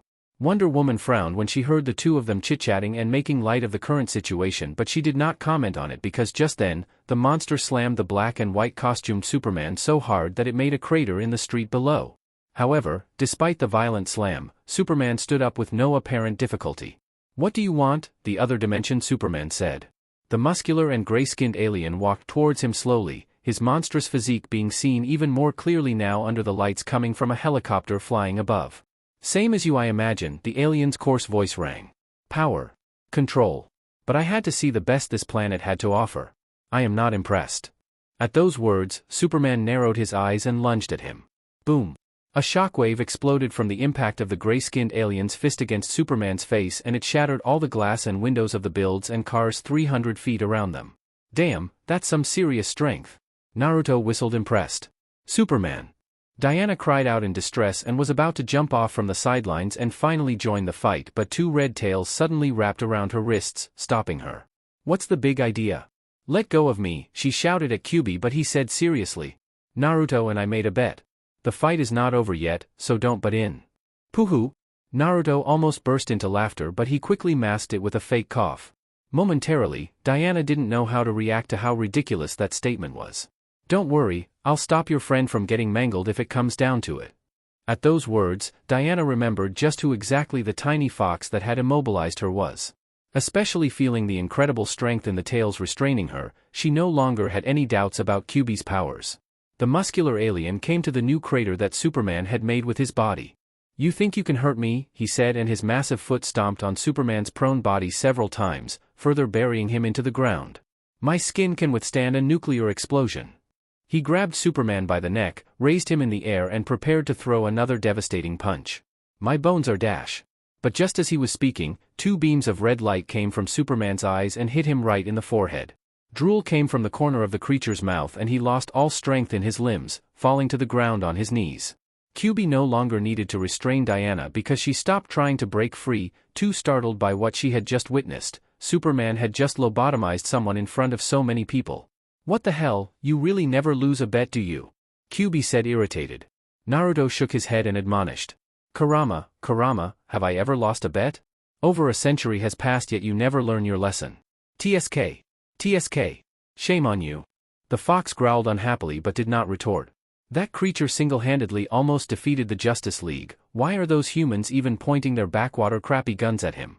"Tell me, Naruto, why are most humans so stupid?" Naruto chuckled at Kyubi's abrasive words. It did look ridiculous to him too that the policemen were pointing their pistols at the alien creature and then tried to cuff his hands. It was as if they had not just watched how he tanked Green Lantern's power ring blasts without even getting scratched.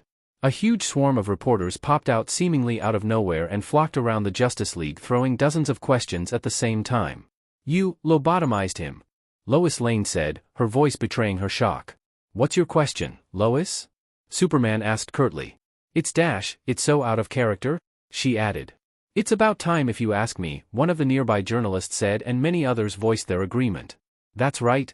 "Absolutely," another one among the reporters asked. "And what's with the new costumes, guys?" "We just felt it was time for a change," the black and white costumed Superman said. Chapter 15, Crisis 3. After the Justice Lords took flight and left the group of reporters behind, Diana suddenly flew in front of them, cutting their way. "Where's the rest of the Justice League? And what were you thinking? How could you lobotomize someone in front of the whole world?" The 5 Justice Lords members stopped in their flight and looked at each other. It was the other dimension Wonder Woman that replied to her. "If you were raised anything like I was, you would be an Amazon. You should be no stranger to the concept of not showing mercy to your enemy." Diana clenched her hands into fists. Even if that was the case, why do it publicly? Turning toward Superman she said, "I don't know what is the situation back in your world, but here the Justice League is a symbol of hope. Not of terror. We don't just take the law in our hands to punish whomever we please." Justice Lord Green Lantern retorted. "You think we were any different at first? We tried the same route back in our dimension too. Until our Flash was murdered and Luthor crawled his way up to become the United States President. Do you know what happened? He triggered World War III. Justice Lord Superman also said, "Democracy is nice. But the problem with it is that it doesn't keep you very safe. Too much freedom leads to chaos and chaos leads to war, death, and misery. If we hadn't taken control of our dimension with an iron fist, the world would have been destroyed. Do you think hope or honor or honesty are what keep people in line? No. What keeps them in line is fear. I lobotomized that creature in front of the whole world, for them to understand that crimes will not be tolerated anymore. For all the villains to learn what fear means. Diana could not help shouting. Do you even hear yourself? How are you any different from Darkseid? He also keeps the peace on all the planets he had conquered. That's not peace. It's terror. Justice Lord Hawkgirl's mace began crackling with electricity and she said, Batman was right when he said they wouldn't want our kind of help. That they wouldn't understand. Good thing that we've captured the rest already. With no further ado, she lunged at Diana and swung her mace at her wildly. Diana blocked the mace with her wrist guards, but the electricity made her shout from pain and lose control over her flight. She had awakened as a demigoddess, as the daughter of Zeus who was the god of lightning, so normal electricity should have not been able to harm her. However, Hawkgirl's mace was made of the nth metal, a metal capable of disrupting all forms of magic. The nth metal was the bane of all magical existences, and magic was what protected Diana and gave her supernatural powers. Before Diana could right herself in the air, Green Lantern followed up with a concentrated blast of green light, and then the other dimension Wonder Woman grabbed Diana's arms from the back and locked her in a Nelson hold. Right away, Superman came to the immobilized Diana and he punched her in the stomach with all his strength, creating a shockwave no smaller than the one that the gray-skinned alien made when he punched him, blasting all the glass windows in the vicinity. Spittle flew out of Diana's mouth and her eyes rolled in the back of her head. Did you have to hit her that hard? The other dimension Wonder Woman said with a frown. I know exactly how tough you are, princess. Your physique is not much below mine. If she was anything like you, she wouldn't stay down unless I used my full strength. Superman justified himself. From the start to finish, the other dimension's Hawkgirl, Green Lantern, Wonder Woman and Superman's teamwork was completely flawless. With the four of them working together against her, Diana was not given a chance to react in any way. Green Lantern used his power ring to envelop the now unconscious Diana in a bubble of green light, intent on taking her away, but a smoke bomb suddenly exploded in the Justice Lord's midst. Before anyone could make sense of the sudden situation, a massive appendage slammed against Green Lantern, sending him crashing into the ground like a cannonball. It was an enormous crimson-red tail. John! Hawkgirl cried out and dived down after him. But when she broke away from the group, a voice came from the side. Photon, vacuum bullets. For bullets made of highly pressurized wind perforated Hawkgirl's feathered wings. Screaming in pain, she crashed into the ground not far from where Green Lantern was lying unconscious. Superman came to his senses immediately, in less than 3 seconds. However, for a powerful shinobi launching a surprise attack, 2 seconds were more than enough to reap the life of 2 unsuspecting people if he desired so, especially while working together with a tailed beast. Superman inhaled sharply and then blew out a powerful gale of wind from his lungs, scattering the curtain of smoke previously clouding the air. John! Shiera! Superman yelled when he saw the unconscious Green Lantern and Hawkgirl and the blood flowing from her wings. He turned to the attacker with rage in his eyes. Who are you? He shouted. Why did you attack us? Once the smoke was completely scattered, the remaining 3 members of the Justice Lords, Superman, Wonder Woman, and Martian Manhunter were able to finally see who had attacked them. In front of them, an enormous 9-tailed fox blocked the very wide boulevard below with its sheer size alone, and the tips of his tails rose even higher than the skyscrapers of Metropolis City. The low growl that came from the fox next made their blood almost congeal in their veins. On top of the gigantic crimson-red beast, a fox-masked man stood while holding a woman in his arms. It was the unconscious Diana. Why did you attack her? Naruto asked back. A tense silence was instilled as the 3 still conscious members of the Justice Lords glared at the enormous beast and the masked man standing on top of it. It looks like they want to have a go at it. Kurama, prepare some fire for me. Naruto said and laughed coldly. He was too weakened to use complex nature transformation techniques like his Raisin Shuriken, but regular jutsu were not beyond him. It was Kyuubi that was going to provide the main firepower anyway. He put the unconscious Diana down on Kyuubi's thick fur and his hands moved through a series of hand seals so fast that they were almost impossible to discern with the naked eye. Photon, blazing whirlwind. An enormous stream of fire was shot from the Biju's large mouth and a vortex of pressurized wind was shot from Naruto's mouth as well. According to the 5 elements rock-paper-scissors system, wind was weak against fire because fire fed on wind. But when these 2 elements were combined, an even more powerful technique would be created. The stream of fire pouring out of Kyuubi's mouth was combined with the vortex of pressurized wind coming from Naruto's lungs, and a terrifying tornado of fire took birth. The thousands of people below watched with trepidation the scene taking place above their city. The vortex of fire made the night sky appear almost as bright as the day. It engulfed the 3 Justice Lords, completely obscuring their silhouettes from view. The humans below could not see that Superman had tried to blow icy wind from his mouth with all his strength, but his actions were no different than that of a regular person trying to extinguish a conflagration by spitting on it. His Kryptonian powers were greatly restrained by magic. After only a few seconds, Naruto abruptly clapped his hands and the terrible wind and fire technique was instantly snuffed out, disappearing like magic. Two silhouettes collapsed to the ground with their skin and clothes burnt up. They were unconscious. The only one still flying was the other dimension Wonder Woman, but she was in no better condition either. She was still standing only due to the magical nature of her abilities offering her a better degree of protection against magical attacks. Even so, she was on her last legs. Naruto's voice came from above Kyuubi's head.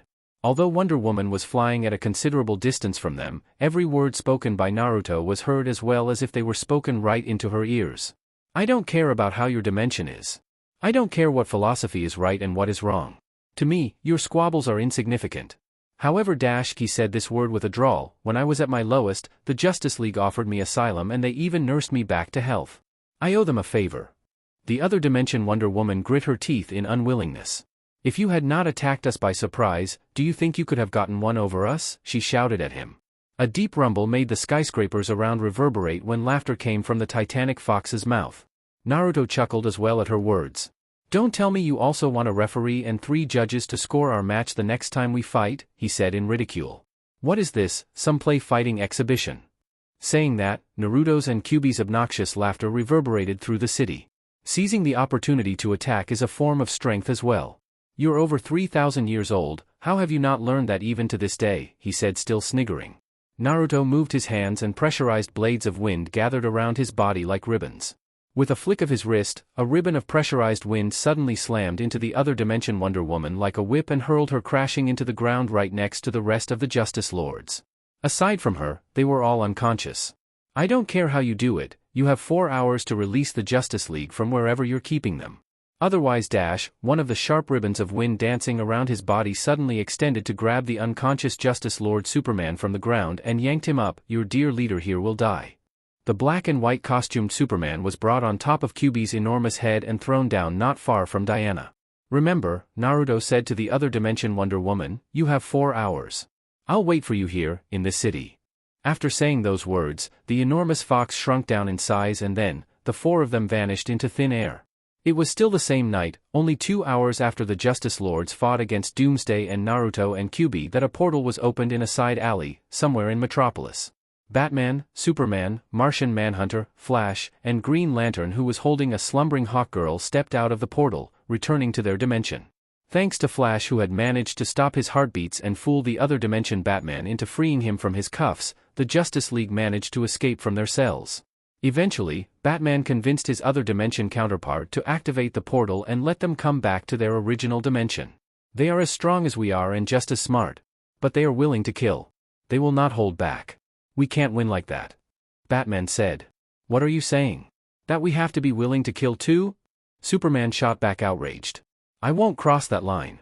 Then how else can we stop them? Batman asked.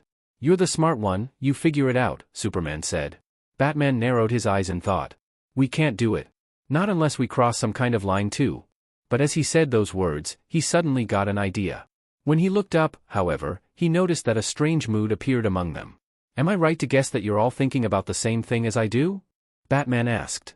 Flash grinned. The alien mercenary and his fox, right? He said he owes us a favor. Just the perfect time to cash it in. I hate to admit it, but with his help, beating back the Justice Lords doesn't seem far-fetched at all, Superman said too.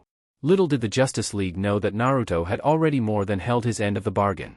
The 6 of them barely stepped out of the side alley into the main street when the portal that had brought them back before was opened once again. The other dimension Batman came out of the portal hurriedly, and even with the mask covering half of his face, the Justice League could sense how distressed he was. Just then, the other dimension Wonder Woman also appeared from the corner of the street, dragging herself by learning on the walls of the buildings. The other dimension Batman ran towards Wonder Woman, who stumbled and fell on the ground. He wanted to roll her over, but he hesitated for a moment. He did not even know where to grab her from because her arms and shoulders were covered in burns. Some magician with a giant beast almost killed us all, the other dimension Wonder Woman said with difficulty after Batman rolled her on her back. The members of the Justice League looked at each other sharply at the same time. Naturally, their reactions did not escape the other dimension Batman's eyes. What's she talking about? Do you know that guy? He glowered at them. He has captured Superman. If we don't return the Justice League in 4 hours, he said he'll kill him, the other dimension Wonder Woman said. Then, her eyes closed off and she fell into a deep slumber. In her delirium, she had not even noticed the fact the Justice League she had been talking about was standing right next to her. When Justice Lord Superman regained consciousness, he found himself inside a spaceship. Looking around, he recognized the ship as the Javelin used by the Justice Lords. Looks like the Justice League uses the same ships as we do. Despite the familiar surroundings, he was not mistaken by his current situation because his entire body was burning.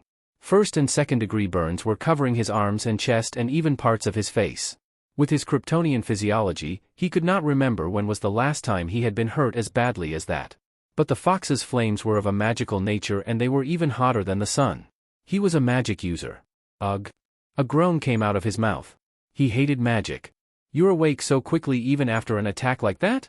Hearing that voice, his body stiffened. Following the sound, he saw a man wearing a white fox mask and a dark combat suit partially covered by a fur-collared cloak kneeling next to Diana, who was lying unconscious on the floor of the ship. Justice Lord Superman instinctively tried to jump up to his feet and lunge at him, but the moment he moved, an arc of electricity zapped him and his body shook uncontrollably while he cried in agonizing pain. A chuckle came from the masked man, but he did not even deign him with a glance. His hands became coated in a cyan light and he placed them on top of Diana's chest. The mystical palm technique was the bread and butter of any medic shinobi in his homeworld. It was not exceedingly difficult, but it was required for one to have a nigh-perfect chakra control in order to cast it. In his current condition, Naruto needed to focus more than usual to cast it properly.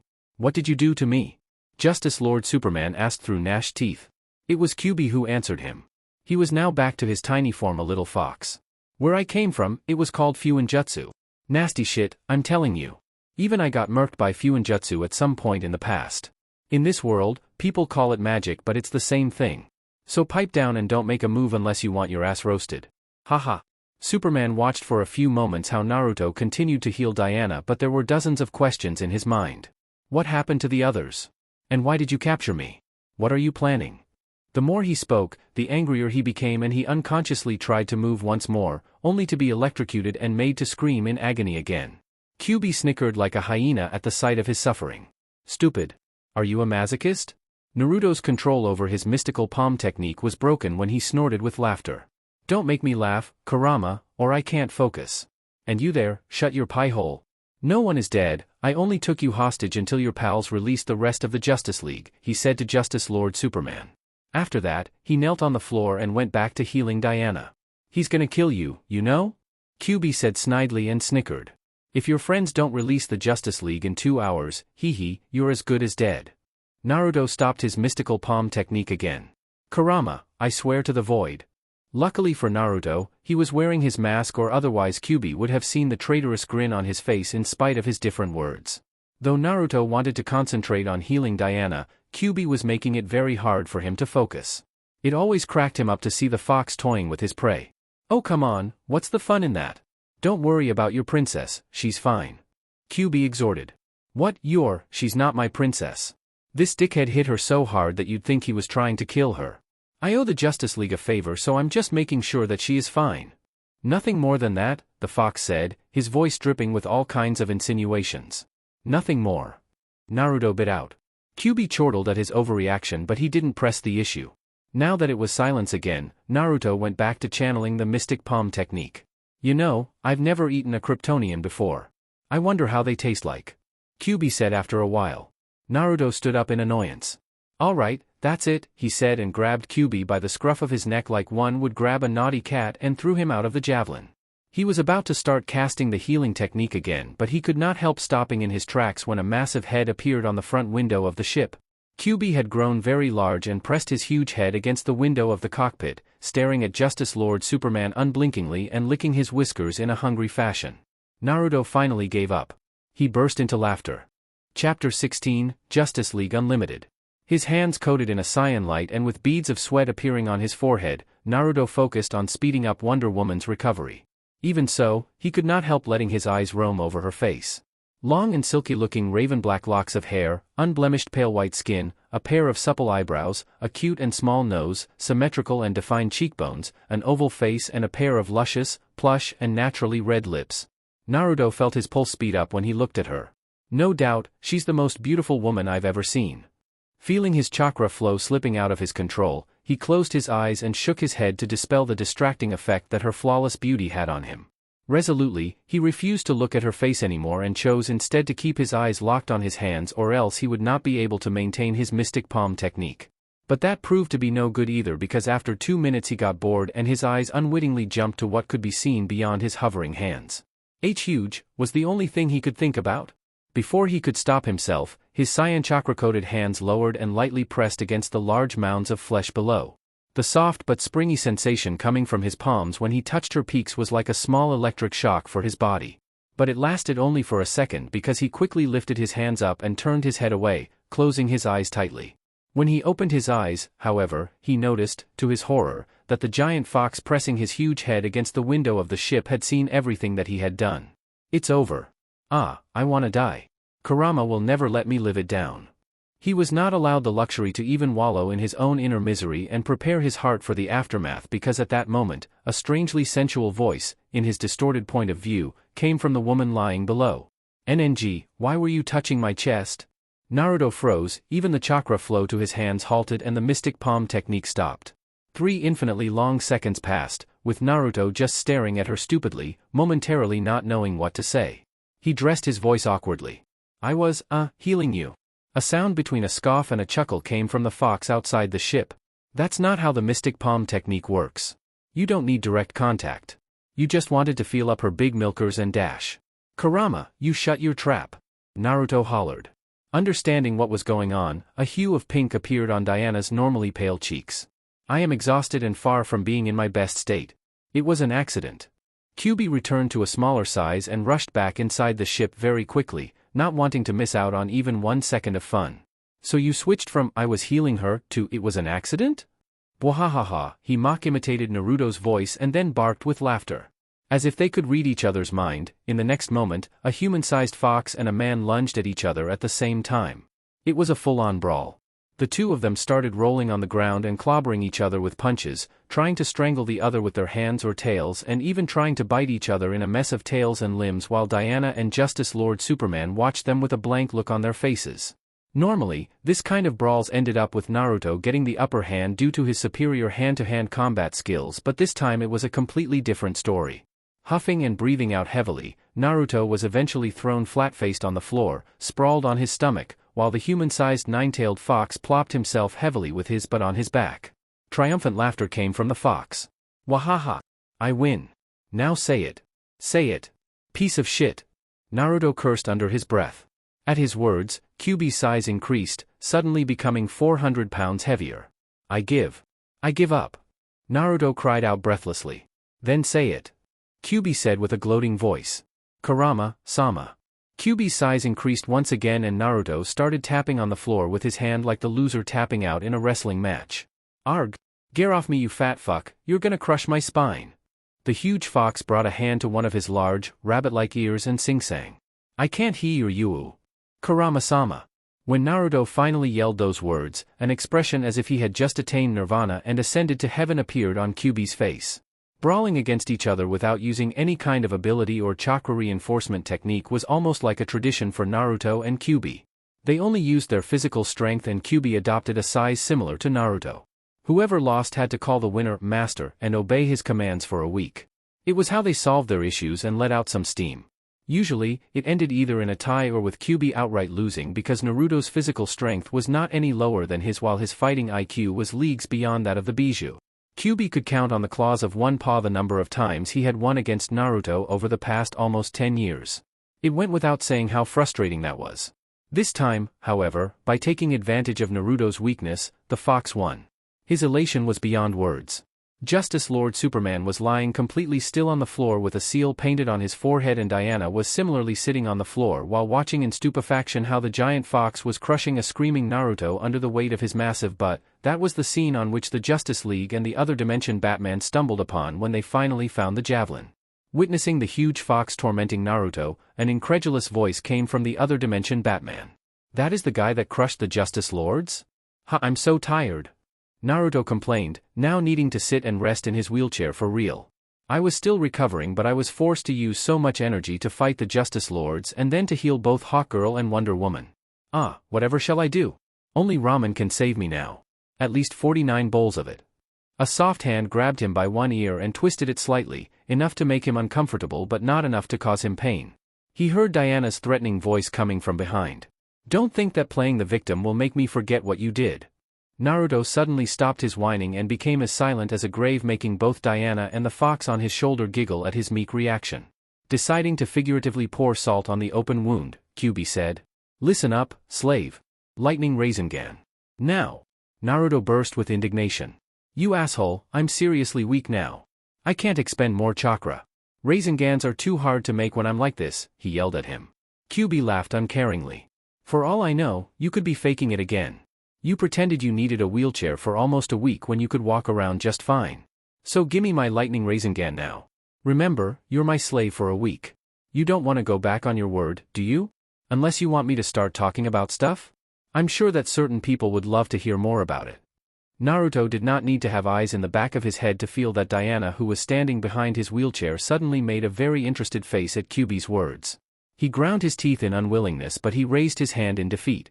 A spiraling sphere of blue energy took shape in his palm and yellow arcs of lightning started to dance on its surface once he added lightning nature chakra to it too.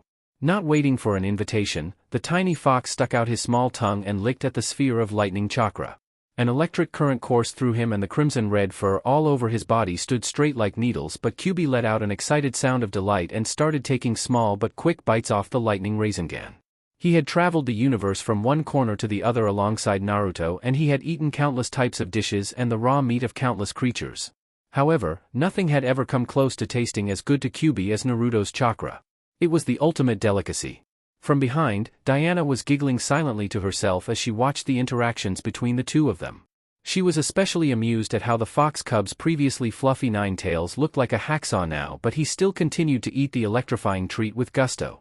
The other members of the Justice League that were in the javelin were looking curiously at them, especially at Wonder Woman, who was acting completely different compared to how angry and frustrated she had been a few hours before. Since when did she become so chummy with the two of them? Flash asked Green Lantern and Hawkgirl, who were sitting next to him. Something must have happened while we were captured. But the fox liked her from the beginning, so I'm not that surprised. What I'm surprised about is the mercenary allowing the princess to pull on his ear like that and not saying anything back. Hawkgirl replied. If only the Guardians could see now who they classified as universal-level threats. Green Lantern trailed off, making Flash and Hawkgirl laugh. Meanwhile, Superman and Martian Manhunter were standing close to Batman, who was piloting the javelin. Currently, they were heading back to the watchtower. Can't say I'm not happy how easily we got rid of the Justice Lords. I expected a lot more struggle. Superman said. It looks like the mercenary really is a man of his word. He returned the favor he owed us without us asking him to do it. Martian Manhunter said and glanced back the masked Naruto, who was sitting in his wheelchair and feeding Kyuubi a ball of lightning energy. Superman nodded in agreement. True. And he helped Hawkgirl recover as well. By all means, she was in a hospital before that. 1. After Naruto had confirmed that the Justice League was fine, he let go of Justice Lord Superman and freed him from the effect of his painful Fuinjutsu. Then, the other dimension Batman took the rest of the Justice Lords and left, going back to their dimension. Now, the Justice League together with Naruto and Kyuubi were returning to the watchtower. What's on your mind, Batman? Superman asked when he saw him being silent. Wonder Woman looks different from earlier today, so I'm thinking that he said. Oh ho, are you perhaps jealous? Superman cut in and joked. The only answer he got was a blank stare. The Gotham vigilante was not impressed. Right, who am I kidding? There's no space for human emotions in that broody heart of yours, the Man of Steel said. I was thinking that it's time we started our plans. Now that Wonder Woman seems to be back to normal, all 7 of us can finally make decisions together. Batman continued in his usual tone. The Justice League did not have a ruler per se. They were a team and everyone's opinion held equal value in the eyes of the others when it came to making important decisions.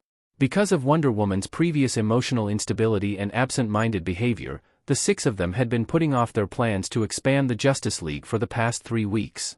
That was a very important matter and they had not wanted to leave Wonder Woman out of it. A few days later, all 7 members of the Justice League were gathered together in the watchtower. They were sitting at a table, except for Superman, who was standing on his feet. Since we all agree that the Justice League has to expand, we need to understand the consequences of that. First of all, the United Nations will not like it, not one bit.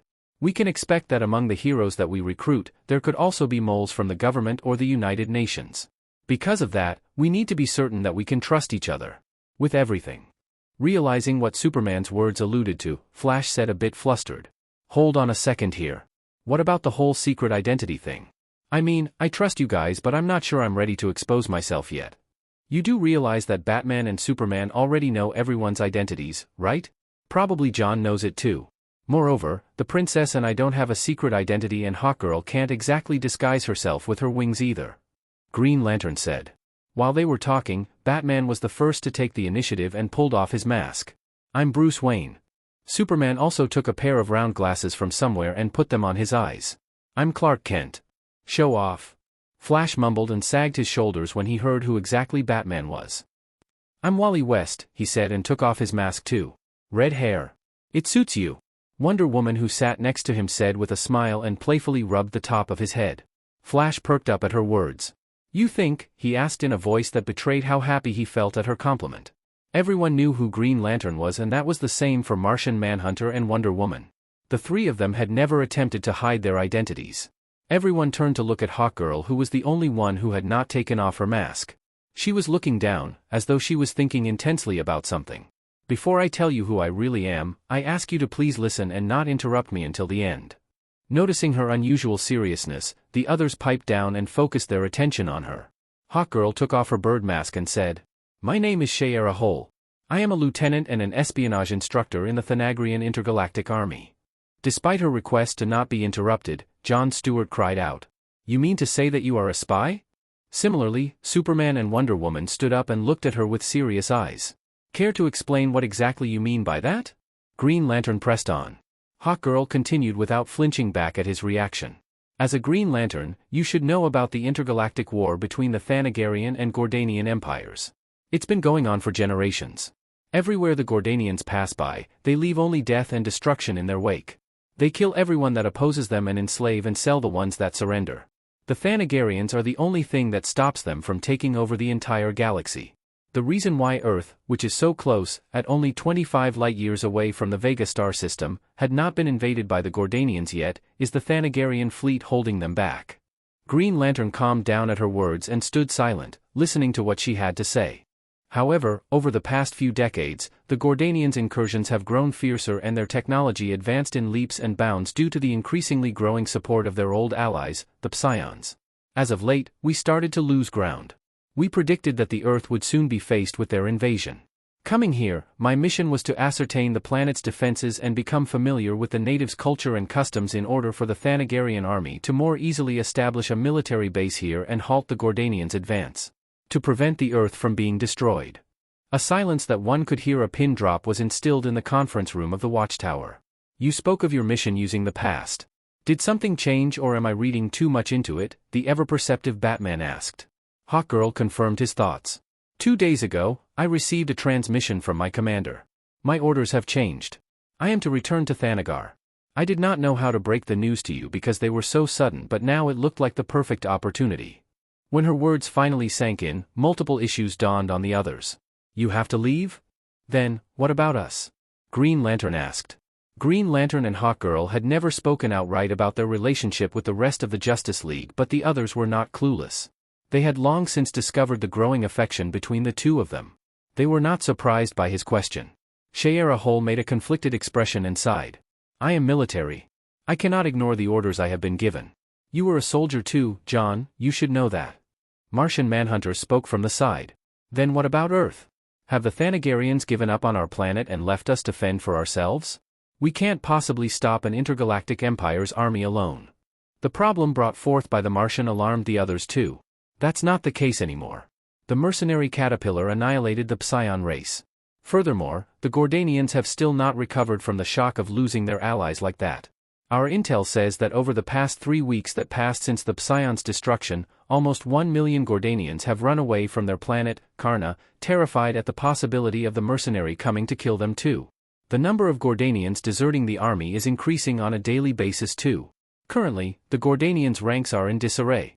The Thanagarian army has already started winning battles on multiple fronts. Without the backing of the Psions and with the Gordanians shivering in their boots in fear of Caterpillar's retribution, they can no longer hold their own against our troops. Their defeat is only a matter of time. We will finally win this war. The other 6 in the room were once more reminded of just who was the one living with them in the watchtower. Watching the easygoing attitude of the mercenary as he bantered with his fox every day, they almost forgot how the 2 of them had destroyed a planet and how many beings they had killed only 3 weeks ago. Hawkgirl's words reminded them how terrifying the alien mercenary and his planet-busting fox were, terrifying enough to even influence the course of a generation-long war between 2 intergalactic empires. When I came to this planet, my intention was to just keep a professional distance from everyone. After all, despite the Thanagarians' good intentions, I was still a spy. I could never be here with you forever. I knew that when the time came, both I and the people I got close to would suffer. I knew that I would have to leave you behind someday, but I could not help becoming close to you. As she spoke those words, her voice became shaky. However, she was a tough woman and she did not cry. Seeing as I will not be able to continue living on Earth due to my orders, I should not take part in deciding the Justice League's future course of events. In fact, I will be leaving for Thanagar today. I have already packed all my belongings. Saying that, she stood up from her chair and left the room. Shaera. Jon Stewart called out and rushed out of the room after her too. The Justice League's meeting was unexpectedly interrupted by Hawkgirl's revelations and her decision to leave the Earth right away. However, after Hawkgirl's abrupt and swift departure, the remaining 6 came back to the conference room. John, do you want us to postpone this to a later date? Superman asked in a tone of understanding. Don't mind me. Green Lantern said. Though he looked more taciturn than ever, his expression was composed. Personal matters can't come before Justice League business. As Shaera said, I was a soldier too. I understand her decision. She can't disobey the orders coming from above. Superman nodded in acknowledgement and cleared his throat. Though Hawkgirl leaving us is unfortunate, there is nothing we can do about it. We have to move on and work harder in order to protect our planet. And now that we know each other's identities, it's time we discuss another very important issue, funding. Not only we will need a much bigger headquarters, which will cost us dozens of millions, but we will also need more spaceships, specialized equipment and many other facilities, enough to accommodate dozens or maybe hundreds of heroes. Batman said. As Bruce Wayne, I am a billionaire. However, I can't support all the costs by myself. Not because I can't afford it, but because such a large sum of money disappearing at once without an explanation would attract too much attention and possibly expose the fact that I'm somehow connected to the Justice League. The government is most likely paying very close attention to all the wealthy people since they know that the Justice League would not be able to operate without serious financial backing. Flash said. To be honest, I don't see how much help we could be. I'm just a forensic scientist at the Central City Police Department, John is a retired soldier, Wonder Woman is an exiled princess and Martian Manhunter has no worldly possessions. We aren't poor, of course, but we are not rich either. What about Aquaman? Have you tried to contact him? He's the king of Atlantis, he's probably even wealthier than I am if we were to count all the sunken treasures at the bottom of the oceans, treasures that only he has access to. He doesn't have to justify his expenses to anyone either. Batman suggested. That's a great idea. We just have to see how we can convince him to support us. I will go talk to him myself, Superman offered. I can also provide the Justice League with highly advanced technology from Krypton and even money if it comes down to it. Over the years, I've gathered many valuable things in my Fortress of Solitude. As Clark Kent I may not be a millionaire but, as Superman, I could always get some rare space materials that NASA or other interested parties would be willing to spend a fortune for. I will get into contact with Green Arrow and see if he can support us as well, Batman said. The others made a confused face. They had not heard about that name until then. He's a small, local vigilante operating in Star City. I can't tell you his identity without his approval first, but I can tell you that he is just as rich as Batman. Superman explained. Martian Manhunter, who had been silent until then, spoke. I was contacted by a very wealthy man named Maxwell Lord 2 weeks ago too, only a few days after our clash against Uzumaki Naruto in Jump City. It was not long after Superman suggested to expand the Justice League. Maxwell Lord offered to support the Justice League financially, but hearing the way Martian Manhunter trailed off made the others curious. But what? Is there an issue with his character? Wonder Woman asked. I do not know. Martian Manhunter said. What do you mean? Batman asked. I could not read his mind. He is a telepath, just like me. Bruce Wayne made a thinking posture. I know Maxwell Lord. He's the head of Chimtech Consortium and one of the wealthiest men in the world. A rather unscrupulous businessman, but nobody ever gets that rich by playing nice against the competition. Still, as far as I know, he has not broken any laws yet. He is not sided with the government either, he's rather infamous for often butting heads with them. Flash said. I don't find it weird that a billionaire would offer to support us. I mean, people aren't blind, they see what we have gone through to protect everyone. Darkseid attacked the Earth a few years ago, Imperium and his race almost took over the planet about a year and a half ago, and then there was the Gordanian ship threatening to destroy Jump City a few weeks ago too. Green Lantern nodded in agreement. True. If Maxwell Lord wants to support us, I say we go for it. We need all the help we can get.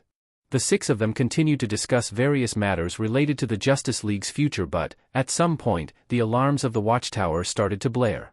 Flash was the first to arrive in the control room, just in time to see a live footage captured by one of the remote cameras placed on one of the many Justice League-owned satellites orbiting the Earth. A very large and muscular gray-skinned man with shaggy and long black hair and a horseshoe mustache was approaching the Earth while riding a space bike. He was dressed in leather clothes and a very thick chain was wrapped around his forearm, while the other end of it was tied to a large, human-sized metallic box which he dragged after the bike, making sure to keep it right after the engines, seemingly with the clear intent of heating it up. When Superman arrived in the control room as well and saw the appearance of the alien detected by the watchtower, he frowned. Lobo? What is he doing here? Chapter 17, Departure. A bike burst through one of the windows of the watchtower's control room and a terrible suction force came from the vacuum of space.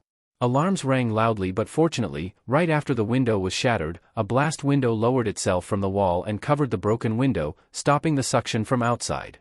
Superman was the first to react and he flew to the newcomer in anger. What's the meaning of this, Lobo?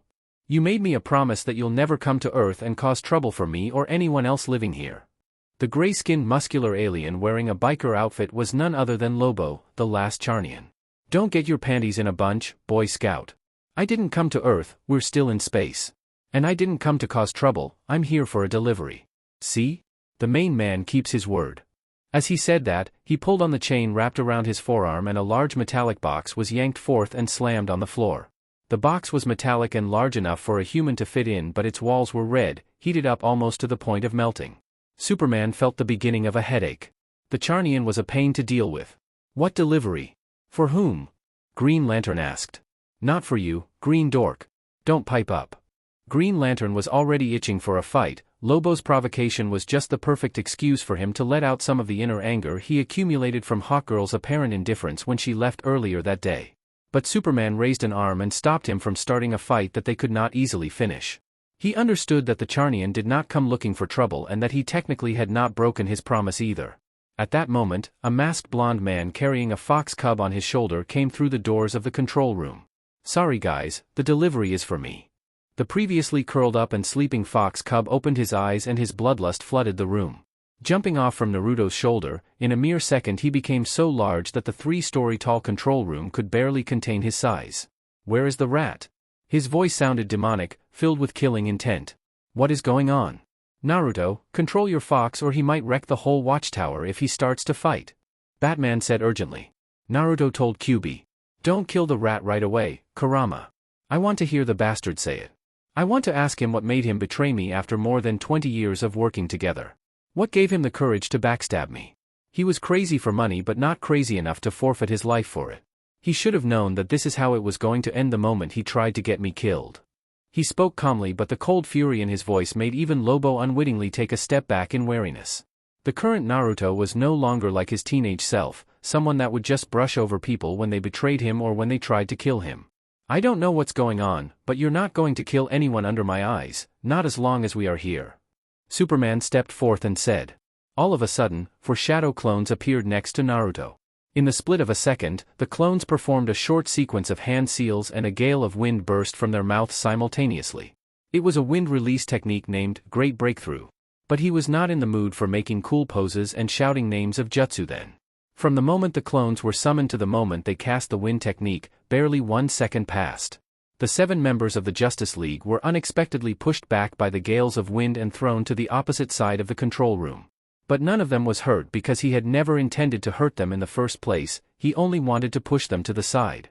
In the next second, the 4 clones rushed out and formed a square shape with Naruto, Kyuubi, and Lobo at its center. The 4 of them brought their hands together like in a prayer and then crossed their fingers.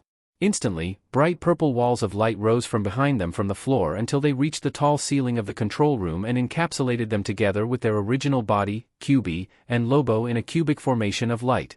Unnerved by the sudden development, Lobo took a massive crowbar from his bike and narrowed his eyes. "Don't worry. This is just a barrier to prevent the Justice League from annoying me like before," Naruto said to dispel the Charnian's worries, and then turned his head towards the Justice League, who were just then standing up from the floor where the gales of wind had thrown them. He told them, "This is the Four Corners Violet Field Formation, a barrier. Unlike other barrier spells, not only that it protects the things inside it, everything that touches it will be set aflame. For your own good, don't attack it." Unconvinced by Naruto's warning, Superman flew at him and punched the violet wall of light. The barrier trembled heavily under his powerful strike, but the Kryptonian also let out a startled cry of pain when his arm was engulfed by flames. If it was regular fire, he would not bat an eye, he could even withstand the flames of the sun. Mystic energies, however, were a different thing altogether. A breath of ice blew from his mouth and his arm quickly became encased in a block of ice, snuffing out the fire before it could cause serious damage. "Don't be careless, guys, this is a magic spell," Superman warned. Wonder Woman could not help asking, "Why are you so eager to attack them?" Momentarily, the other members of the Justice League stared at her blankly. Neither Lobo, nor Naruto, nor Kurama are from Earth, and the one who Lobo captured is not from Earth either. "You're making the same mistake you made when he came for the Tamaranian girl, picking up a fight with him for no reason. He doesn't want to fight us, look, he even cast a barrier spell to keep us from interfering." Superman clenched his hands into fists and the block of ice encasing in his right arm shattered under his strength. He understood Wonder Woman's reasoning and he logically agreed with what she said, but on the other side, the idea of seeing someone get executed under his very eyes revolted him. "You want us to just sit and watch how he kills someone? What if he's innocent?" Flash said. "That couldn't be farther from the truth. Naruto told me about him. His name is Nak. That man used to be his information broker for years, they were partners. But Nak betrayed him, sending him right into the Psion's trap who wanted to capture and dissect him. That's what led to the Psion's annihilation a few weeks ago," Wonder Woman explained. The rest of the Justice League stopped charging at the barrier when they heard her explanation. While they were talking amongst themselves, Lobo dragged the large metallic box in front of Naruto and used the crowbar in his other hand to pry it open. An acrid, stomach-churning smell suddenly filled the entire room and it made everyone in the Justice League cover their noses with their hands. Naruto was wearing his mask which filtered any unwelcome/harmful smells or gases, so he was not affected, but QB growled, "It smells like burnt flesh." "What did you do to him?" the large fox's demonic voice rang. "He's been crying like a scared schoolgirl in my ears for hours, begging me to release him. He kinda got on my nerves, so I roasted his ass a little with my engines. But I guess I cooked the rat. Ah ha ha ha," Lobo said and laughed boisterously. Naruto palmed his forehead through the mask. "You imbecile, you were supposed to bring him alive. What did you even bring him here for anymore?" Lobo came and put an arm around Naruto's shoulder as if they were drinking buddies in a bar. "Ah, come on, Goldilocks, don't be like that. You were gonna bust his head anyway, so what's the big deal? Look at the good part, your fox gets to eat freshly grilled rat barbecue." Naruto took Lobo's arm from around his shoulders and twisted it in annoyance, making Lobo cry out. "Ow, ow, let go. What's your problem, man? Watch your mouth when you talk about Kurama," Naruto said dangerously and kicked the Charnian away from him, making him crash against the floor onto his face. "And just so you know, this doesn't count as you repaying my favor." Lobo groaned but otherwise looked unscathed. When he heard that his debts were not cleared out, however, he bristled. "Hey! Don't think you can swindle the main man. I searched for this rat for weeks and then chased after him through 3 planetary systems before I finally caught him. He was a slippery one. In my books, I've more than repaid you what I owed." Naruto let a drawn-out sigh. "Greatest bounty hunter my ass," he muttered under his breath. "Why did I have any expectations from him anyway? My fault for trusting an idiot. Truly, if you want something done right, do it yourself." Lobo grinned from one ear to another when he saw Naruto not contradicting him, conveniently choosing to ignore the rest of the things he said. "I knew we'd see eye to eye. If you need anything else, you got my number. No more freebies next time though. The main man ain't doing charity no more." With that, Lobo hopped on his space hog and, after Naruto's clones cancelled the barrier technique, he burst through another window, causing mayhem once more as the vacuum of space started to suck out everything from the room. Fortunately, another blast window came down from the wall and replaced the other broken glass. "Jesus Christ! Green Lantern exclaimed when he came closer and saw the still warm and smoking half-melted corpse of the humanoid rat. I think I'm going to be sick. Flash said, and right in the next moment, he bent down and emptied the contents of his stomach. What should we do with this? Wonder Woman asked, forcing back the bile rising in her throat. It was her first time as well that she was seeing someone who died so terribly. Maybe your fox can eat it? Pretty sure he's eaten far worse things before. Superman said without thinking, but a massive tail suddenly slammed into his face, sending him crashing through several walls towards the interior of the watchtower. How about you eat a donkey dick, you piece of shit? What do you think I am? Your garbage dumpster? QB shouted. The fox was already angry at Lobo for not bringing Rue Nak alive. He had wanted to torture the rat to the death and hear him scream in agony, but he was robbed of that pleasure. Superman disrespecting him like that was the last drop that spilt the glass. When he saw the others readying themselves for a fight, Naruto said, "In all the fairness, that was a dick move from Superman. He had it coming. Your fox attacked Superman just because of a few words?" Green Lantern rebuked, his power ring glowing with a green light. "How about I take a shit on the floor now and tell you in all the seriousness to eat it? You okay with that?" Naruto bit back. Or maybe just because he looks like a fox he's lesser than a human. You're a Green Lantern. You of all people here should not discriminate. You should know that humans are just a fraction of the sentient living beings when you take the universe at large. That's different. Green Lantern tried to argue and his power ring glowed brighter. He looked ready to shoot a blast of light at any moment. "Shut up," Naruto said in a demonic voice no different than that of the enormous fox standing next to him. Green Lantern froze. A terrifying killing intent assaulted his senses, and the green light flickering around his power ring was extinguished. Someone with a willpower as formidable as his should not lose his marbles just from someone's murderous spirit, but, for some reason, his entire body became paralyzed. What he did not know was that it was not only killing intent that paralyzed him but the technique that Naruto casted in conjunction with it. It was a jutsu used frequently by the elite shinobi back in his homeworld, the ANBU, to capture their targets when they needed them alive, Kanashibari no Jutsu. Kyuubi reverted to his tiny form as a fox cub and blew out a sigh. "Let us go, Naruto. I'm not angry anymore." The fox knew that he was the blonde's Achilles heel. Naruto always got worked up and tended to go overboard when someone treated Kyuubi like a mindless animal. The fox stopped him before someone from the Justice League said another stupid thing and aggravated him even more. They did not have a spaceship anymore to leave as they pleased, and he was not in the mood to fight again against all of them either. How do we always end up fighting with them? Flash muttered after Naruto and Kyuubi left the control room. He really doesn't stomach us, does he? That creature may look like a fox from Earth, but he's not an animal. He is someone with a personality and intelligence just like the rest of us. It's not that Uzumaki Naruto doesn't stomach us, but that the fox is like family to him and someone insulted him. Martian Manhunter said. What Superman said was very rude. I guess it was my mistake, but that was quite the overreaction, Superman said while dusting off his suit. There was not even a scratch on him. I didn't think the fox would be so proud and react like that. Batman suddenly called out Wonder Woman, who was trying to slip away from the room unnoticed. Wonder Woman, where are you going? I'm going to check up on those two and keep an eye on them. Someone has to make sure they don't do something crazy, she said, and before Batman could add anything, she flew out of the room. When the Amazon princess left, the five men looked at each other and then at the metallic box with the still warm, half-melted corpse of a humanoid rat in it. Realizing why the princess had scurried away so quickly, Batman said what was on everyone's mind at that moment. We were duped. Superman said in exasperation. Keeping an eye on them? She left only so she wouldn't have to deal with the corpse, didn't she? Athena's wisdom, indeed. Having successfully escaped from dealing with the disgusting remains of Rue Nak, Wonder Woman almost broke into a smile when she arrived in front of Naruto's room. She was about to knock on the door, but she stopped when she heard a conversation coming from inside. 500 mass units of Dilustol for a clunker?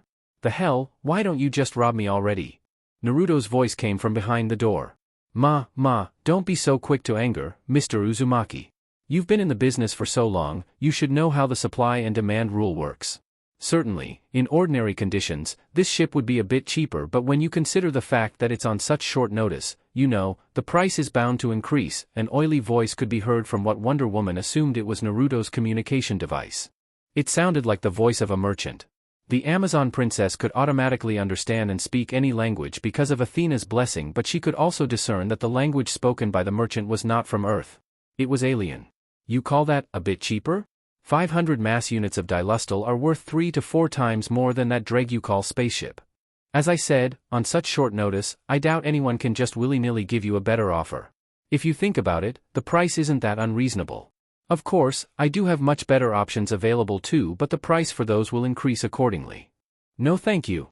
I'll buy it from someone else. Good luck with scamming other people. Naruto said flatly. Wait, how about 450? No? 400 mass units then? This is the lowest dash. The transmission was interrupted and silence instilled in the room. Don't wait outside, Diana, come in. Naruto called, startling her a little. Sorry, I didn't mean to eavesdrop. Wonder Woman said when she entered his room. It was a small room that they had transformed into a bedroom for Naruto to live in while he recovered. It was not large, but it had a bed, a desk and a wardrobe too, not that he had ever used the wardrobe. It's okay, there was no secret. She came behind him at the desk he was sitting. A faint but sweet fragrance entered his nostrils when she bent down over his shoulder to see what he was doing on his tablet. You're looking for a spaceship? She asked when she saw several dozens of spaceship models with various prices below their pictures and lists of specifications for each of them. Currently, Naruto was browsing a black market intergalactic portal. One could find there anything, from weapons and warships to robots, living slaves, and even viruses. As long as one had the materials that the seller was willing to barter their goods for, anything could be purchased. Yes, I've recovered completely by now, he said. Ah, you're leaving already? She asked. He turned his chair around to look at her. You sound disappointed. He was not wearing his mask at that moment, but Diana did not avoid his eyes. I am, she admitted, much to his surprise. I enjoyed your company, especially over the past week. He sat up from his chair, but by doing so, he realized that they were standing too close to each other when they were both on their feet. It was the same for me too, Naruto said, his eyes never leaving hers. Standing that close face to face with a man that she felt conscious of was a new experience for the Amazon princess. She had danced with Bruce Wayne before, but his indifference had prevented the apparition of a connection between them. What she was experiencing in the present was different from anything she had been through before. The intensity of those red eyes boring into her soul brought her a funny feeling in her stomach, and although they were not touching, she could feel on the skin that her armor left exposed the warmth radiating from his body. Not doing it consciously, the tip of her tongue stuck out and wet her lips, her glistening saliva making them redder and more alluring than before. Naruto's eyes were involuntarily drawn to the motion and his blood surged to his face at the erotic sight of her moistening her lips. Her action suddenly made him aware of his own dry lips, and he could not help following her example and wetting his lips with his tongue too. Similarly, her eyes were drawn to his lips as well, and when their eyes locked again, a healthy flush lighted both their faces. The sound of swallowing came from Naruto when Diana almost imperceptibly came an inch closer and said in a whisper, "Do you really have to leave? I would love to have the chance to know you better." The charm of her innocent yet devilish sensuality lit a fire in him. His mind was cloudy and he felt dizzy as if he was drunk. Your friends don't like me, he said with the last bit of rationality he possessed, also in a whisper. But I do. I like you. Diana confessed and stepped even closer, their faces inches away, their noses almost touching. Lime removed. Lime removed. He closed his eyes and pressed his forehead against hers. I don't know what came over us, but I don't want it to end. Diana leaned into his touch and her eyes closed in bliss too. I've never felt anything like this before, she uttered in wonder. Don't leave. No way I'm letting you go after this. She leaned her face in and she pressed her lips against his once more, taking his breath with a passionate kiss. The beeping coming from his communication pad stopped and the two of them continued to embrace each other in silence for a long time. Come with me, Diana, he said again, his hand now tenderly caressing her hair while she rested her chin on his shoulder, her head leaning against his. The Justice League can't control me and they are afraid of what they can't control. I can't live here, like a caged beast, under their scrutiny 24/7. I can't trade off my freedom. She raised her face from his shoulder and looked at him with pleading eyes. I can't leave the earth. My mother, my sisters are here. My friends are here too. Stay with me, Naruto. I'm sure they will grow to accept you in time. Naruto placed a kiss on her forehead and sighed deeply before breaking their hug. Diana's beautiful face became downcast and her eyes wet. She understood his answer from his actions. He took a scroll out of his chest pocket and after pressing his palm on it, another communication pad appeared in a small plume of smoke. I would have been willing to make Earth my new home, but the Justice League and I don't mix. We are like oil and water. Even so, that doesn't mean we can't see each other and continue to keep in touch, he said and handed her the communication pad. Take this. It's a lightwave communication device. It ignores the space-time laws and we can talk to each other in real time no matter where I am in the universe. All major powers use this technology to communicate. It was produced by the gods of New Genesis. As for how it works, I have no idea. There comes a point where the lines between science and magic become very blurred. As far as I know, this technology could be very well considered magic. Though the prospect of not being able to stay together was paining her, she smiled briefly at his words. She understood that they lived in different worlds. He was like the bird freely soaring the skies, traveling the universe, while the Justice League were like a frog trapped at the bottom of the well. They were too different, they could never see eye to eye. But there may still be a chance. Diana said to herself. Once the Justice League becomes stronger and they will no longer depend on my strength, I could join him. At the moment, she could not leave. The people of Earth needed her strength. But they still had a chance because they were both immortal. Time was not their enemy like it was for regular people. Only their feelings mattered. I want to come with you. I will come with you, but not now. Maybe in a few years. Will you wait for me? Diana asked. Naruto said categorically. Definitely. A smile of relief flashed on her face. Are you going to take Starfire with you too? Diana asked out of the blue. Starfire, huh? He said rhetorically. After Coriandar became friends with Supergirl, she changed her name to Starfire. It meant the same thing, it was just her name translated into English. I don't see a reason to take her. We're actually not that close, you know? She was just my bounty, someone that I had to rescue and protect. She has also found a place for herself here, hasn't she? Diana nodded and said. Yes, she's been living with Supergirl since almost 2 weeks ago. She started attending high school together with her and they do small-time hero work together too. They're inseparable. I'm glad to hear that. Poor girl has had a very rough life until now. She deserves all the happiness she can get. Come to think of it, where is Kurama? When Diana entered the room, Kyuubi had been on Naruto's bed, lazily chewing on some apples.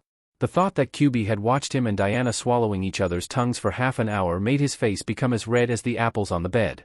He must have left the room a while ago. Oh my, look at that, you can blush too? How endearing. Diana said and giggled. She cupped his face with her hands to prevent him from looking away. He brought her back into arms and embraced her tightly. Diana hugging him back just a tad tighter in response filled his heart with warmth. No cheating in the meantime, she said but did not dare to look at him. This time, it was her turn to press her head into his chest and look down for him to not see her embarrassed face. Wadash? What cheating? Who would even like someone with a demonic face like mine, he said back flustered. I recall hearing something about the Queen of Almerac wanting your babies. Kurama, that bastard. Naruto cussed. Not just that. I saw the doe eyes that Supergirl and Starfire throw at you too every time they come to the watchtower to visit you, she said and glared at him. So that's why you asked if Starfire was coming with me? You were worried, he laughed incredulously. She made the mistake to look up and Naruto saw her face slightly flushed in jealousy. It made him laugh at how adorable she was. So cute, he said with a grin and kissed the top of her head. He knew that if Kyuubi could see him right then he would have laughed at his shit-eating grin but he could not help it. A warrior princess over 3,000 years old was acting jealous over 2 teenage girls. She was just too cute. That grin would not leave his face anytime soon. If anything, I should be the one to worry that you'll forget about me and go for a more handsome man. Naruto teased. Diana shook her head. Not a chance. While my civilian identity may be rather popular with men, I rarely interact with regular people. I couldn't be with one either. As for who I really am, Wonder Woman, it seems that men don't like me all that much. Naruto looked at her strangely. What's with that look? You're totally clueless, aren't you? Naruto said in wonder. A very interesting idea came to his mind and he smiled in amusement. Come, let's go to the conference room and access Earth's internet from the computer in there. I want to show you something. Though a bad feeling started creeping in her heart, Wonder Woman followed him there, her hand glued to his the entire time. Asked by Naruto, she took a seat and operated the computer. Go to Google and type in the search bar, Wonder Woman hentai. Yeah, just like that. Now go to the image section. The mouse in her hand was suddenly crushed into a ball of plastic and metal. What in Athena's name is this? She sputtered in disbelief. I swear on the sticks, I never dash. She could not even find her words. She was shocked. I know it's not you, he reassured her. Then she began to say agitated. The Earthlings seem to have an unwritten rule on their internet, if something exists, there is porn for it. Give it some time and I'm sure even Kurama and I will appear drawn in some obscene postures too, soon. Naruto had lived in the watchtower for almost 1 month. With the help of his shadow clones, he had learned the English language to the point where he could understand, speak and even write it without a translating device. He still chose to use his translating device to communicate with the others though because his pronunciation and accent were a bit off, but he had become very familiar with Earth's internet during that time. Oh wow! Look, there is even an image of you in your new costume. You've changed your costume less than a month ago. Perverts really are fast when they put their mind to it, he said half teasingly, half in amazement, but the next moment Diana's punch blasted a hole through the computer's monitor. He laughed out loud. Now, don't be angry. I just wanted to show you how wrong you were about men not liking you. Now you see? You're one of the most desired women on this planet. They're just scared to show it to your face. Then, he added like it was an afterthought. I gotta say though, I love your new costume much more than the one you had when I came here to capture Vandal Savage 1 month ago.